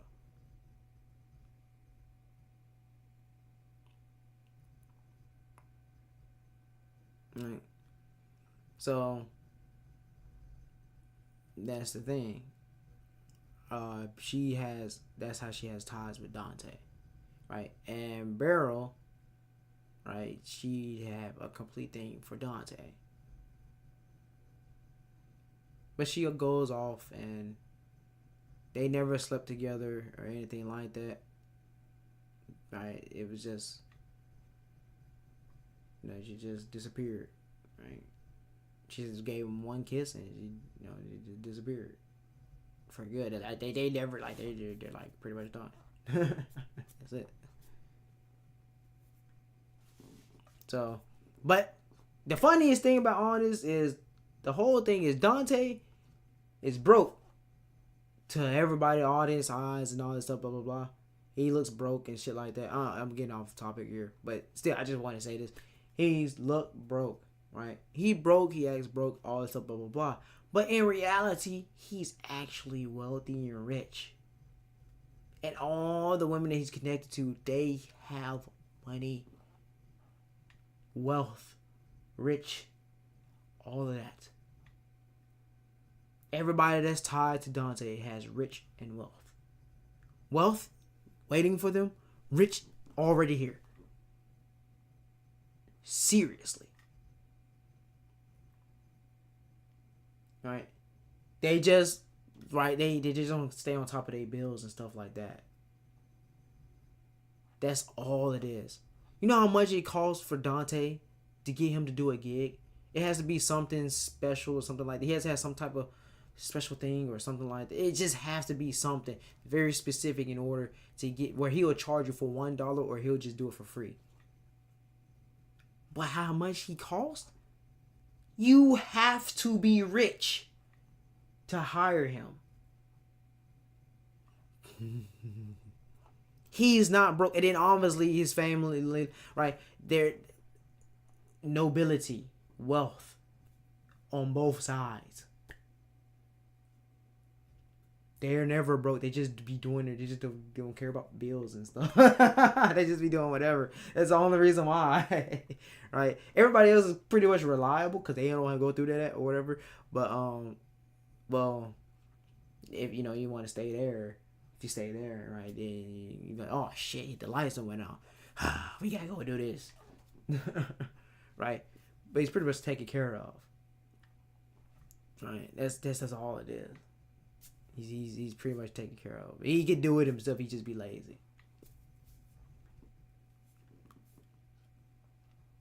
Right, and they're literally all faithful and loyal. Seriously, they don't give the cooch up. If your name is not done, they don't get the cooch up at all. One or two may flirt with you a little bit, which is Lady and Trish, but you ain't touching nothing. You're not touching nothing. If your name is Dante, you ain't touching. That's how I like it. Your name ain't killing, you ain't touching. That's exactly how I like it. Right? But what's so crazy is he has also really good foundation. Things happen, whatever.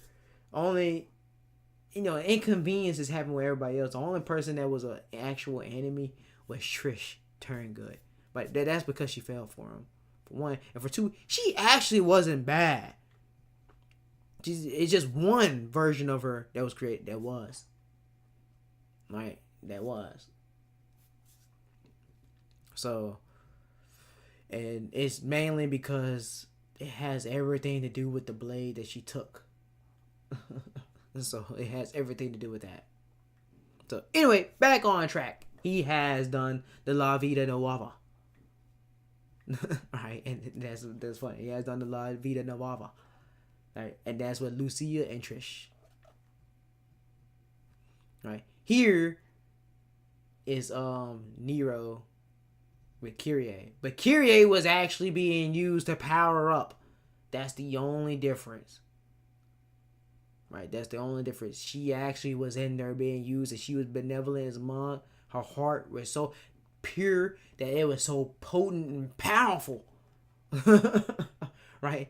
It was potent and powerful. And Nero and her was to be absorbed. Right? That's the thing. So.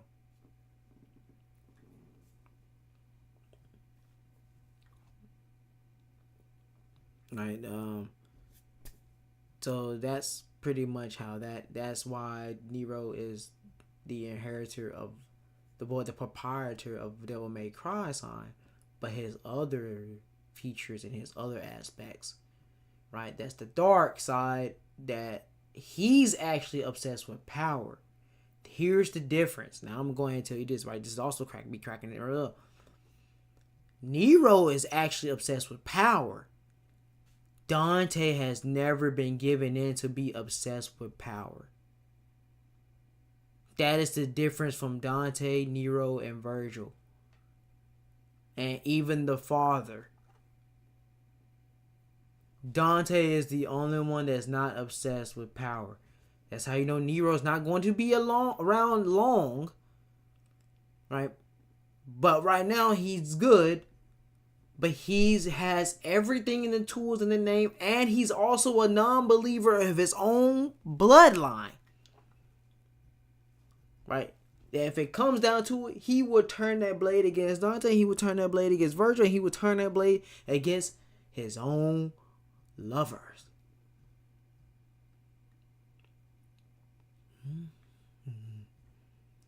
Right? He has the features of Mundus.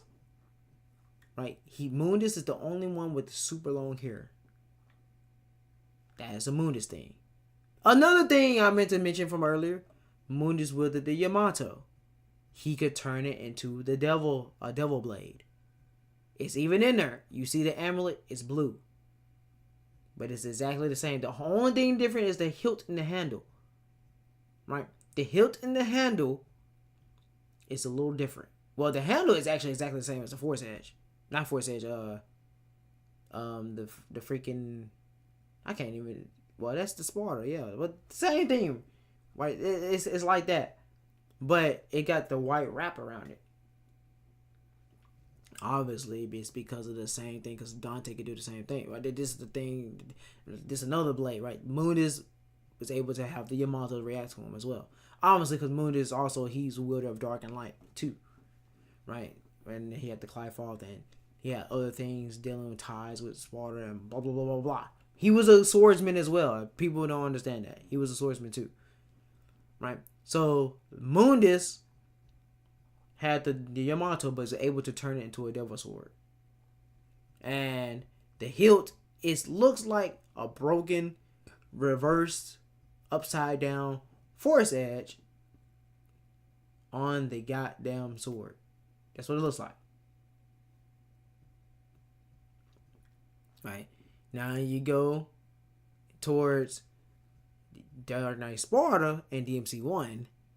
You have the Yamato, and when you transform into your devil form, which transmutes the blade and turn it to the devil arm that it is, Devil Sword Sparta, that's where the blue and everything comes from. The same blade. Now you go to the knock and towards the DMC5, right? And DMC4. DMC4, you see that the blade glows purple for Dante and Nero. But it really reacts to Nero, right? Because that's where the power, that's how you know that's the source of his power. So he gets a humongous amp from using the Yamato. But it became one and the same with the Yamato and his arm. His devil trigger, his devil arm, his devil bringer became one and the same with the Yamato. Nod to DMC5, you have Devil Arm Yamato, where Yamato actually becomes the Devil Arm. And guess who can't change it and make it react? Virgil. Yet again, showing you he ain't the inheritor of nothing, he's just the taker. That's why he says, take back what's mine. But it's not his. That's why Dante came over and said, give me the Yamato. And he said, if you want it, you'll have to take it. But you already knew that, though. Because it's actually Dante's. It's actually his blade. Everything is actually Dante's.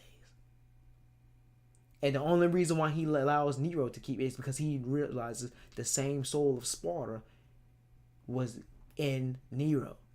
And that's the source of his power. Therefore, he's able to control and use it, right? Without being obsessed thus far. But there's secrets in DMC5 that show you he starts to become obsessed. And go into his historical lineage of what happened with Nero.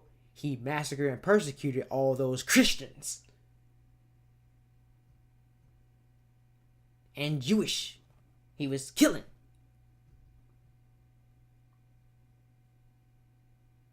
Virgil's role technically is done. He's the king. He's an emperor. All that still is in play. He can call any of the demons and stuff like that from his memories, all this stuff, blah, blah, blah. They're still all there, right? From the divine and all that. They still exist. He can do that, right? He can do that.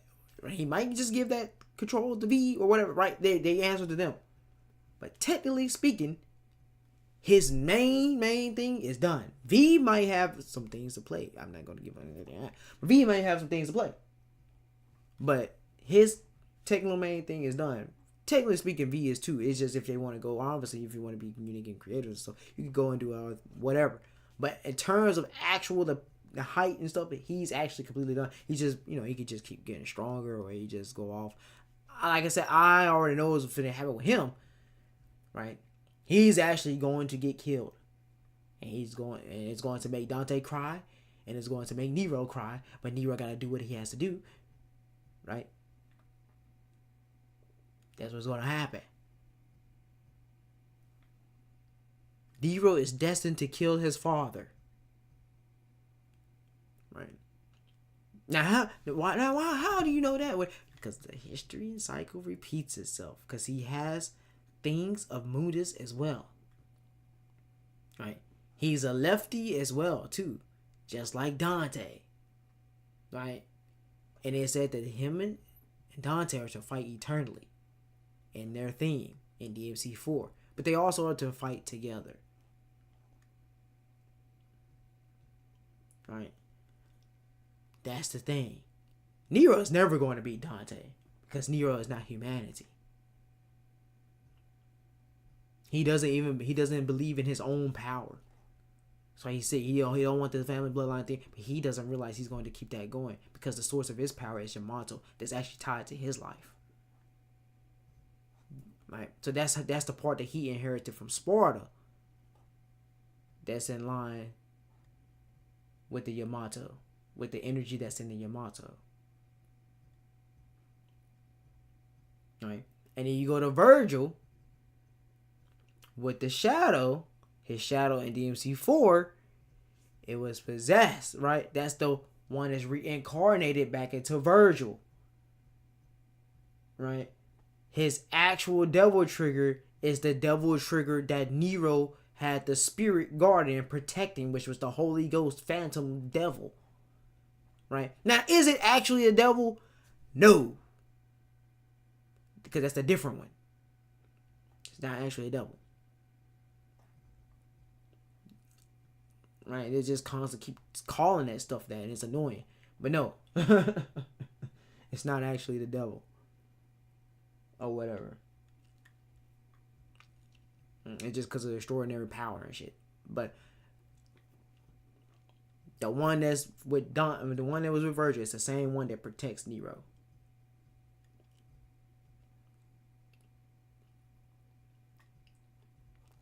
Two separate. That's the reason why Nero's his freaking devil trigger is different from that devil trigger. Right, but it doesn't make anything better when he gets the ancient evil and all that stuff. Right, but his soul is also tied to Urizen. Right, which we know his identity is not Urizen, but you just call him Urizen just to keep it separate, right? Now, that's the same thing, right? Because they have the same flesh and the arm. But not just that. When you look in there, also they have the ethereal. They have that ethereal. The same thing that's in the DSD with the summon swords, it's the same thing that's in the arms of Urizen.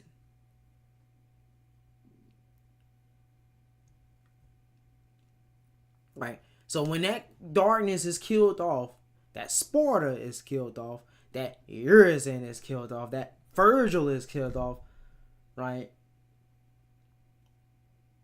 And he said it was no need for the Devil Sword Sparta, and he also had the Yamato, and he could also imbue it with blood, the blood red orb crystals, right? And he completely infused it, and he's able to bring it back and put it into his little pocket dimension or whatever he puts it at. And then also his purple summon swords. That's another nod to Sparta power, right? That's another nod, and it's like the Sasui no Hado, and the Psycho and and the blood and everything. It's all mixed together and stuff, right? I'm telling you, DMD you really get to see his power, right? All that details. It's not his devil. That's his devil trigger. Like it's not a devil. It's not the devil trigger that you see with all the same people. It's not that. It's actually his demonic power. Like it's like the ultraviolet, right? So that all that just manifests and everything, and that's just one and the same, right? The soul is one and the same, because that's the ancient evil. But when he gets killed off, obviously he gets killed off. that same evil still lives on in Nero, though.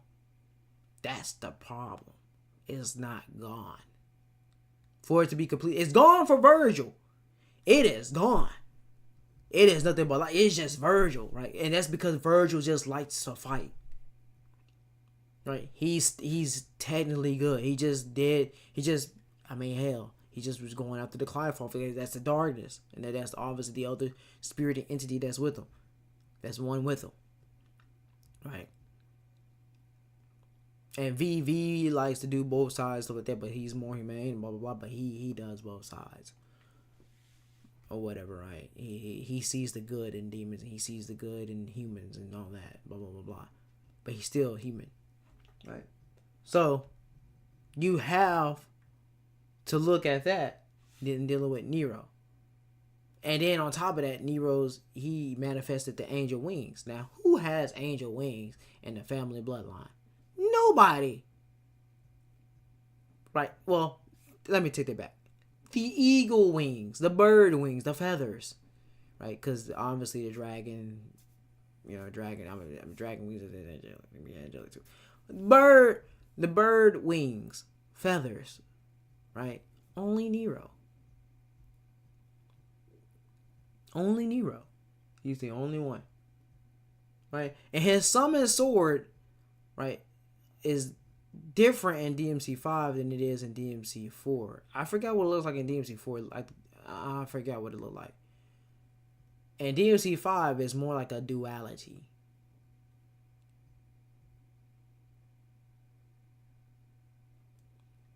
Right, it's more like a duality. That's what it looks like. Like a yang or yin or whatever. Right, so you have that, and then you have his aura. So, and then you also have the fact, since he's a lefty, because that's what Mundus was too. Mundus was a lefty as well. Right, and Mundus used light, right? He could use the power of infinite light beam and all that stuff, blah blah blah. So can Nero with the Devil Breaker prototype, that he can actually make his arms one with. He can make his arm translucent, a spirit, so he can control different parts of his body and make them spirits. That's how you know he's going to be one with cybernetic stuff. He's going to be cybernetically enhanced. Usually everybody that becomes cybernetically enhanced, they become more obsessed. He becomes a deus machina. Now he's acting like Deus. Now, where's that going into it? Now, there's the Asura's Wrath coming into play. The Triosterium civilization. The demigods. The machine demigods. They're not a machine. Asura is the only one that's a machine. But the other ones, well, some are cybernetically. It depends. Some are, some not. Depends on which ones you're talking about. But still, right? That comes into play again. That's history. If you didn't know that, again, Asura's Wrath is a part of their world and stuff like that. That's the whole thing. Right? He becomes way more advanced. Obviously, this is going to be way more advanced than anything, because it's not going to be prototype and all that stuff. And obviously, Nico is a protege at freaking devil mechanic stuff. Right? So the Devil Breaker would be, right? The Devil Breakers are already, they're fragile, but they're already somewhat as strong. Not as strong as a Devil Arm, obviously. But when she get it down packed, there should be as strong. But since they're going to be one with Nero, it's probably going to be insanely, right? Obviously, it's going to be insanely strong if he can make it like a part of his actual body type or some shit. And he could just be switching or some shit like just be switching, right? It'd be like an actual real Devil Arm. Right? Now, it's probably not going to ever be something like as strong as he actually have the Yamato. Right, a real Devil Arm. It depends, but the Yamato has an omnipotence of power. It's an omnipotent power within it that lies within it. Right, so it just depends. We don't know how it's going. It's probably just going to be no different if you don't want to use any other Devil Arm. He doesn't use any Devil Arms. His arm is the Devil Arm. That's the pun. Right, that's why somebody, hey, it breaks the devil That's right, and you got the devil bring that's pretty much what's gonna happen, right? So I don't know. Oh, I was on here looking at, the images and stuff, but that's the thing. So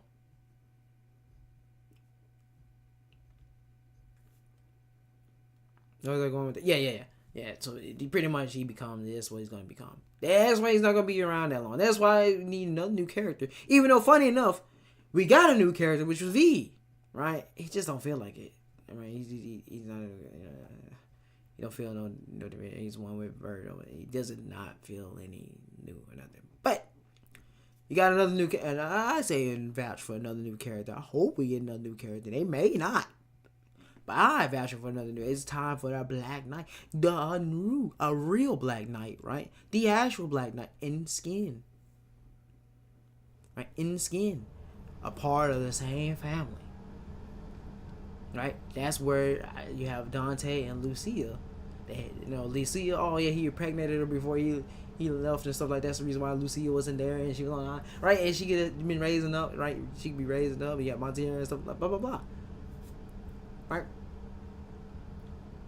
And she gets raised up and following, and he actually uses devil arms. Where Lucia, she didn't, but he goes to raise up and use the actual devil arms and stuff like that, and he can speak multiple languages because they can speak multiple languages. And then on top of that, right, they're part of the demigod clan, a demon clan, the demon fiends and stuff like that. It works very well. And then on top of that, when you look at Lucia's design, she's technically an angel. She's not a demon. She's actually an angel. Where the other ones, they were actual demons. She's actually the angel. Right? And she cries as well. She's a devil that cries. Right? That's how you know they're tied to Dante.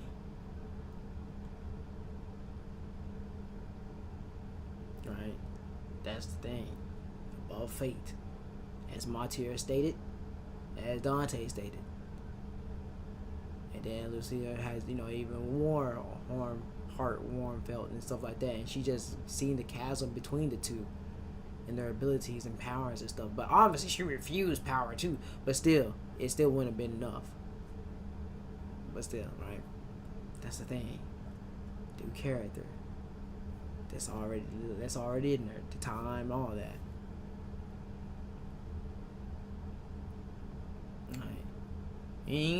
Prejudice and races and all these. There's a lot of prejudice, racist people that's all around and stuff like that. Blah blah blah.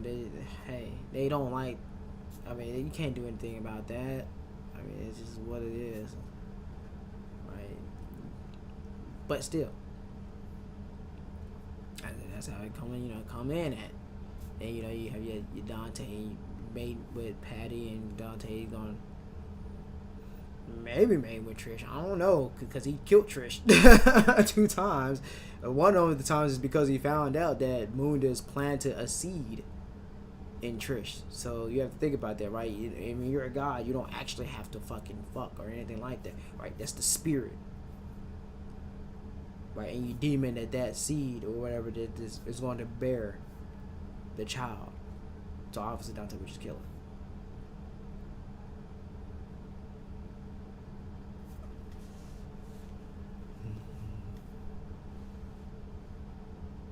Right, so that's how that works. But anyway, like I just showed you, oh yeah, the other thing that's in his name is the Red Queen. Red Queen, right? It's in the name. That's how it's going to turn. Right? It's definitely going to turn to a devil arm, something like that. Red Queen.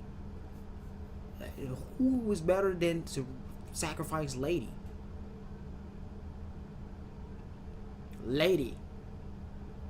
Or I can't believe I'm even saying it's Nico, because Nero knows how to do devil mechanic stuff anyway. Nico could be sacrificed as well. Now, do I think Nico is gonna be sacrificed? No, but Lady definitely, because of her bloodline, right? Of her bloodline, she's the reincarnation of Bloody Mary, right? Of the witch, As DMC3 tells you, right? That's the bloodline they come from. And Bayonetta. Right, so it's again, right, that's the thing, right? And then since Nero is a lefty, right, and you got the Yamato, anytime he had swung it, it was one. With that the devil spirit is one, right? So, and now you have the wings coming in, right? The wing claws, right? So, and then he can make spectral, right? This spectral. He's the one that actually can make extra Yamatos. Virgil actually cannot. Right? There has to be some blockage restriction that Sparta did. That Sparta casted. Definitely. And something that Eva did, right? That's why they didn't want them, right? But Virgil can create more force edge. So that's the big thing with that. Like Dante can create another Yamato. That's another thing. Dante can pretty much create any weapon. He could create the Devil Sword Sparta if he wanted to. He can create, right? He can recreate Rebellion, all that, whatever, right? He can do a lot. He just whatever. Right? Then they have thousands and thousands and tens of thousands upon hundreds of thousands upon Devil Arms. Right? So you always will have more things to play in terms of weapons and stuff like that in Devil May Cry. Always. You'll always have it. So, that is why I'm telling you, cracking it. Now I'm going to Netflix. You go to the Netflix. All right. Boy. All them fluke ass devils that Devil Sword Sparta is a fluke of not. I swear to God. Right. The Force Edge actually wasn't that bad. White Rabbit just, I don't know what right, but Devil Sword Sparta, I don't know what the heck going on. All right, you got Arius. Arius was actually pretty good. He wasn't bad. He was pretty good. He wasn't bad. But that Mundus Architects bull crap and all that, nah. Somebody will come to here. Let me show you something real quick.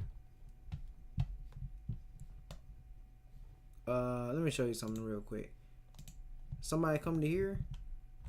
Let me see if I can find it. I might be able to find it. No, it's not that.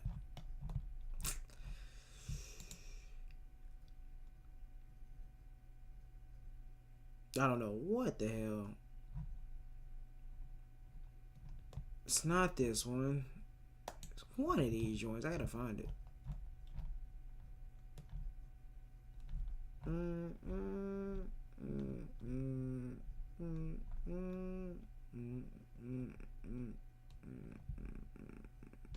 Might not be able to get onto it on the desktop, but you definitely can get to it on the mobile.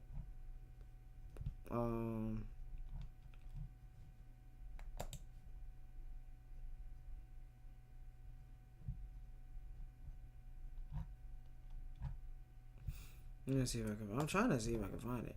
Like I told you, the Father, the Son, the Holy Ghost. Right, he's the one who's possessed by Sparta. Right, passed from him. Right, the Son inherits every fucking thing. Again, tied to each other the most. Virgil does not. Tell you, he's all in there. Maiden of Dante. That's why he's right there. Tell you. I know my Devil May Cry, bro.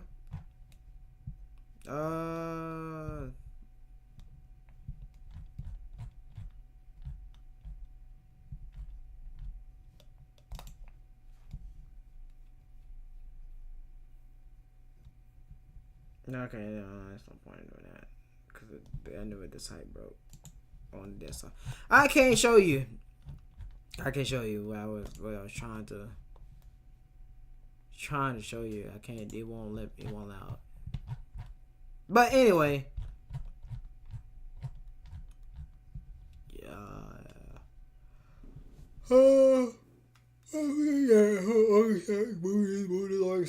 Mundus was never supposed to kill Argisax. He doesn't have the power. So that's the thing. They had equal authority. They had shared it. Right? But how he got him up out of there? It's not really he got him up out of there. Sparta did. But that's after his defeat. After Mundus' defeat, that's when Sparta ended up taking out Argisax. But Argisax took over the whole demon world. Because Mundus already had taken over everything. Except, obviously, Sparta. Right? The other person that's big to play into this is Bolvark. He's very big. Very big. Because he also was a demon king. Or a god king, as you say. He wasn't a demon yet. He was a god. And he was a king over gods. Right? He wasn't up under anybody until he got killed. And he has two things on him. He has a mark on his left eye, like Beowulf, like that when Beowulf had it, or whatever. Like he has a huge mark. And then you have on the other side, his eye got shot out. So he has an eye patch.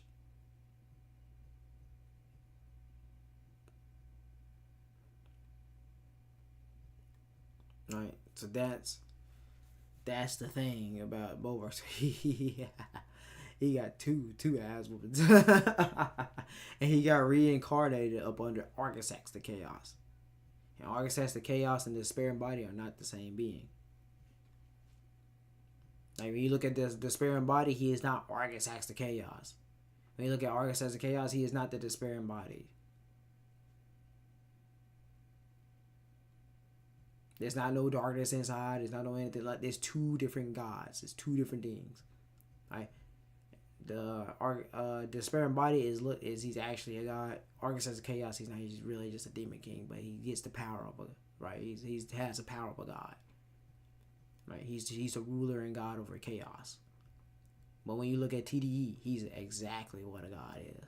But the reason why he's not in Netflix is because he got erased by Dante.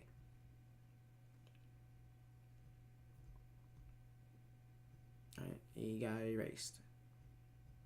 And you get the devil horns and everything. So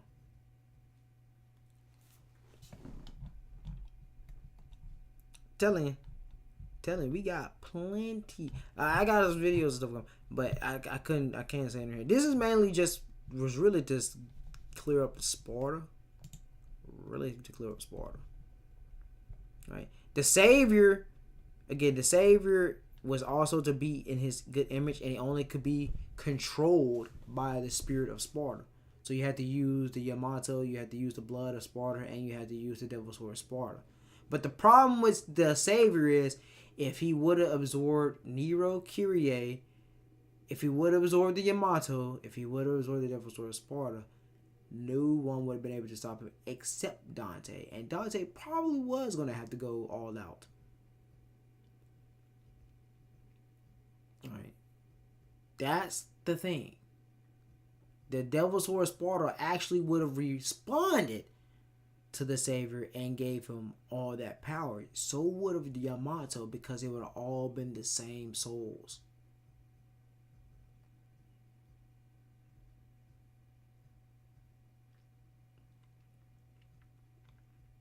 That's the reason why That's the reason why Sanctus is still in there.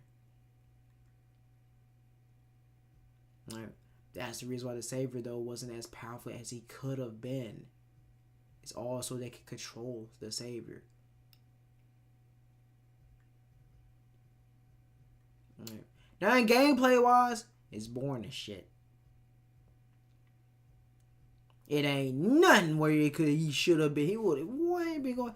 No, it's boring as crap. But his design is good, right? His design, you get everything. You got the angel wings all over and stuff. You got the celestial, the 4 heavenly kings, celestials, Buddhism. Then you got the Shinto celestial stuff going on. You got. It's cool. It's really cool. They designed it really good. Then you got the jewels, right? That's the Norse. It's really good. They went hard. They went hard for that. Well, I should say he went hard for that design for such a boring ass boss fight. I don't know what's up with that boss fight. I don't get what's up with the platform stuff, but you take us to power, legendary battle. That's what we supposed to be having every single time. I don't know what that. It's just the whole point. Legendary battle every single time. Supremacy. And I think it really works well now. Now you said you got a lot of stuff fleshed out stuff. You go back to it. Now we can go in. Throw all the red trace. We could go throw the tracer. We could throw fire. Lucian Umbra. We could throw the freaking the controller demon thing. We could use our sword. Come around. We can release. It's so much we can do. It's crazy. Shoot dragon. The fucking Leviathan beam. Explosive waves. We can do so. It's just so much. We have full move sets. We could do the torpedo, tornado, whatever you want to. What the vortex. Right, you can do that, and you can do the front flip. You could do that too. Then you got the super speed boost and everything. All over, you can do all that. You have some stuff for a super legendary battle again. I don't know what's up with Capcom, but they need to get it together.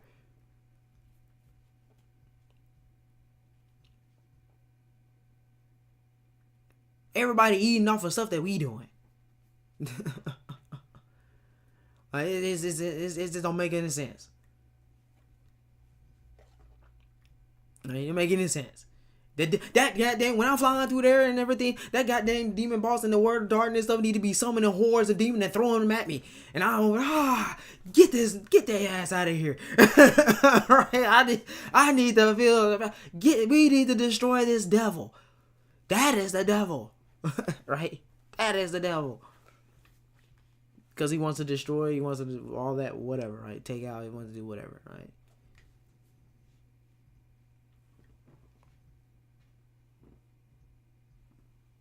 Right, that's just how it is, right?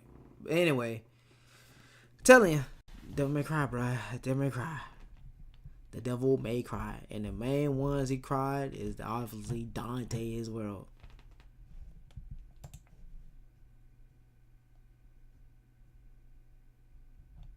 Some instances evil look good.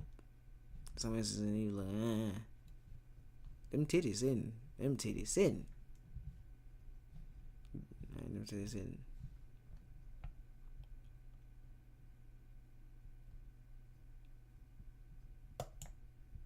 Trying to see. Right.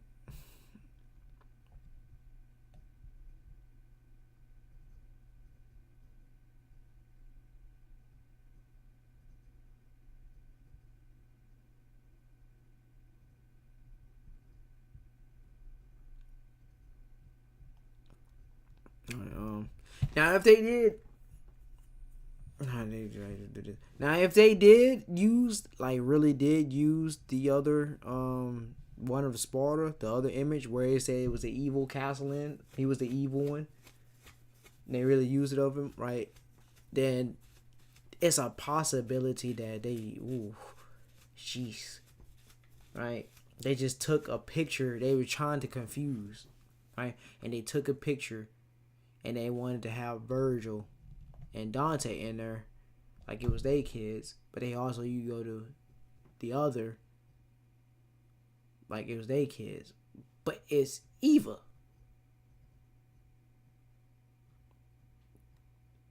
Well, one of them is Eva, the other, we don't know what the other one is. One of them's Eva, right? Because I think her hair, yeah, she actually had a diary and stuff in there where things was not right or something like that.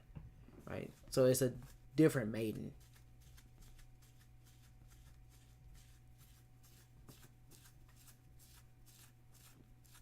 Right, and her body type is different too.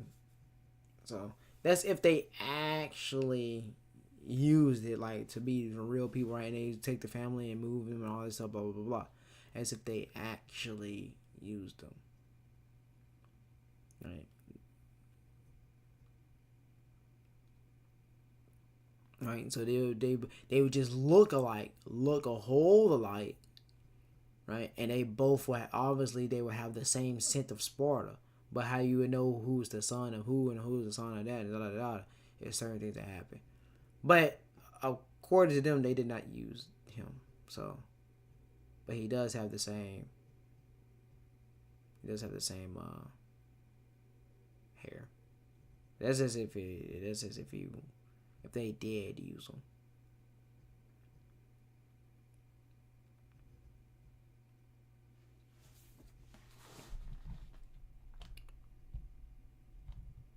Right. So that's just the thing.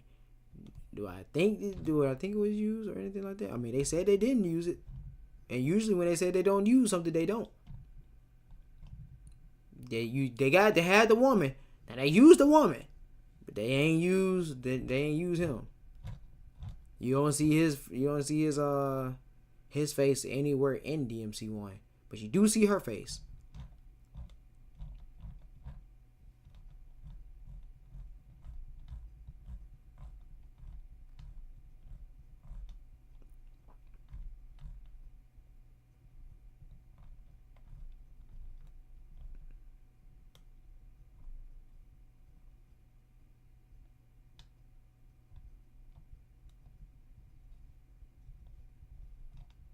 Alright, so obviously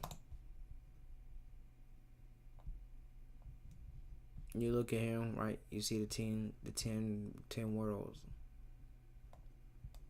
Right, that's how you know he was completely empowered. That's how you know he's the Yama. Right? He's literally Yama. He goes straight into Christianity and Judaism, and he was going to, after the Qliphoth, to eat it. Makes a trinity. But he goes and eats it, right? He's getting implanted and imbued and everything, right? That's what he is. But he knocked.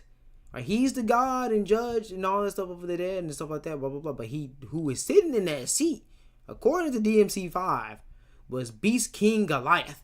And he got his ass knocked off that bitch. And he sat there. Right? So they always have, and that's consistent too, they always do have an ape, right, that's with the Qliphoth. That's consistent.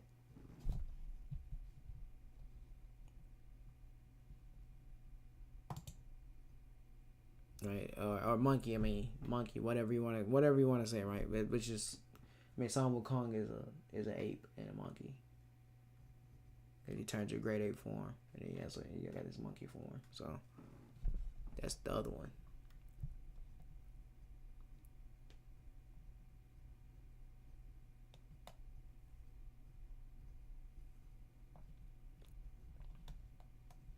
So,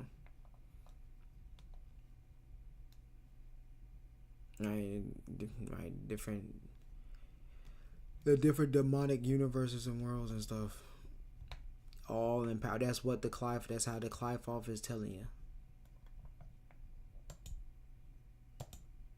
That's what it's supposed to look, right? It's supposed to be a lot more Cthulhu-y. What is also Cthulhu-y and stuff? Christianity.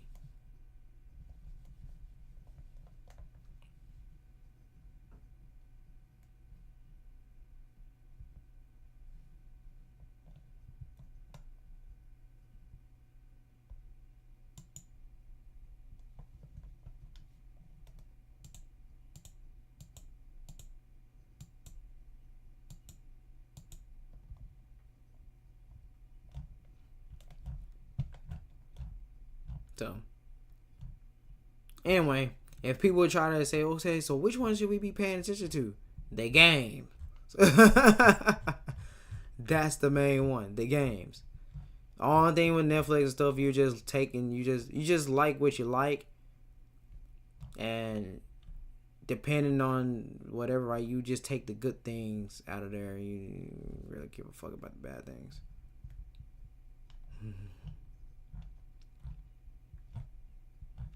That's it. There's too many bad things in DMC. In the Netflix Devil May Cry. Season 2 got some good stuff. Season 2 got some good stuff, but it is way too many negative bullshit going on up in there, and they doing it on purpose. It ain't. It's like it's kind of whatever. They're doing it on purpose, right? If someone like me, I could turn all that shit and then turn it on. Everybody be like, right? Yeah, this shit. And he turn it, but yeah.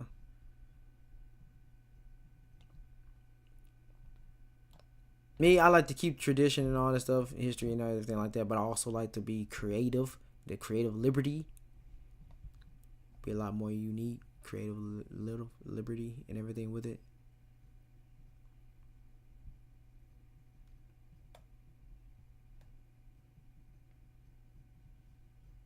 So, only reason if anybody wouldn't want to go with me with my the stuff I say and all stuff like that is just because their head is not that big.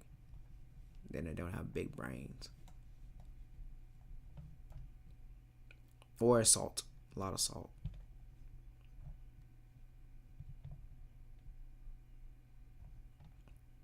Again, I don't know what the hell going on with the Netflix, but they did whatever. It kind of season 3 kind of interesting. Season 3. It's kind of whatever.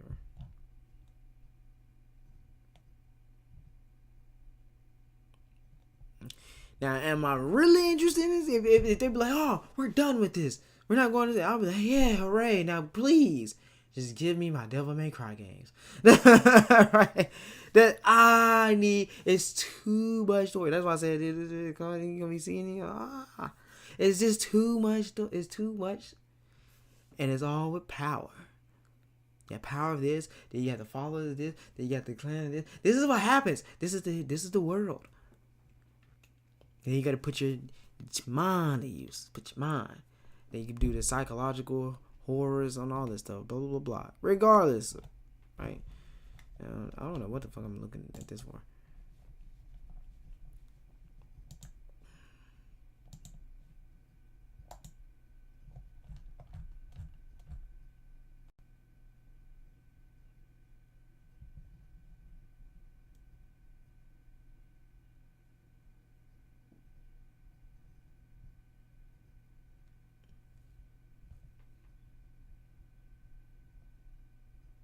So.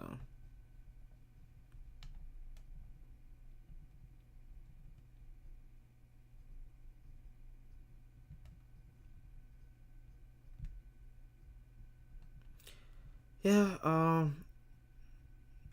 that's what I'm telling you about the Devil May Cry. Dragon Ball. So funny. It's so funny. Dragon Ball. We got Sparking Zero coming soon. Xenoverse 3. Don't know. I think Xenoverse 3 next year, yeah. Sparking Zero coming maybe in a month. Or maybe a month after. I don't know when. I just don't know when. It's been a little minute. But that's how you know they're putting in that work. That's how you know they're putting in that work with Sparking Zero. So, I mean, you got to get your Squadra too. You got that to hold you. I've been playing nothing.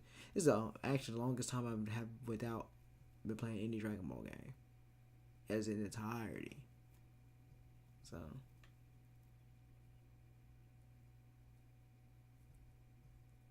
Dragon Ball is gonna be getting closer. That's what I'm gonna say. We getting closer to that fall. Before you know it, it's gonna be time for Dragon Ball Super to come back. Before you know it. I don't know what's going on with the manga. I think the manga was a bit bad.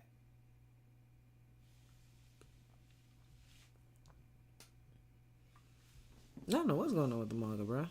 That job was supposed to be back. They taking a long break.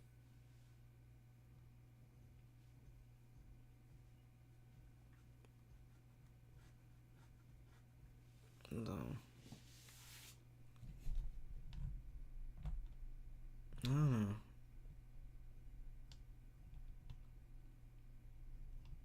I can't really say too much, but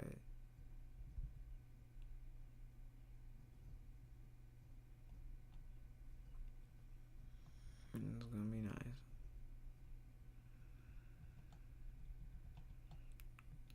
So, well, if you stayed here this long, I'm glad you stayed here this long. Seriously. Shoot. I haven't looked at the live stream or anything like that. So I don't even know if anybody's here right now or what did come through.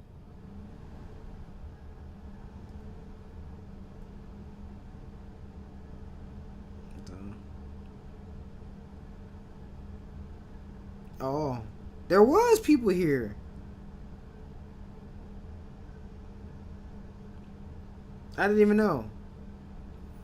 Mainly, it's because I'm not trying. Oh, I don't want to put it up on the side, but I was trying to do that earlier, and there were certain things that were happening, and I forgot. I had this other thing up. Oh, my bad. Dang. I didn't even know. God dang it.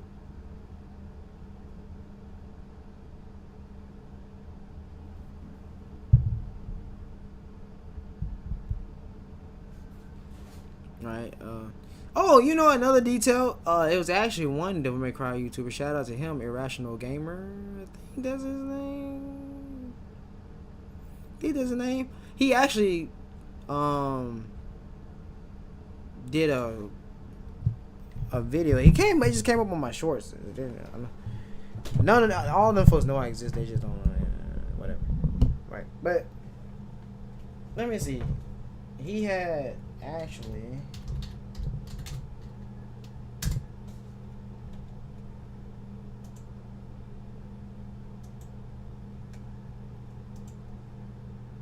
Let me see something.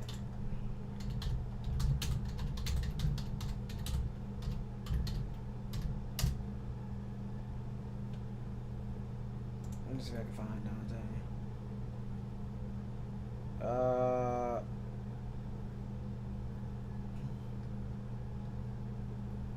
Let me see if I can see the devil form.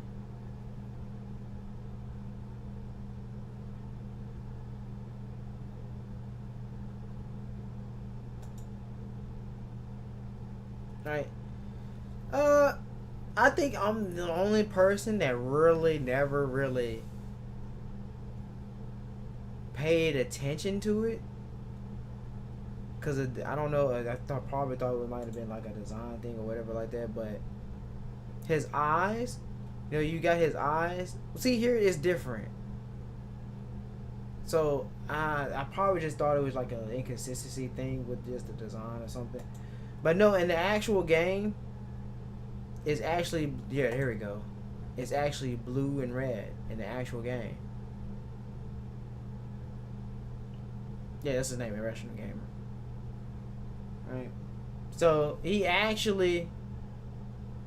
caught that, but what I caught that I always kept on thinking was so funny, right, was the fact that when you do look closely, it's exactly like the Clifoth in DMC5.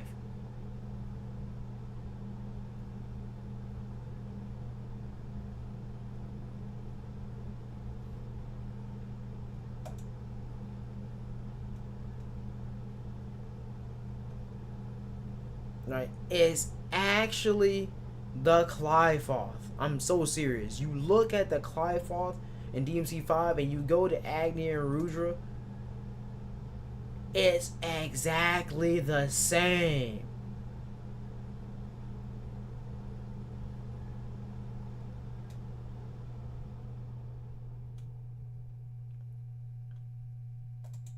Right? It's exactly the same. And it was something I had noticed about Nevan too, but I forgot now. Right? But DM's, oh yeah, that's right. He's a knight. He's like Meta Knight. He's just a knight. Like he's an actual knight. When he using the Nevan, that's what it was. Right here, he's actually like Batman. So I was like, oh, that's no pun intended. It's a reference, right? It's a small reference that you wouldn't realize it, but that's what it is. He's, there we go. That's what it was.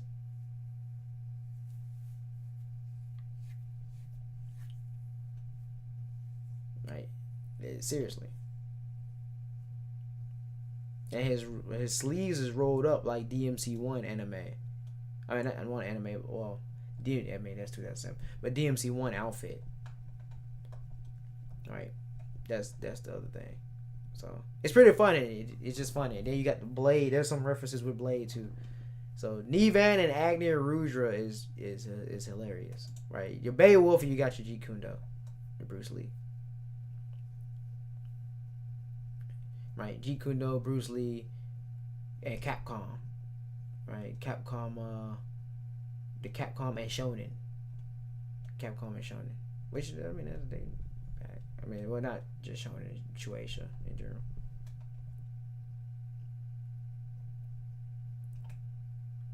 So, yeah, it's pretty funny that I didn't notice I had came across that. I think that was yesterday, or maybe it was today. It was something like that. I don't remember. It was today or yesterday. So, yeah. But anyway, thanks for coming in. I show appreciation and gratitude for everybody that's joining in, and for all the people that I missed that did come in. I appreciate you for joining. So this was a lengthy live stream. It'd be fine. So